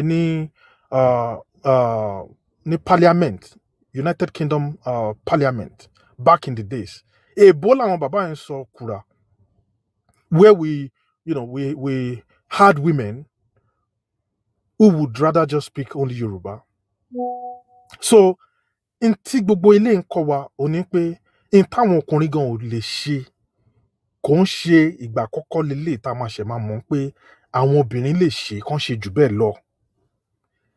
Yàtọ̀ sí táwọn ọkùnrin fẹ́ rí lọ́jọ́ ọ̀la orílẹ̀-èdè Yorùbá, ó ṣe pàtàkì káwọn obìnrin wa gan, kò síyàn tó máa sọ pé a ní mọ́wọ́ obìnrin pé dandan o, ṣùgbọ́n a lè ṣe àtìlẹ́yìn, a lè ṣe ìfọwọ́sowọ́pọ̀ pẹ̀lú àwọn ìyá wa, pẹ̀lú àwọn ìyàwó wa, pẹ̀lú àwọn ẹ̀gbọ́n wa àti àwọn àbúrò wa tán jẹ́ obìnrin. But it takes a woman taking action, owning up, taking responsibilities, stepping up, and doing these things. When our women lead, when our women take responsibility, wọn bí bàbá ńlá kú bàbá ọkùnrin tó máa sọ pé ẹ má jẹ́ ká fobìnrin sí, ẹ jẹ́ ká gbá wọn sẹ́yìn. Ìdí nìyẹn tó ṣe jẹ́ pé mo sọ nǹkan kan, mo sọ pé gbogbo ẹ̀kọ́ tóbìnrin kọ́ ilé ìdáná, ilé ìsóúnjẹ ni gbogbo ẹ̀ parí sí, kò rí sí tó jẹ́ bẹ́ẹ̀. Pàápàá jùlọ tó bá jẹ́ni tó bí ọmọ obìnrin, tá a bá ti wá sọ pé gbogbo ẹ̀kọ́ tọmọ òun náwó lórí ọmọ kọ́mọ lè níláárí kọ́mọ lọ léèwé tó dáa. Kò sí bàbá tó lè bí ọmọ obìnrin kó rán níléèwé kó wá sọ pé gbogbo ẹ̀kọ́ tọmọ ká o, ilé ìdáná nìkan ni kó parí sí. Ṣùgbọ́n ìyẹn ò sọ pé kóbìnrin kó má so oúnjẹ fọ́kọ ẹ̀, ìyẹn náà dẹ̀ sọ pé kókùnrin má mọ oúnjẹ sè. Gbogbo ẹ̀ ló ṣiṣẹ́ pọ̀ fúnra wọn. Ọkùnrin ò pé tí ò bá sáya, tí ò bá sókùnrin, tí ò bá sóbìnrin. Obìnrin náà ò pé tí ò bá sọ́kọ, tí kò bá sókùnrin. Pàápàá jùlọ mo fẹ́ ká mọ̀, mo mọ̀ pé ọ̀pọ̀lọpọ̀ lè máa gbà, ṣùgbọ́n mo fẹ́ ká mọ̀ pé Yorùbá society kò ń ṣe society tó wà perfect. But in my personal experience, Yoruba society, better off a whole lot of societies that have been opportuned to live and work and study in. Ní gbogbo àgbáyé. Tá bá mọ̀ tá ní Yoruba society, mo ń tún sọ, kò ń ṣe ọ̀pọ̀lọpọ̀ society ló fi àyè gba obìnrin bí Yoruba society ṣe fàyè gba obìnrin. Ṣùgbọ́n mi ò sọ pé Yoruba society ń pé ó perfect, ń pé kò lábà wọn. Ṣùgbọ́n nínú gbogbo ìta ń sọ, kí ọkùnrin àtobìnrin kan jọ fọwọ́sowọ́pọ̀. Òun dẹ̀ ní tí mo mọ̀ tí arákùnrin Ṣángìdì ń sọ lẹ́ẹ̀kan. Àyè tí bàbá Awólọ́wọ̀ nílò láti ṣe ọ̀tọ̀ ni, tí ìyá Awólọ́wọ̀ nílò láti ṣe ọ̀tọ̀ ni. Ṣùgbọ́n táwọn méjèèjì bá jọ ṣiṣẹ́ papọ̀, a máa lè ní àṣeyọrí, a dẹ̀ máa lè ní ìgbéga. Fún ọjọ́ ọ̀la Yorùbá tá fẹ́, èmi fẹ́ ọjọ́ ọ̀la tó jẹ́ pé gbogbo obìnrin wa àtọkùnrin wa wọ́n máa ní ipa pàtàkì láti kó. Ṣùgbọ́n pàápàá jùlọ ohun tó ṣe pàtàkì ni pé láti ìsìn lọ ká ti máa fi lọ́lẹ̀ ń pé irú society tá fẹ́ build lélẹ̀. Society tó encourage women participation, women involvement. Society, in fact, even beyond that, society that will be built on energy and strength of our women. Táwa ọkùnrin bá sọ pé a fẹ́ jáde láti lọ ṣe protest fún bí àpẹẹrẹ, ìgbà tó máa fi kó gbogbo machine jáde láti dojú ogun, láti dojú ìjà kọ wá, tó bá jẹ́ àwọn ìyá wa náà jáde, wọn lè ṣerú ẹ̀ fún wa. Àwa kan máa lọ lẹ́yìn wọn ni. So gbogbo wa la níṣẹ́ takuntakun láti ṣe. Iṣẹ́ tá nílò láti ṣe, iṣẹ́ ọkùnrin lè yàtọ̀ díẹ̀ sí ti iṣẹ́ obìnrin. Iṣẹ́ obìnrin lè yàtọ̀ díẹ̀ sí tọkùnrin. Ṣùgbọ́n gbogbo ẹ̀ ló jọ ṣiṣẹ́ papọ̀ fún rere àti fún ìgbéga àti fún ìgbélékè ilẹ̀ wa. The conversation is not to compare the roles of women or the roles of men or what men. There is nothing, absolutely, tókùnrin lè ṣe tóbìnrin ò lè ṣe àbí tóbìnrin ò lè ṣe jù bẹ́ẹ̀ lọ. Ṣùgbọ́n a gbọ́dọ̀ tún mọ̀ pé ó ṣe pàtàkì, ó ṣọ̀ranyàn, ó kan pa ń pé àwọn obìnrin wa, ẹ̀yin ìyá wa, ẹ̀yin obìnrin wa, ẹ gbọ́dọ̀ mọ ojúṣe yín. Ẹ gbọ́dọ̀ mọ̀ pé iṣẹ́ tó wà ńlẹ̀ láti ṣe kò ń ṣiṣẹ́ tó jẹ́ pé ẹ máa ta kété fún. Iṣẹ́ tó wà ńlẹ̀ fún wa láti ṣe, iṣẹ́ tí àti obìnrin o àtọkùnrin o, gbogbo wa gbọ́dọ̀ fọwọ́sowọ́pọ̀ kájọ ṣe ni ká lè ní àṣeyọrí ń bẹ̀. N tèmi ní láti sọ nìyẹn. Ẹ ṣé púpọ̀ fún oore ọ̀fẹ́ àti àǹfààní tí mo rí gbà láti bá yín sọ̀rọ̀. Ẹ ṣeun. Ẹ ṣé gan ni Ọ̀túnba. Such profound words. Thank you so much. I want our men to go first before we women start speaking to ourselves openly, and then we'll move on from there. So, Shangidi, ẹ bá wa lọ kí olùkọ́ wa. Our Yoruba teacher, Olabola now go. All right, Thank Shangidi. you. Yeah, thank you very much. Now that Olabola is here, Thank you very much, Kofo, and thank you once again, everyone, for giving me this opportunity to speak again. So, I just want to top up on Otumba's conclusion, and that was why I was making that example of Mama HID Awolowo, where she was practically the backbone of Baba. That was what I was trying to, point to.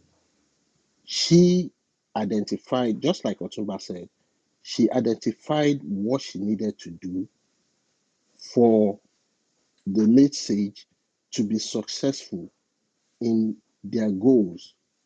And Sister Koforola is right that the maybe what also worked for them was the personal fact that they had aligning goals, right? So they were able to work together to harness individual resources for them to collectively, achieve the goal that they were able to achieve. Because you can't, interestingly, you can't write the history.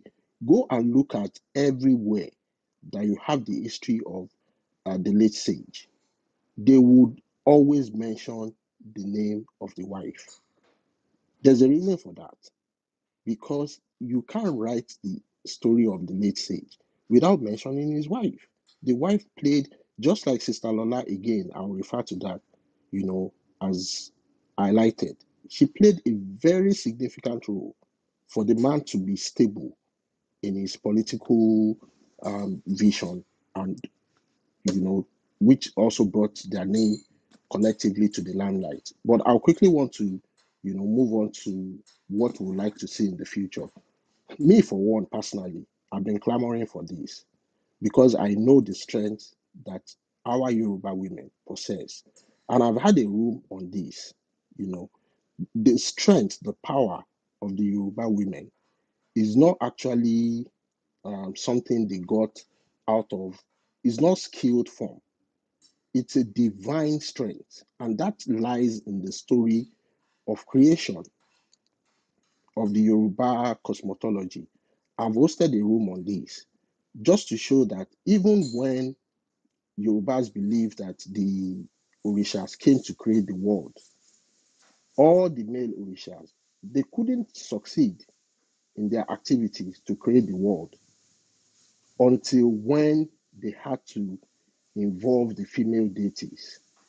And that's, I also tried to, put in the room that I hosted to show that that actually translated to every single unit of Yoruba communal societies, where you have in every decision-making council, you have a woman, whether in the form of Iyalode, Iyaloja, Iyeyoba, etc.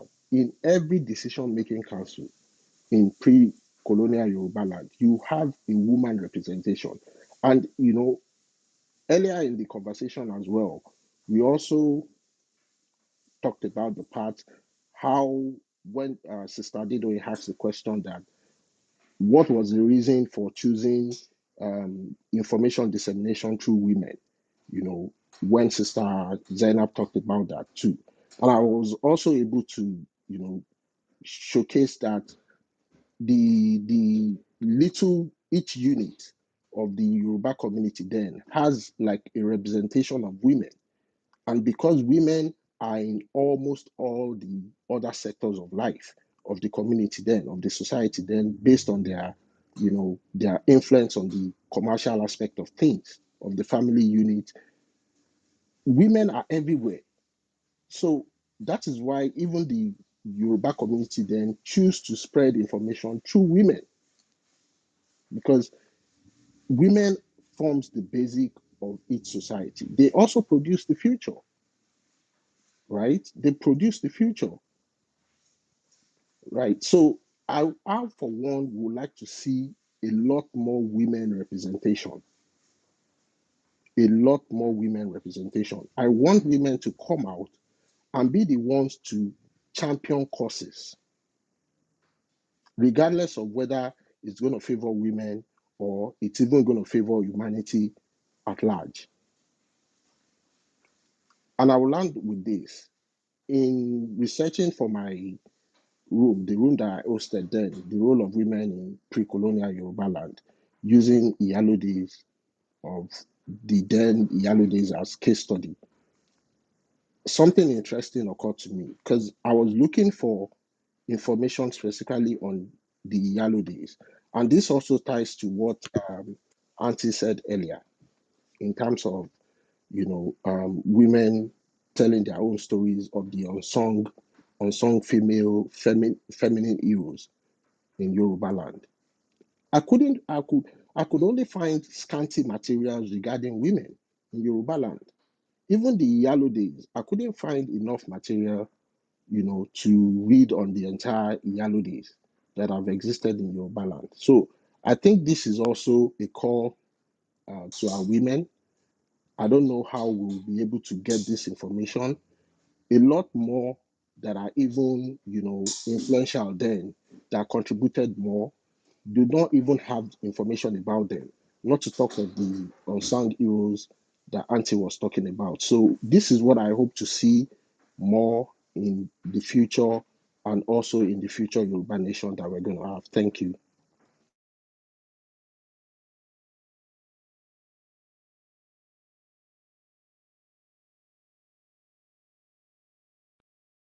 Oh my God, I'm so sorry. Thank you so much, Shangidi. Olabala,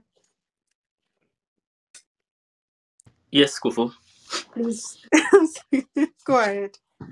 I came up because you said You come up, have to not speak because on I the question. not because I have anything to Yes, say. you do. Oh yeah, I am all ears. Speak. Kufo, if I don't come up now, you say I'd not come up. Yes. Now that you are here, please Uh, answer the question. Thank you. so sorry, what's the question? I'm sorry.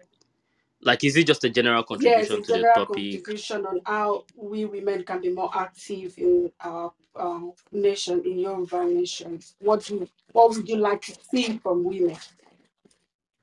Okay. So I would Moki everybody else in Mobani Kale. Okay, what do I know audience now? Ki Obiri take more of leadership roles. I need a more obìnrin sí nínú movement Yoruba Nation. So because gbogbo bá ṣe ń ṣe wẹ́rẹ́wẹ́rẹ́ yìí náà, so ó jọ pé awareness là ń ṣe nìkan lójú wa pé à ń ṣe bí a kàn keep àwọn èèyàn aware, educating one another, etc. etc. But that's just say half of the story. The other half náà ni wípé àwa gan fúnra wa ń groom ara wa, à ń prepare ara wa, à ń gbára wa dì sílẹ̀ fún iṣẹ́ ńlá tó wà ahead of us. So yes, it's one task wípé educate àwọn èèyàn wa náà dẹ̀ educate ara wa. So the other task ni wípé there is a future táwọn aim láti get to. We are getting prepared for that leadership role. So that's the other side. So the more women come on board, the more tó wọn náà ṣe ń gbáradì sílẹ̀, there are things tí mi ò rò bí pé màmá forí mi rò ń sìn tẹ́lẹ̀, which this movement bá ṣe ránṣẹ́ wẹ́rẹ́ lórí Clubhouse àtàwọn abòmíì that ń ṣe is getting me prepared like, hey, nǹkan iṣẹ́ ńlá wà wájú o. And that's like first line nínú anthem wa bó ṣe sọ́nà nìyẹn, iṣẹ́ ó wà fúnlẹ̀ wa. So women should get in here, come on board, ẹ wá darapọ̀ mọ́ wa.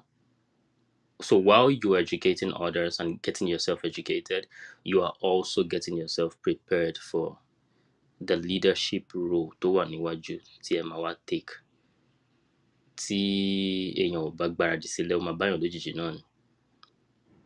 So wọ́n lè sọ pé wọn kì í pín ogún ilé lẹ́dẹ̀ ọmọ oko kó tó ṣe bí òwe ọ̀yàn àgbàlagbà. So mo kàn feel pé kí n fi hàn. So that's my own. Another perspective that I'd like to bring in. Aside the one the more we come on board and talk to people, we're getting ourselves prepared for the future, the leadership role ahead of us. Perspective kejì ni history. So èmi máa ń like wípé there is a lot in our past. Society wa ò perfect o, but ó dá gan. Yoruba society, especially in the deep past. There's a lot to learn nínú society wa, especially before the time tí àwọn external meddlings tó wọ́n tí gbogbo ẹ̀ dàrú pọ̀ mọ́ra wọn.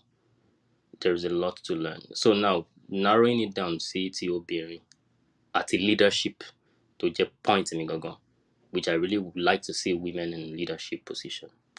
So nínú àwọn nǹkan tá a lè leverage lórí àwọn nǹkan tó dá nínú past tiwa látẹ̀yìnwá. So we leverage on those things and we modify them. I'm gonna take one, learn from them, modify them to suit the needs of the time. So náà ni wípé tẹ́ bá wò lọ dáadáa ní deep Yoruba society, prior to meddlings, prior to gbogbo demonizations, bóyá demonizations tó wà externally àti ìtawà náà ṣe fúnra wa. Tá bá ní ká wò lóòótọ́, society will, and I made this point earlier ní room kan, I think it was me, White Lion, and Otumba was in that room. Room yẹn jìnnà sí bíbá díẹ̀. Tá bá wò lọ lóòótọ́ ní society Yoruba in the past, ta ló lè sọ ẹgbẹ́ kan fún mi tó ṣe wípé ẹgbẹ́ yẹn àwọn tó kóra wọn síbẹ̀ wọ́n jẹ́ ọkùnrin ni o, àbọ̀wọ̀n tó kóra wọn síbẹ̀ wọ́n jẹ́ obìnrin ni o, àbọ̀wọ̀n tó kóra wọn síbẹ̀ wọ́n jẹ́ ọkùnrin àti obìnrin. Èwo ló wà more powerful than èyí tán àwọn obìnrin kóra wọn jọ sí nílẹ̀ Yorùbá? Can you name one society in any corner of Yoruba land, any group of people, which is very powerful, feared, than the one tó yẹ pé àwọn obìnrin ló kóra wọn jọ?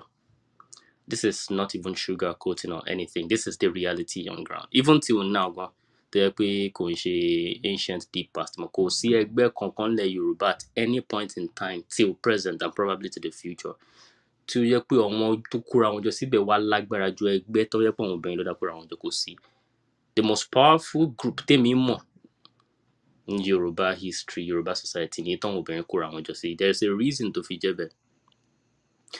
We may be looking at it from the lens of demonization lẹ́ni tí gbogbo nǹkan ti dàrú. And demonization any myriads of explanations to fi rí bẹ́ẹ̀. But the reality nǹkan tá fẹ́ yọ ń bẹ̀ ni the theme, the spirit of that ni wípé ẹ máa gbọ́ náà, àwọn ọkùnrin máa ń kóra wọn jọ, wọ́n ṣẹgbẹ́, wọ́n pera wọn lógbò ni. Òṣùgbó, wọ́n máa powerful lóòótọ́. Kódà gan kọ́ pera wọn babaláwo kan kóra wọn jọ, wọ́n máa ń lágbára. Bẹ́ẹ̀ náà, àwọn obìnrin kan náà kóra wọn jọ nílẹ̀ Yorùbá. Kò tún sẹ́nìkan tó lágbára tó wọn nílẹ̀ Yorùbá, and that's our reality. So nǹkan tá fẹ́ yọ nù bẹ́ẹ̀ kì í ṣe demonization táwọn èèyàn ti demonize irú ẹgbẹ́ bẹ́ẹ̀. What we want to really take from there ni wípé kí ni Yoruba people rí ní bẹ̀rẹ̀ pẹ̀pẹ̀ ayé wọn at some point in the course of their history tí wọ́n fi ẹgbẹ́ oríṣiríṣi wá wà, tọkùnrin wà, tóbìnrin wà, tí mixed one wá wà, tẹ́ pé gbogbo wọn wá gbé wa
Sure you like me on a fresh bush me do Sorry for that yeah.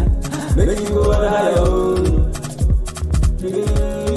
Sorry for that ayé ti wá dáadé báyìí o. Ṣé àwọn àgbà bọ̀ wọ́n ní ibi bá kúrò nínú iṣẹ́ ti bùṣe èyí ló mú àjọ adójútèmi ni. Àkànní Akànjí Farm pèsè àwọn èrè oko fún jíjẹ ní ìrọ̀rùn láìsí àbàwọ́n kan àti ìnira rárá. Àwọn èrè oko bíi àgbàdo, ẹ̀gẹ́, iṣu, ewébẹ̀ àti àwọn èso lóríṣiríṣi, ẹran ìgbẹ́, ẹja odò, ìgbín àti bẹ́ẹ̀ bẹ́ẹ̀ lọ. A tún ta àwọn ohun jíjẹ fún àwọn oníbàárà wa tí wọn kò bá lówó lọ́wọ́ lásìkò àti ra oúnjẹ lọ́dọ̀ wa, ṣùgbọ́n tí wọ́n sì ṣe ìlérí pé wọn yóò san owó náà padà kété tí wọ́n bá ti rí owó náà níparí oṣù. Pàpàǹbarì rẹ̀ ni wípé a tún lè kó èyíkéyìí nínú àwọn èrè oko lọ káàkiri àgbáláyé. Ẹ̀yin ẹ̀ṣẹ̀ àti kàn sí wa lórí ẹ̀rọ many examples ọkùnrin pọ̀ ju obìnrin lọ because tabanika ṣe count but we have many examples. 4577 àti 09077901303. Àkànní Akànjí Farms àwa fún yín lọ́jọ́kọ́jọ́.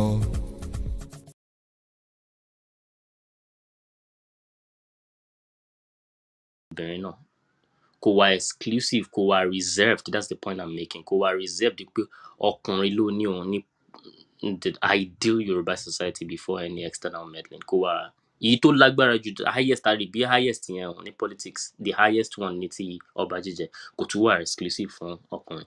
Àtọkùnrin àtobìnrin àjọ máa jọ tussle níbẹ̀. Things changed, yes. In fact, Sister Adedoyin was asking me one day, I think this point was made, and she asked me, ìlú wo ni obìnrin ti jẹ́ ọba? And I was actually, in fact, I was going, she had to stop me. Like, ìlú báyìí ọba báyìí ló jẹ́ tó jẹ́ obìnrin, not Adélé o, kì í ṣe Adélé ọba ń pè ẹnìkan kò sọ ọba ń lé ọba gangan. Ìlú báyìí, and on and on. Ṣé wàá rọ̀ wọ́n ìbá tí mo list yẹn? What is sure, nǹkan tó certain táwọn research ń sọ ni wípé most gbogbo king list ọba tá à ń gbọ́ lé ní àwọn orúkọ obìnrin wà forgotten in the traditions ni. And me, I take it to mean not forgotten, suppressed ni. So tó bá ka list àwọn ọba lọ ẹ̀kọ́ máa gbọ́ pọ̀kùnrin ní gbogbo wọn. Èmi gan ẹ̀tẹ̀ ní mọ̀ ẹ̀kọ́ máa zún pọ̀kùnrin ló máa yẹ kùnrin lẹ́ni ẹ̀ máa jẹ́. So ó máa ń ṣẹlẹ̀ bẹ́ẹ̀. Kí ló dé tí gbogbo ẹ̀ fi wá di bó ṣe dì lénìí? Kí ló dé pé àwọn ẹgbẹ́ àwọn obìnrin yẹn ti wá di nǹkan tó wà demonize? Kí ló dé pé àwọn ọba jíjẹ ti wá dàbí pé it's a purely male affair? So inú àwọn nǹkan tó mi rò bó fà náà ni wípé Yorùbá sọ pé èké dáyé àásà dápò mu. Ó ti pẹ́ tí patriarchy ti wà. Ẹ má jẹ́ ká pé ajá lọ́bọ̀ fúnra wa.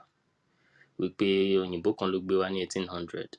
It's been around for a while. Mi ò sọ pé òun ni foundation society wa, I don't know, but patriarchy has been around for a while. So inú àwọn effort tí àwọn nǹkan tí patriarchy máa ń ṣe náà ni wípé tóbìnrin bá jọba nítorí society yẹn mọ̀ pé obìnrin lè jẹ. So they would, and this is my interpretation, they would want to find an excuse for why she should not be a king. Or criticize, or weave story around there. Even in traditions, go weave story around obìnrin yẹn bó ṣe jẹ́ èèyàn burúkú. Nǹkan tọkùnrin máa ṣe normally tó máa mú jẹ. Tóun bá ṣe, ó máa sọ pé nǹkan yẹn ti burú jù. Normally nílùú ó máa lọ jagun, ó máa ṣe gbogbo ẹ̀. Tóbìnrin bá yẹn bá ṣígun, ó máa ní pé ṣẹ́rí ó fẹ́ pa gbogbo èèyàn tó wà ń lù tán, kò fẹ́ kéèyàn kọ́kọ́ kún lù mọ́. Fún àpẹẹrẹ ní Ifẹ̀, there is one woman tó jẹ́ ọba. At least 2 kings ní àwọn traditions yẹn rántí, but bó ṣe jẹ́ méjì yẹn wọ́n tún suppress ẹ̀ dé pé ẹyọkan gan ló tún hàn dèní. Ẹyọkan yẹn gan tá a bá ṣọ́ra in next 50 years ẹni gbọ́ póbìnrin lẹ́ni yẹn mọ́. And there are probably more than 2 ní Ifẹ̀ fún ara ẹ̀ gan. So that particular woman, Luwo, no nǹkan tó fi máa rántí ẹnu traditions ni wípé kí la lè pè ní English náà pé ẹni tó ti mean jù, she's too wicked. Tẹ́ bá wúrú àwọn obìnrin tó máa ń lágbára yẹn, you will find that element of pé wọ́n weave story ẹni tó ṣe nǹkan kan tẹ́nìkan ò ṣe rí. Ṣé rí nǹkan tẹ́ni yẹn ṣe tán pé ẹnìkan ṣe rí, ọkùnrin tó ṣe ti pọ̀ jù. But for some reason, it's okay tọkùnrin bá ṣe àwọn nǹkan yẹn náà. But obìnrin nìkan gbọ́dọ̀ ṣe rẹ̀. So they said she's too mean because tó bá ó máa ṣígun. In fact, traditions sọ pé she's the king who almost depopulated Ife. gbogbo ìgbà ṣá ló máa ń ṣígun gbé kàn lọ jagun, gbogbo ìgbà ṣá ló máa ń ṣe kinní kan. Ìfẹ́ ogun mélòó nífẹ̀ẹ́ ń jà? So the reason why you find those things in the tradition is patriarchy. Often create excuse why she should not have been king, why obìnrin should not be king in the first place. And títí suppression yẹn lọ títí tó fi dàbẹ́ pé the norm in Yoruba land ni pé obìnrin ọba bó ló ti fẹ́ gbọ́, ó fẹ́ dàbẹ́ pé kò ṣeé ṣe. So ó máa ń ṣẹlẹ̀. Àwọn ìyá mi náà, the same thing ni. Èkédáyà Sàdápòmù. This my understanding again. I think they were demonized even before meddling on religion in me. Kí religion mi tó dé ní demonization tí ń ṣẹlẹ̀ láàrin ara wa. Kí dẹ̀ ló ń fa demonization táàrin ara wa yẹn gan? Patriarchy ni. Obìnrin ló lágbára jù ní society. Well, fún wọn lórúkọ burúkú ẹ sọ pé wọn ò dá. Tẹ́nìkan bá sick tí gbogbo èèyàn try tán rí ṣe, wọ́n á attribute ẹ̀ sọ́nà tó lágbára jù ní society àwọn obìnrin yẹn pé àwọn àjẹ́ ló ń ṣe. So this is something that is woven well into our own traditions. Then later, our foreign kin not too bad titi wa. So patriarchy has been around for a while. That's the point. It's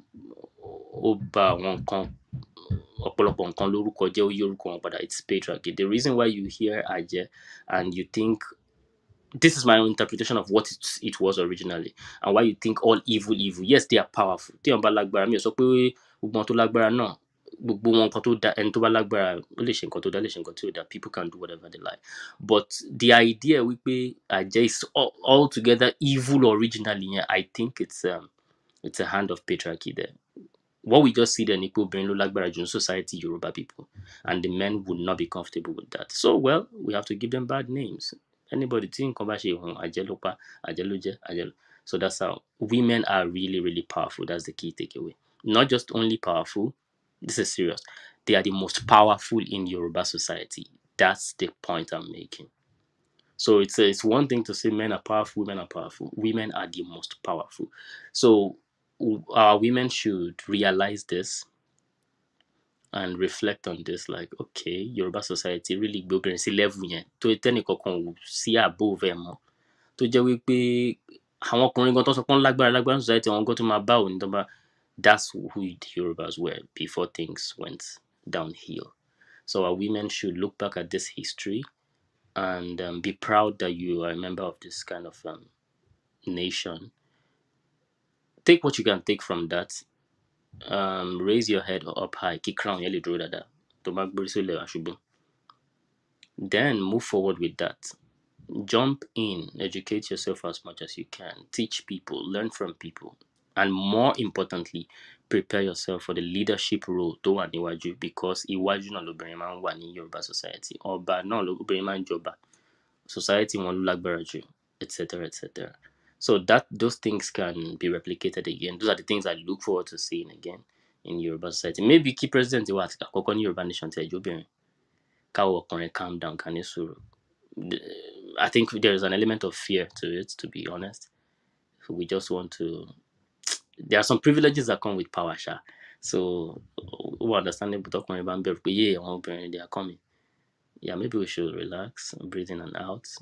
Maybe our first president should be a woman, maybe. So you guys should come on board. But see, about the first president, to bring the Silara, to bring a involved in politics, to bring a fashion, to tadi dear. So if we really need to see our women in the forefront, they should be among us too. Leader at the same time. Or contradictory. You can't not be here and be here at the same time, if that makes sense. So that's the little bit Timothy can share, telling our people how what we are doing here is not just only educating us. That's to summarize. Not just only educating one another, but also to prepare ourselves for the leadership role in front of us, the Yoruba woman particularly. And also to look back in our history to say, yeah, this is not completely new. This is something that we've done better than anyone in the past. History. Some societies don't even give women power, let alone giving them the highest power. We not only give women power, we give them the highest. Yes, it was demonized and all that. We can peel back the layers of all those demonization and leave it at what it is originally. Women have the highest power. Our women are kings, etc. We can replicate that in our Yoruba nation again. in terms of leadership role in politics. So yeah, it's doable, and we can do these things if we know. So that's why we're looking at back at history, so that we can know. And we can also do it if the women come on board. Because Tomba Wasibi no Lomali or Lidua. Tomba Basilara to tadi from politics, don't tadi men from conversations by well, Elumi lead one. And if it's about for let's see people on show. So you guys should join us. Look back at the past and take what you can take. So yeah, my jail contribution kekere temi. See conversation, yeah. Oh wow.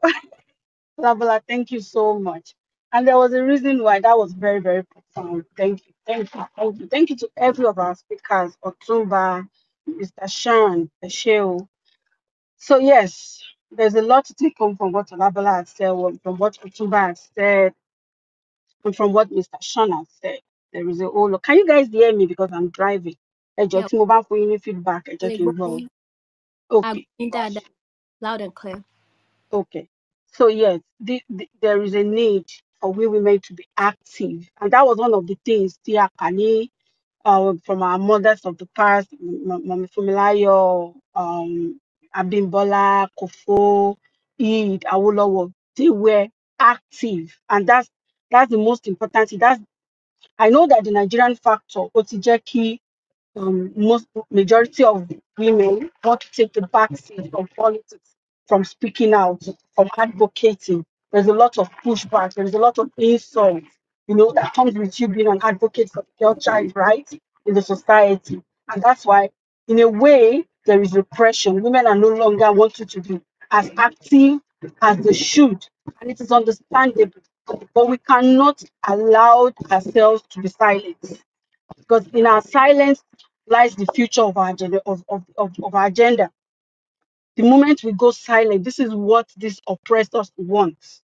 This is the dream, and that's why Nigeria is at a state that it is today. Because if we look at the 1999 Constitution of Nigeria, and the country is being led back, there's no room for women in that constitution. The girl child was never considered in that constitution. That's why we have a failed country today.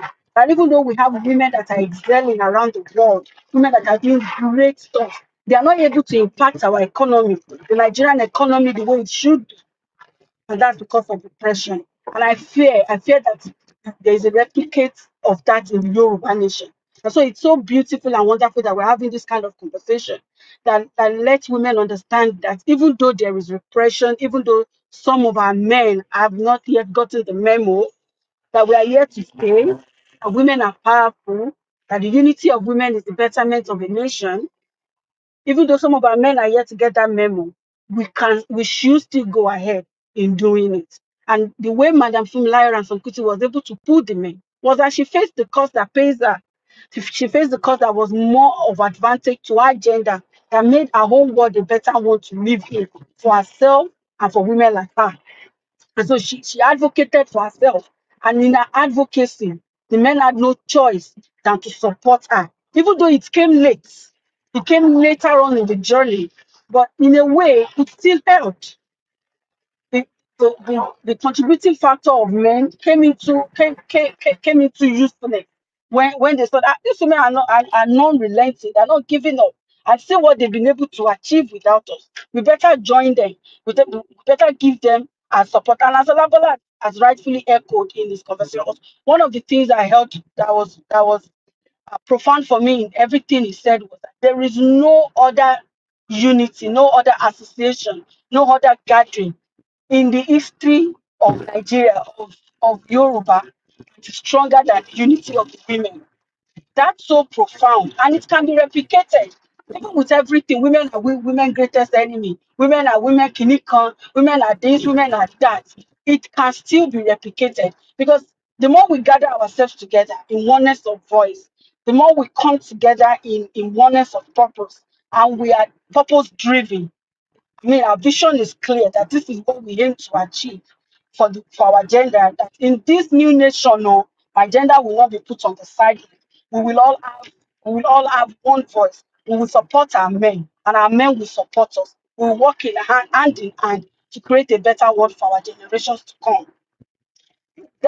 it's so important that our unity with the unity of women, it's so important.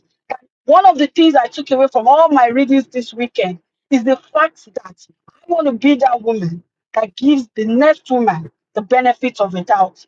I want to be that woman that when a woman is writing her history, even though I feel like I've been doing it in my own little way, I'm propelled to do more and to look beyond people's faults, to be more um how do I say it now? To be more open, to to be more loving, to be more forgiving. Like that's where victory lies. That's where my word will be better. That's where I can, because sisterhood, there's so much beauty in this sisterhood. It took me back to my childhood days, and I've always shared how my childhood was. Sister Kofo, Yes, can you your hear voice me? is going in and out.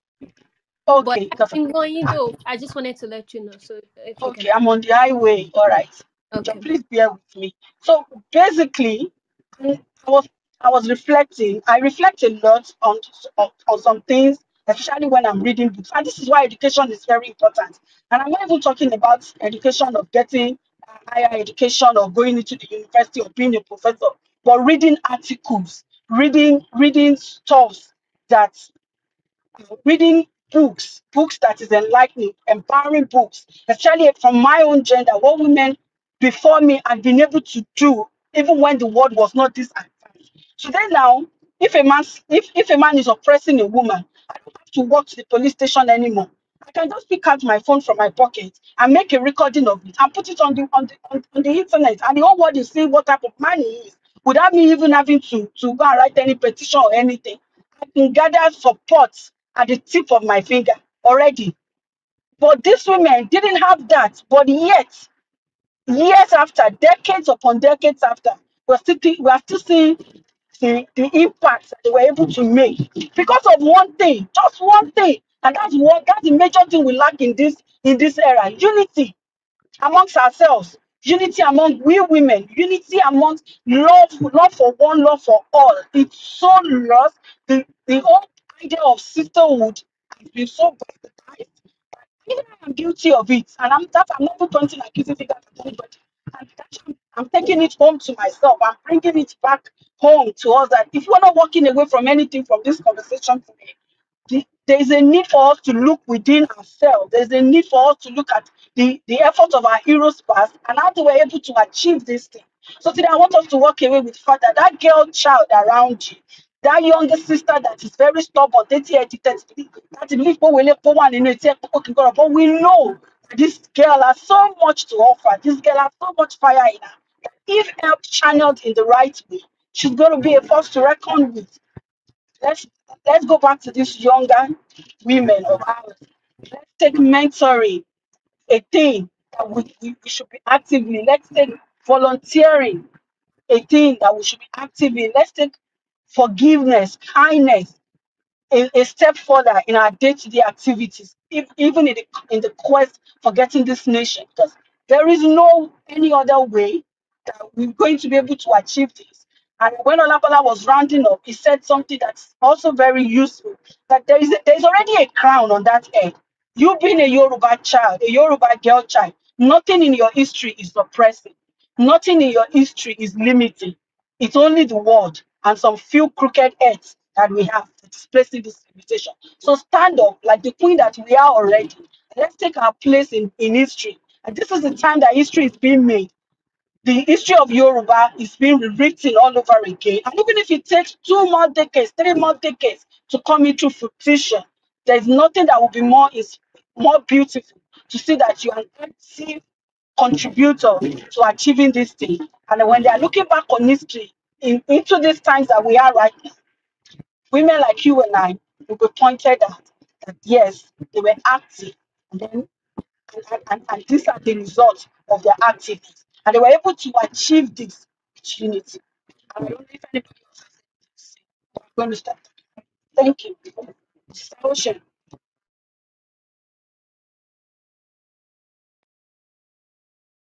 I think Ocean is on the phone, but I think she'll be coming back. So are we rounding up? Because I'm not sure if we were able to touch all the women, but we can always have this conversation again. So Miss Sister Kofo, are we rounding up? Is that what we're doing?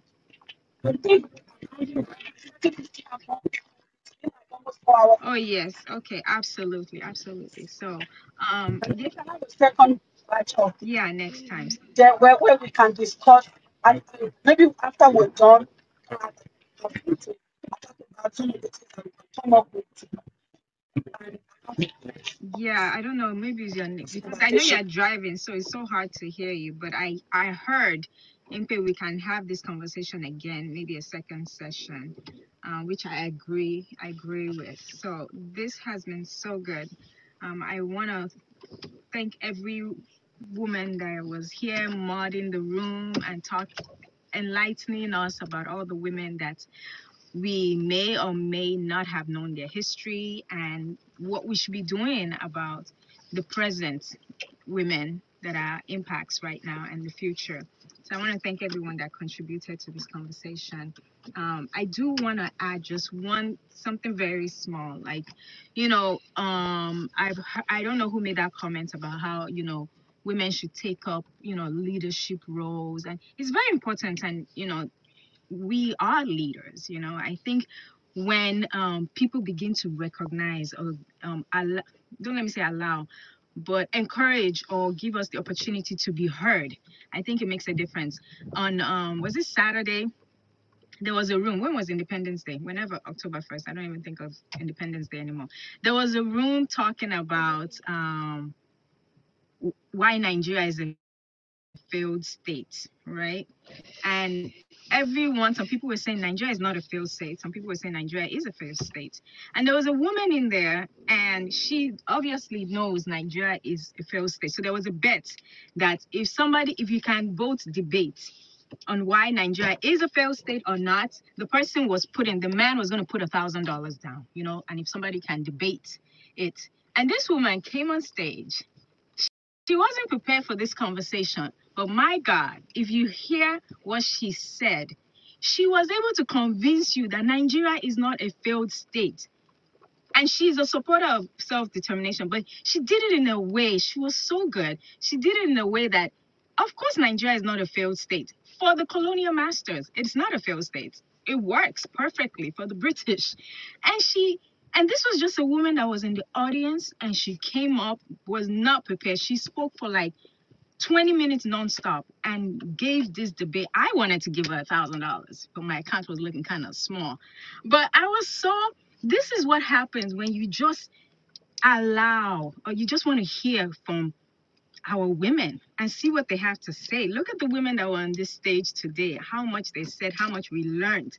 Imagine if this was happening in the political ambience, the political arena, right?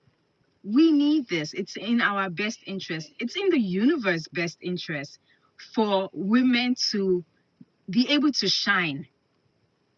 We all look good. If we look good, you look good. It's a yin yang situation. So I just want to recognize that. I want to thank everyone that has spoken today. If anyone else wants to add anything, we can, and we can wrap up and continue this conversation another time. This has been great. Or should we just play a national anthem and call it a day? Thank you for Can everyone I that say was able to something? speak Yoruba. Yes, Fumi, welcome on stage. Sorry, we haven't seen you all night. I know you were in the audience, so thanks for coming up. Yeah, do say something. I'll mute my mic. Awesome. Sorry, I've been in and out. But it was a really, really great room. I wish I joined when you guys started. I think I caught like towards the end. But it was an absolutely amazing conversation. Kofo, like you said a lot of really amazing things. And I think the men as well, like had a lot of very good, powerful things to say. Especially in answering the last question, right? Like what would Yoruba nation look like for women? And I think that that's probably one of the most important questions, right, that can and should be asked. I feel bad that I missed the beginning piece of this because I think you guys dig deep into like the historical context as far as like what women's role in Yoruba land look like. I find that a lot of times whenever men are talking about like our culture and our culture, they're actually quoting like post-colonial Yoruba land as opposed to like pre. And what I will say about that as well is a lot of the things that we're hearing as far as like what is actually what Yoruba land looked like for women pre-colonization, it's very important to understand who wrote it and from whose lens it was written in, right? Um, was it written by women? Was it written by men? I think that that has a very high importance on the framing and the way in which they write whatever piece they write. So I think it's important not just to listen to male historians when they are telling us about our history, but to also make sure that we're doing our own work and actually digging deep to seek out those female historians, right, that will write these pieces, keeping the women's experience in mind. And I'm going to be brief on the last question that Kofo asked the room. We were talking about this, I think, in Banter Arena a couple of days ago, and I said, it's very important for like men or Yoruba men to make sure that they're not comparing themselves with the worst, right? But you're actually comparing yourself to the best. Because what tends to happen if you constantly compare yourself to other ethnic groups and say, well, you know, Yoruba men, like we treated our women way better than these other guys did, right? Look at what they're doing over there. And you're constantly comparing yourself to the worst, you know, ethnic groups, you're never ever gonna progress, right? If you're trying to get 100% on a test, you want to compare yourself with people that are getting 95 and 100. You don't want to compare yourself to people that are getting 60 and 70 because you're going to look good, right? That 75 would look really good when compared with someone that's getting 60, 70. So you want to make sure that you're looking at other ethnicities that treated their women the best and look at what that looks like, right? What is that ideal model? And that's what you want to compare yourself to. Um, and I think the last or the second to last thing that I will say is, for the Yoruba man, right, in context of like Yoruba nation, for the Yoruba man, the quote unquote enemy or person that subjugates them would probably be like the North, right? But in a certain way, for the Yoruba women, the quote unquote enemy that subjugates them is not only, right, that higher power, the North, but it can also be viewed as all men, right, within that patriarchal system, which does include Yoruba men. So when you're talking about a new nation, you're talking about building a new nation, you want to make sure that you're not essentially substituting one master for another, and you're actually addressing those systemic policies that are currently in place in the country called Nigeria, and looking at how you're going to revamp that and what that would look like under Yoruba Nation, right? I think within like the Nigerian House of Representatives, you have like 13 to 15% women. What would that look like under the Yoruba Nation structure? Would it be a 50-50 split? Are women in positions of power going to be something that's prioritized? Or are we simply shifting the same system over to Yoruba Nation? Where are women invited in the discussion, right? Are they brought in the middle of decision making, or are they sitting at the table when these decisions are being made? So some things that I would like to look at is the current Yoruba Nation structure, leadership. What does that makeup look like, right? I have no idea. I have no, like, you know, I haven't really looked deep into that. But what does that representation look like right now? If the leadership is simply 5 men with like 1 woman, that's not really something that I would say is productive, right? Or is progressive. And it doesn't really show clear-cut leadership. And then I will say within this app, looking at the men, you know, in these conversations, looking at some of the statements that they're saying, looking at the way that they're treating women, are women simply relegated to their own like women's spaces, or are they actually part of the bigger discussions that are being had in every room? Are women being, you know, quote unquote, brought along to the conversation, right?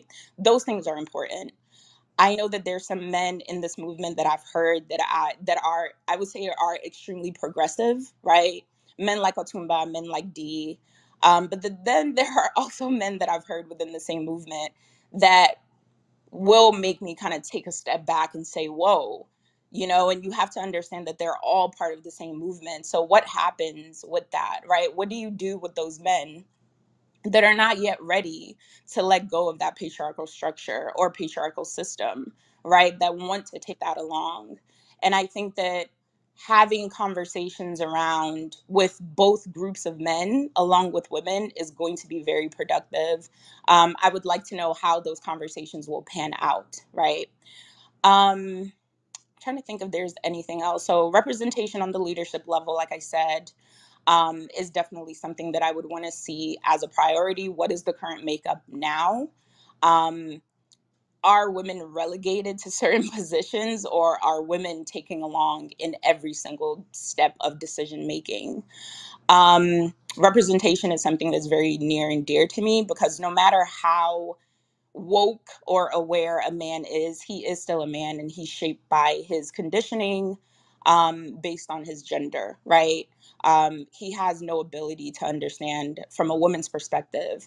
So you want to make sure that you have women at the leadership level, not only contributing, but enforcing, you know, rules and regulations for women, right? By women. That's very, very important. Otherwise, you're just going to have a Nigeria light for the Yoruba women. So yeah, I think you guys said there's like a second session, and I would definitely look forward to see like what that looks like. Thanks. All right, thank you so much, Fumi, If for that. if But I'm going to say sorry, if you something. don't come late again for me.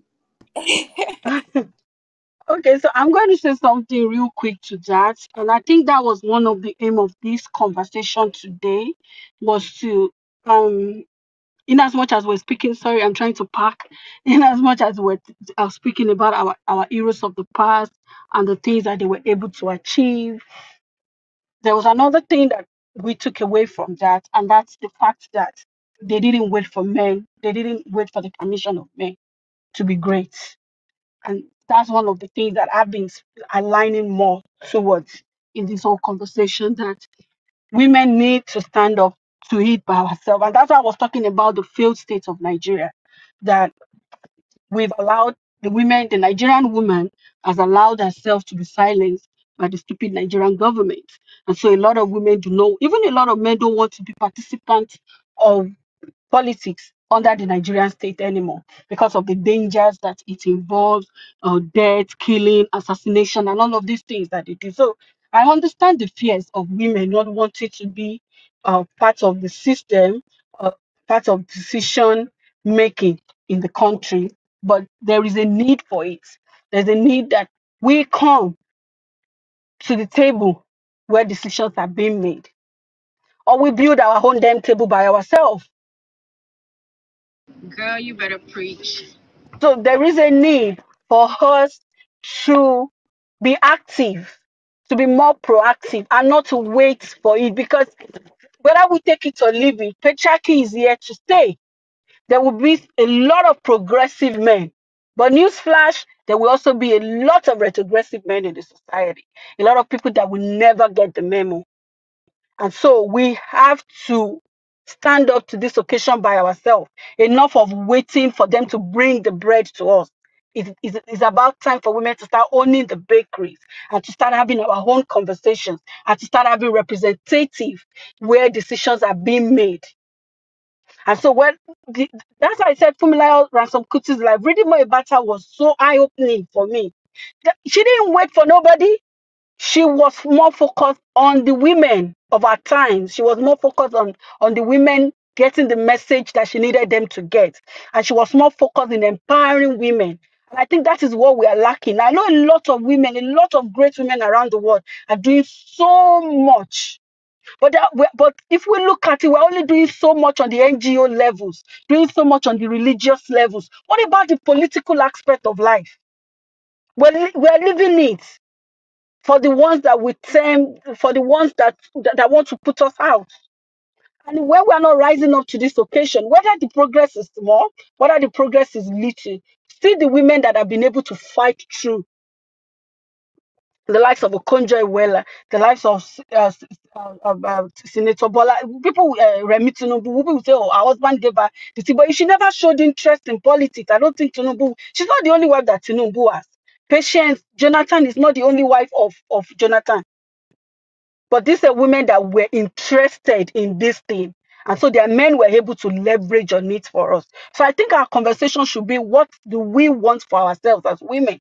What representation do we want for ourselves in the Yoruba nation that we want? And let's begin to be more active. Let's begin to have conversations around these things. Let's begin to have empowering programs around these things. Let's begin to enlighten ourselves around the things that we want to see in Yoruba nation and stop waiting. Because if we wait for the men to bring it to us, we're just going to be disappointed. It's sad, but that's the reality. And I'm done speaking. I don't know if Auntie Adedoye wants to add to that.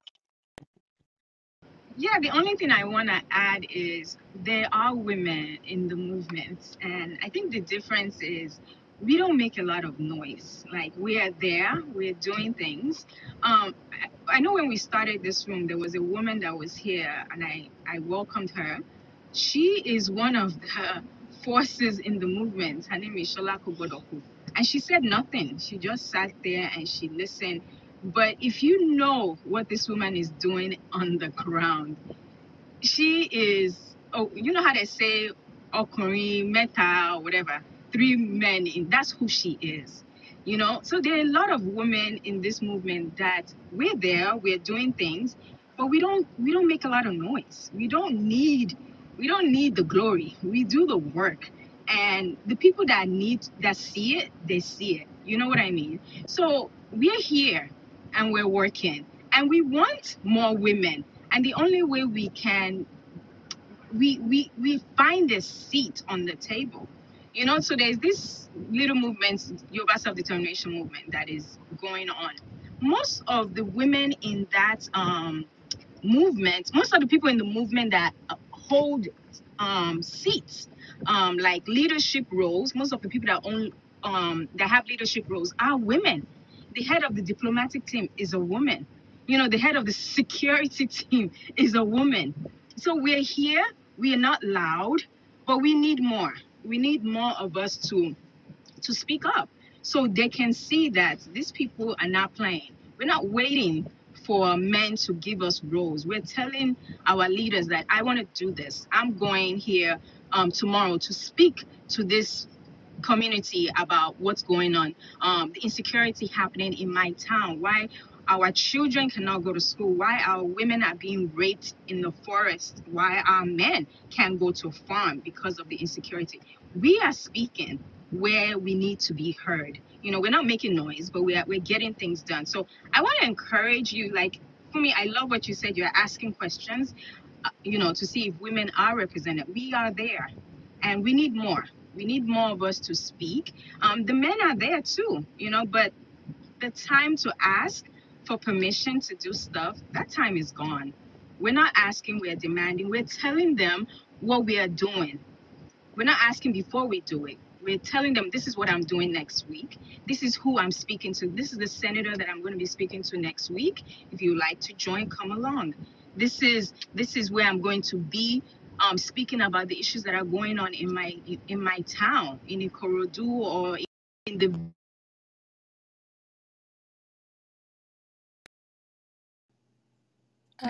Did she cut out or? Okay. Sorry?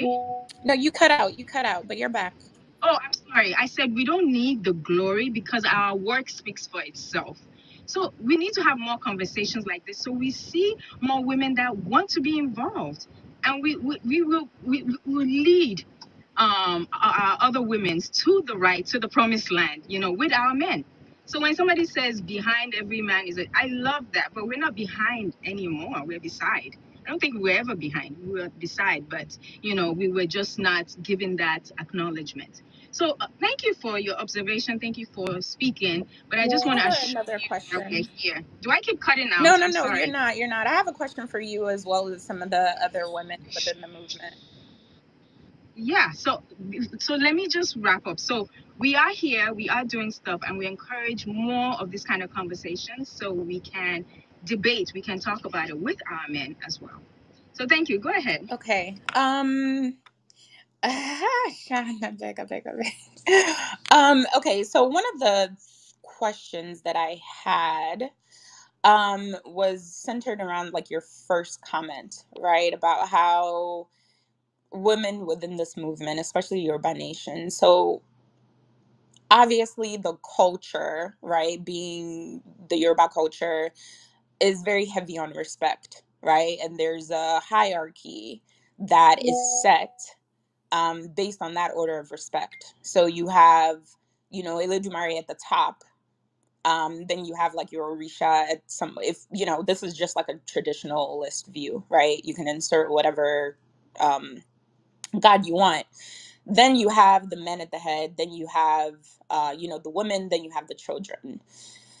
How do you reconcile this notion of like respect when it comes to the fight for women's rights in engaging certain groups of men that still want to hold tight to the patriarchy, right? I find that a lot of women, when they're speaking specifically to men, they're very mindful of what they say, how they speak, and they're afraid to push too far, right? How do you reconcile that with, what you just said about, we're no longer at a position where we're going to ask, we're kind of just going to push, right? Because we know that power is never given, it's taken.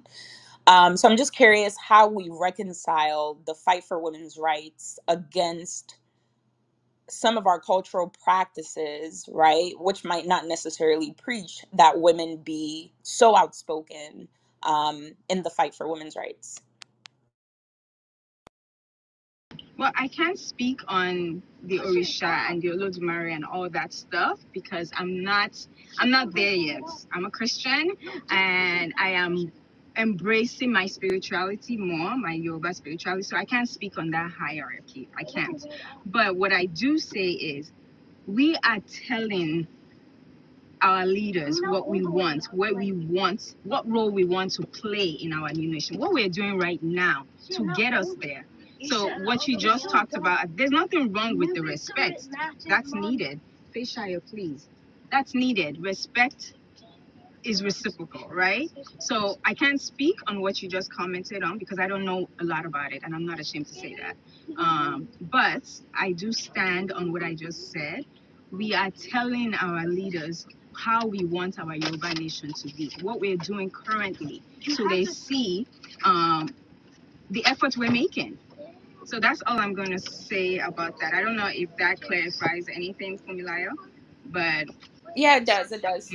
answer your Orisha question because I don't know much about Yeah, I think it was more a culture question and less a religious one. I think I just put that Eledumare one there because that's like my practice, but you could have put God or anything. I think the question was more so on the woman's place, right? Where we are now in 2022 as Yoruba women when it comes to men and our expectations, right? When it comes to our culture, as far as like the way you address them, the way you greet them, it makes it a lot harder to sort of fight for women's rights. So the question was more around how to reconcile those two different things, right? The expectation of the Yoruba women versus the fight for women's rights. But I think you did a good job answering. Thanks. Sumi, I don't know if I can quickly add something around the Yeah, but culture you told part me to of speak it that Yoruba, so yeah. yeah, I'm going to speak. I'm going to switch it up. So, um, what I understand around the Orisha setting is within even it trickles down to the traditional spiritual, the priest, kind of the babalawos, the devotees of those individual deities and different deities. So at that level, which also speaks to the feminine ones among them, representing the feminine devotees, like the Iyemoja priest, like the Oshun priest, female Oshun priest. At that level, they are equal to their male colleagues in terms of position. Like if you have a female issued priest or issued devotee, she's also equal to a male issue priest or issue devotee. So, in terms of representation, that issue female devotee represents issues that relates to women that are issue devotee. And I'm saying this for us to also again properly understand the context of the existing pre-colonial structures. I'll say this again. That structure wasn't a perfect structure. We can't use that structure in the 21st century that we have now, but that structure is a perfect base model for us as Yorubas. Again, at that level of representation, women are equal to men. You can see this in all various aspects. One very close aspect is in their greetings. When they are greeting each other, you can't differentiate when those traditionalists greet each other. You can't hardly differentiate a man from a woman because they have just like a general greeting for that level. So during those pre-colonial periods, those people also kind of represent the westernized government structure that we have today in terms of the law and the government, the local government, the state government, and the federal government as well. So they make those decisions based on that structure then, where for, again, every level of decision making, women are equally represented in terms of um, numbers of representation, which also trickles down to every other aspect of the society. I may not be able to speak, let me not say I won't be able to speak to it. We all know, right, that within the Abrahamic religious context, it's a different thing, right, which also kind of impacts our traditional structures when Nigeria happened to the Yorubas, right? So within the Abrahamic religious context, I don't know, I was once a Muslim. The ones I'm sure of is the Muslim one. I don't think a woman can lead in the mosque, which directly impacted the culture of so-called Yoruba Muslims, still within that Yoruba community. And the same thing happens on the flip side of Christianity as well. I don't know to what extent. I know there are women pastors, but I don't really know to what extent they also function in decision making and pushing issues that relates to women, right? But those are the two major factors that I know greatly impacted the original structure and women representation that we have in predominant Yoruba land. I don't know if that kind of shed more light on your question for me. Thank you. It does. Thank you, Sean. But you didn't say a word of Yoruba in that submission. I just wanted to point that out. But thank you.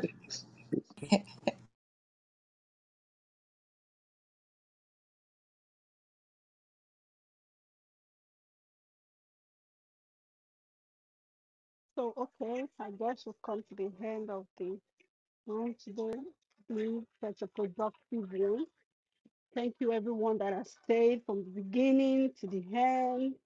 Everyone that has contributed. There will be a part two of this, and in that part two, I think we'll be focusing more on the women that are impacting right now, the Yoruba women making impact in our generation right now. And then we also provide solutions on what we can do to empower the young girl child in the Yoruba sector. And also what active roles that women can partake in. I think I will be doing more studying about that on how women can be more impactful in this movement, more contributions that we women can actively be in hands-on, more dedicated to in giving support to the men, and also how we can also like get our men to come on to support us as well in the movement, and how we can all come together in unity, in oneness of voice and purpose. So thank you so much for everyone that has stayed, all our moderators, Sister Auntie Osher, Sister Adedoyin, Zainab, Lola, Otumba, Shan, Olukola Bola, Milayo, Auntie Adu, and everyone in the audience. White Lion. White Lion, even though you refuse to come up on stage and contribute, I have a beef. Oh, I have a chicken against you for that, but no problem. Faye, Sister Lola, Murayo, Barry, Big Annie, it's nice to see to have you here. Uncle Ella, Mr. Tunji, and our others in the room, please do well to follow the room, follow us, and we'll definitely follow you back. Till next time when Yoruba Nation come together again. Otuba, please, could you do us the honor of playing the Yoruba national anthem for us? Thank you. Sorry, before the Actually, anthem. Yeah. okay. Yeah, I was busy on call. Yeah. I just schedule a room. Maybe I should move the room back to 3:30 or something. Maybe for the if we will be, I mean, if we would like to participate in the review of the Anikulapo. So I scheduled the room. Is Ocean here? Ocean? Yeah, I'm here. Should we continue with the room? I think we can if people are. I know some people haven't seen it and they wanted time to watch it, so maybe we can do it tomorrow. Oh, But tomorrow. it really, yeah, I don't, because I know Fumi hadn't watched it, Lola hadn't watched it, and I So how many think a of us few. are yet to watch it on stage? Yeah, I'm about to watch it now. Okay, Zainab too, Lola too. Okay, yeah, maybe we should do it tomorrow then. Yeah, Okay, all right but then. yeah, sounds perfect. So we can do that and just talk about it tomorrow. But I also wanted to like thank everyone so much as well. I think this topic needed to be had. I mean, it's kind of hard to have it given the society that we're in, and uh, you know and of course, like, nobody wants to say that we have these things that are not positive. But I really appreciate when Olabola came up and was like, listen, patriarchy existed before the white man, and even when women were kings, they would always find fault in like the way women led. And it means that these are things that we can intentionally change. Your past doesn't matter as much as your future and your present, right? So you're only as good as your most recent achievements. We all know that. So what you're going to do is what matters the most. And I'm glad that we have all the women on stage. Thank you so much, Madam Adedoyin, Madam Zainab, Madam Adu, Madam Kofo, Madam Lola. Thank you to everyone that spoke. Mr. Otumba, Mr. Shangidi, Mr. Alabala, thank you so much. Mr. Obadino is not here now, but I want to say thank you to him as well. And to everyone in the audience that stayed with us, Barry, Big Annie, Madam Faye, White Lion, everyone, really. Lala Gold, Mr. Ella, Mr. Tunji, Mr. Shion, Miss Morayo, LOD. Thank you all. I feel like, just having you here, I know there is like another big room going on. But everyone was rallying and supporting. These conversations are very important. And thank you for having it in a very constructive manner. So yeah, I have the national anthem. I can go ahead and play it, but Otumba can also play it if he No, wants please to. go ahead. Otumba is in a meeting, so please play Okay, it. sounds good. Then I'm just going to go ahead and play. Thank you all so much and see you next time. Tomorrow.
You all and see you tomorrow. Have a wonderful day. Bye bye.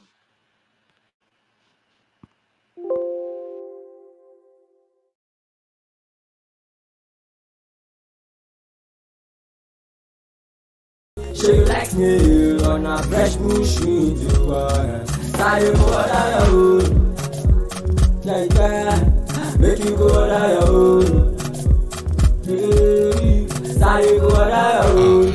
Ayé ti wá dáadé báyìí o. Ṣé àwọn àgbà bọ̀ wọ́n ní bí ebi bá kúrò nínú iṣẹ́ ti bùṣe èyí ló mú àjọ adójútèbí ni Àkànní Akànjí Farm pèsè àwọn èrè oko fún jíjẹ ní ìrọ̀rùn láìsí àbàwọ́n kan àti ìnira rárá. Àwọn èrè oko bíi àgbàdo, ẹ̀gẹ́, iṣu, ewébẹ̀ àti àwọn èso lóríṣiríṣi, ẹran ìgbẹ́, ẹja odò, ìgbín àti bẹ́ẹ̀ bẹ́ẹ̀ lọ. A tún ń ta àwọn ohun jíjẹ fún àwọn oníbàárà wa tí wọn kò bá lówó lọ́wọ́ lásìkò àti ra oúnjẹ lọ́dọ̀ wa ṣùgbọ́n tí wọ́n sì ṣe ìlérí wípé wọn yóò san owó náà padà kété tí wọ́n bá ti rí owó náà níparí oṣù. Pàpàǹbarì rẹ̀ wípé a tún lè kó èyíkéyìí nínú àwọn èrè oko lọ káàkiri àgbáláyé. Ẹ̀yin ẹ ṣáà ti kàn sí wa lórí ẹ̀rọ ìbánisọ̀rọ̀ Àkànní Akànjí Farm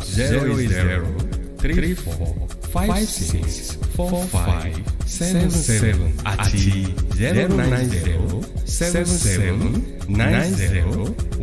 09077901303. Àkànní Akànjí Farm àwa fún yín lọ́jọ́kọ́jọ́.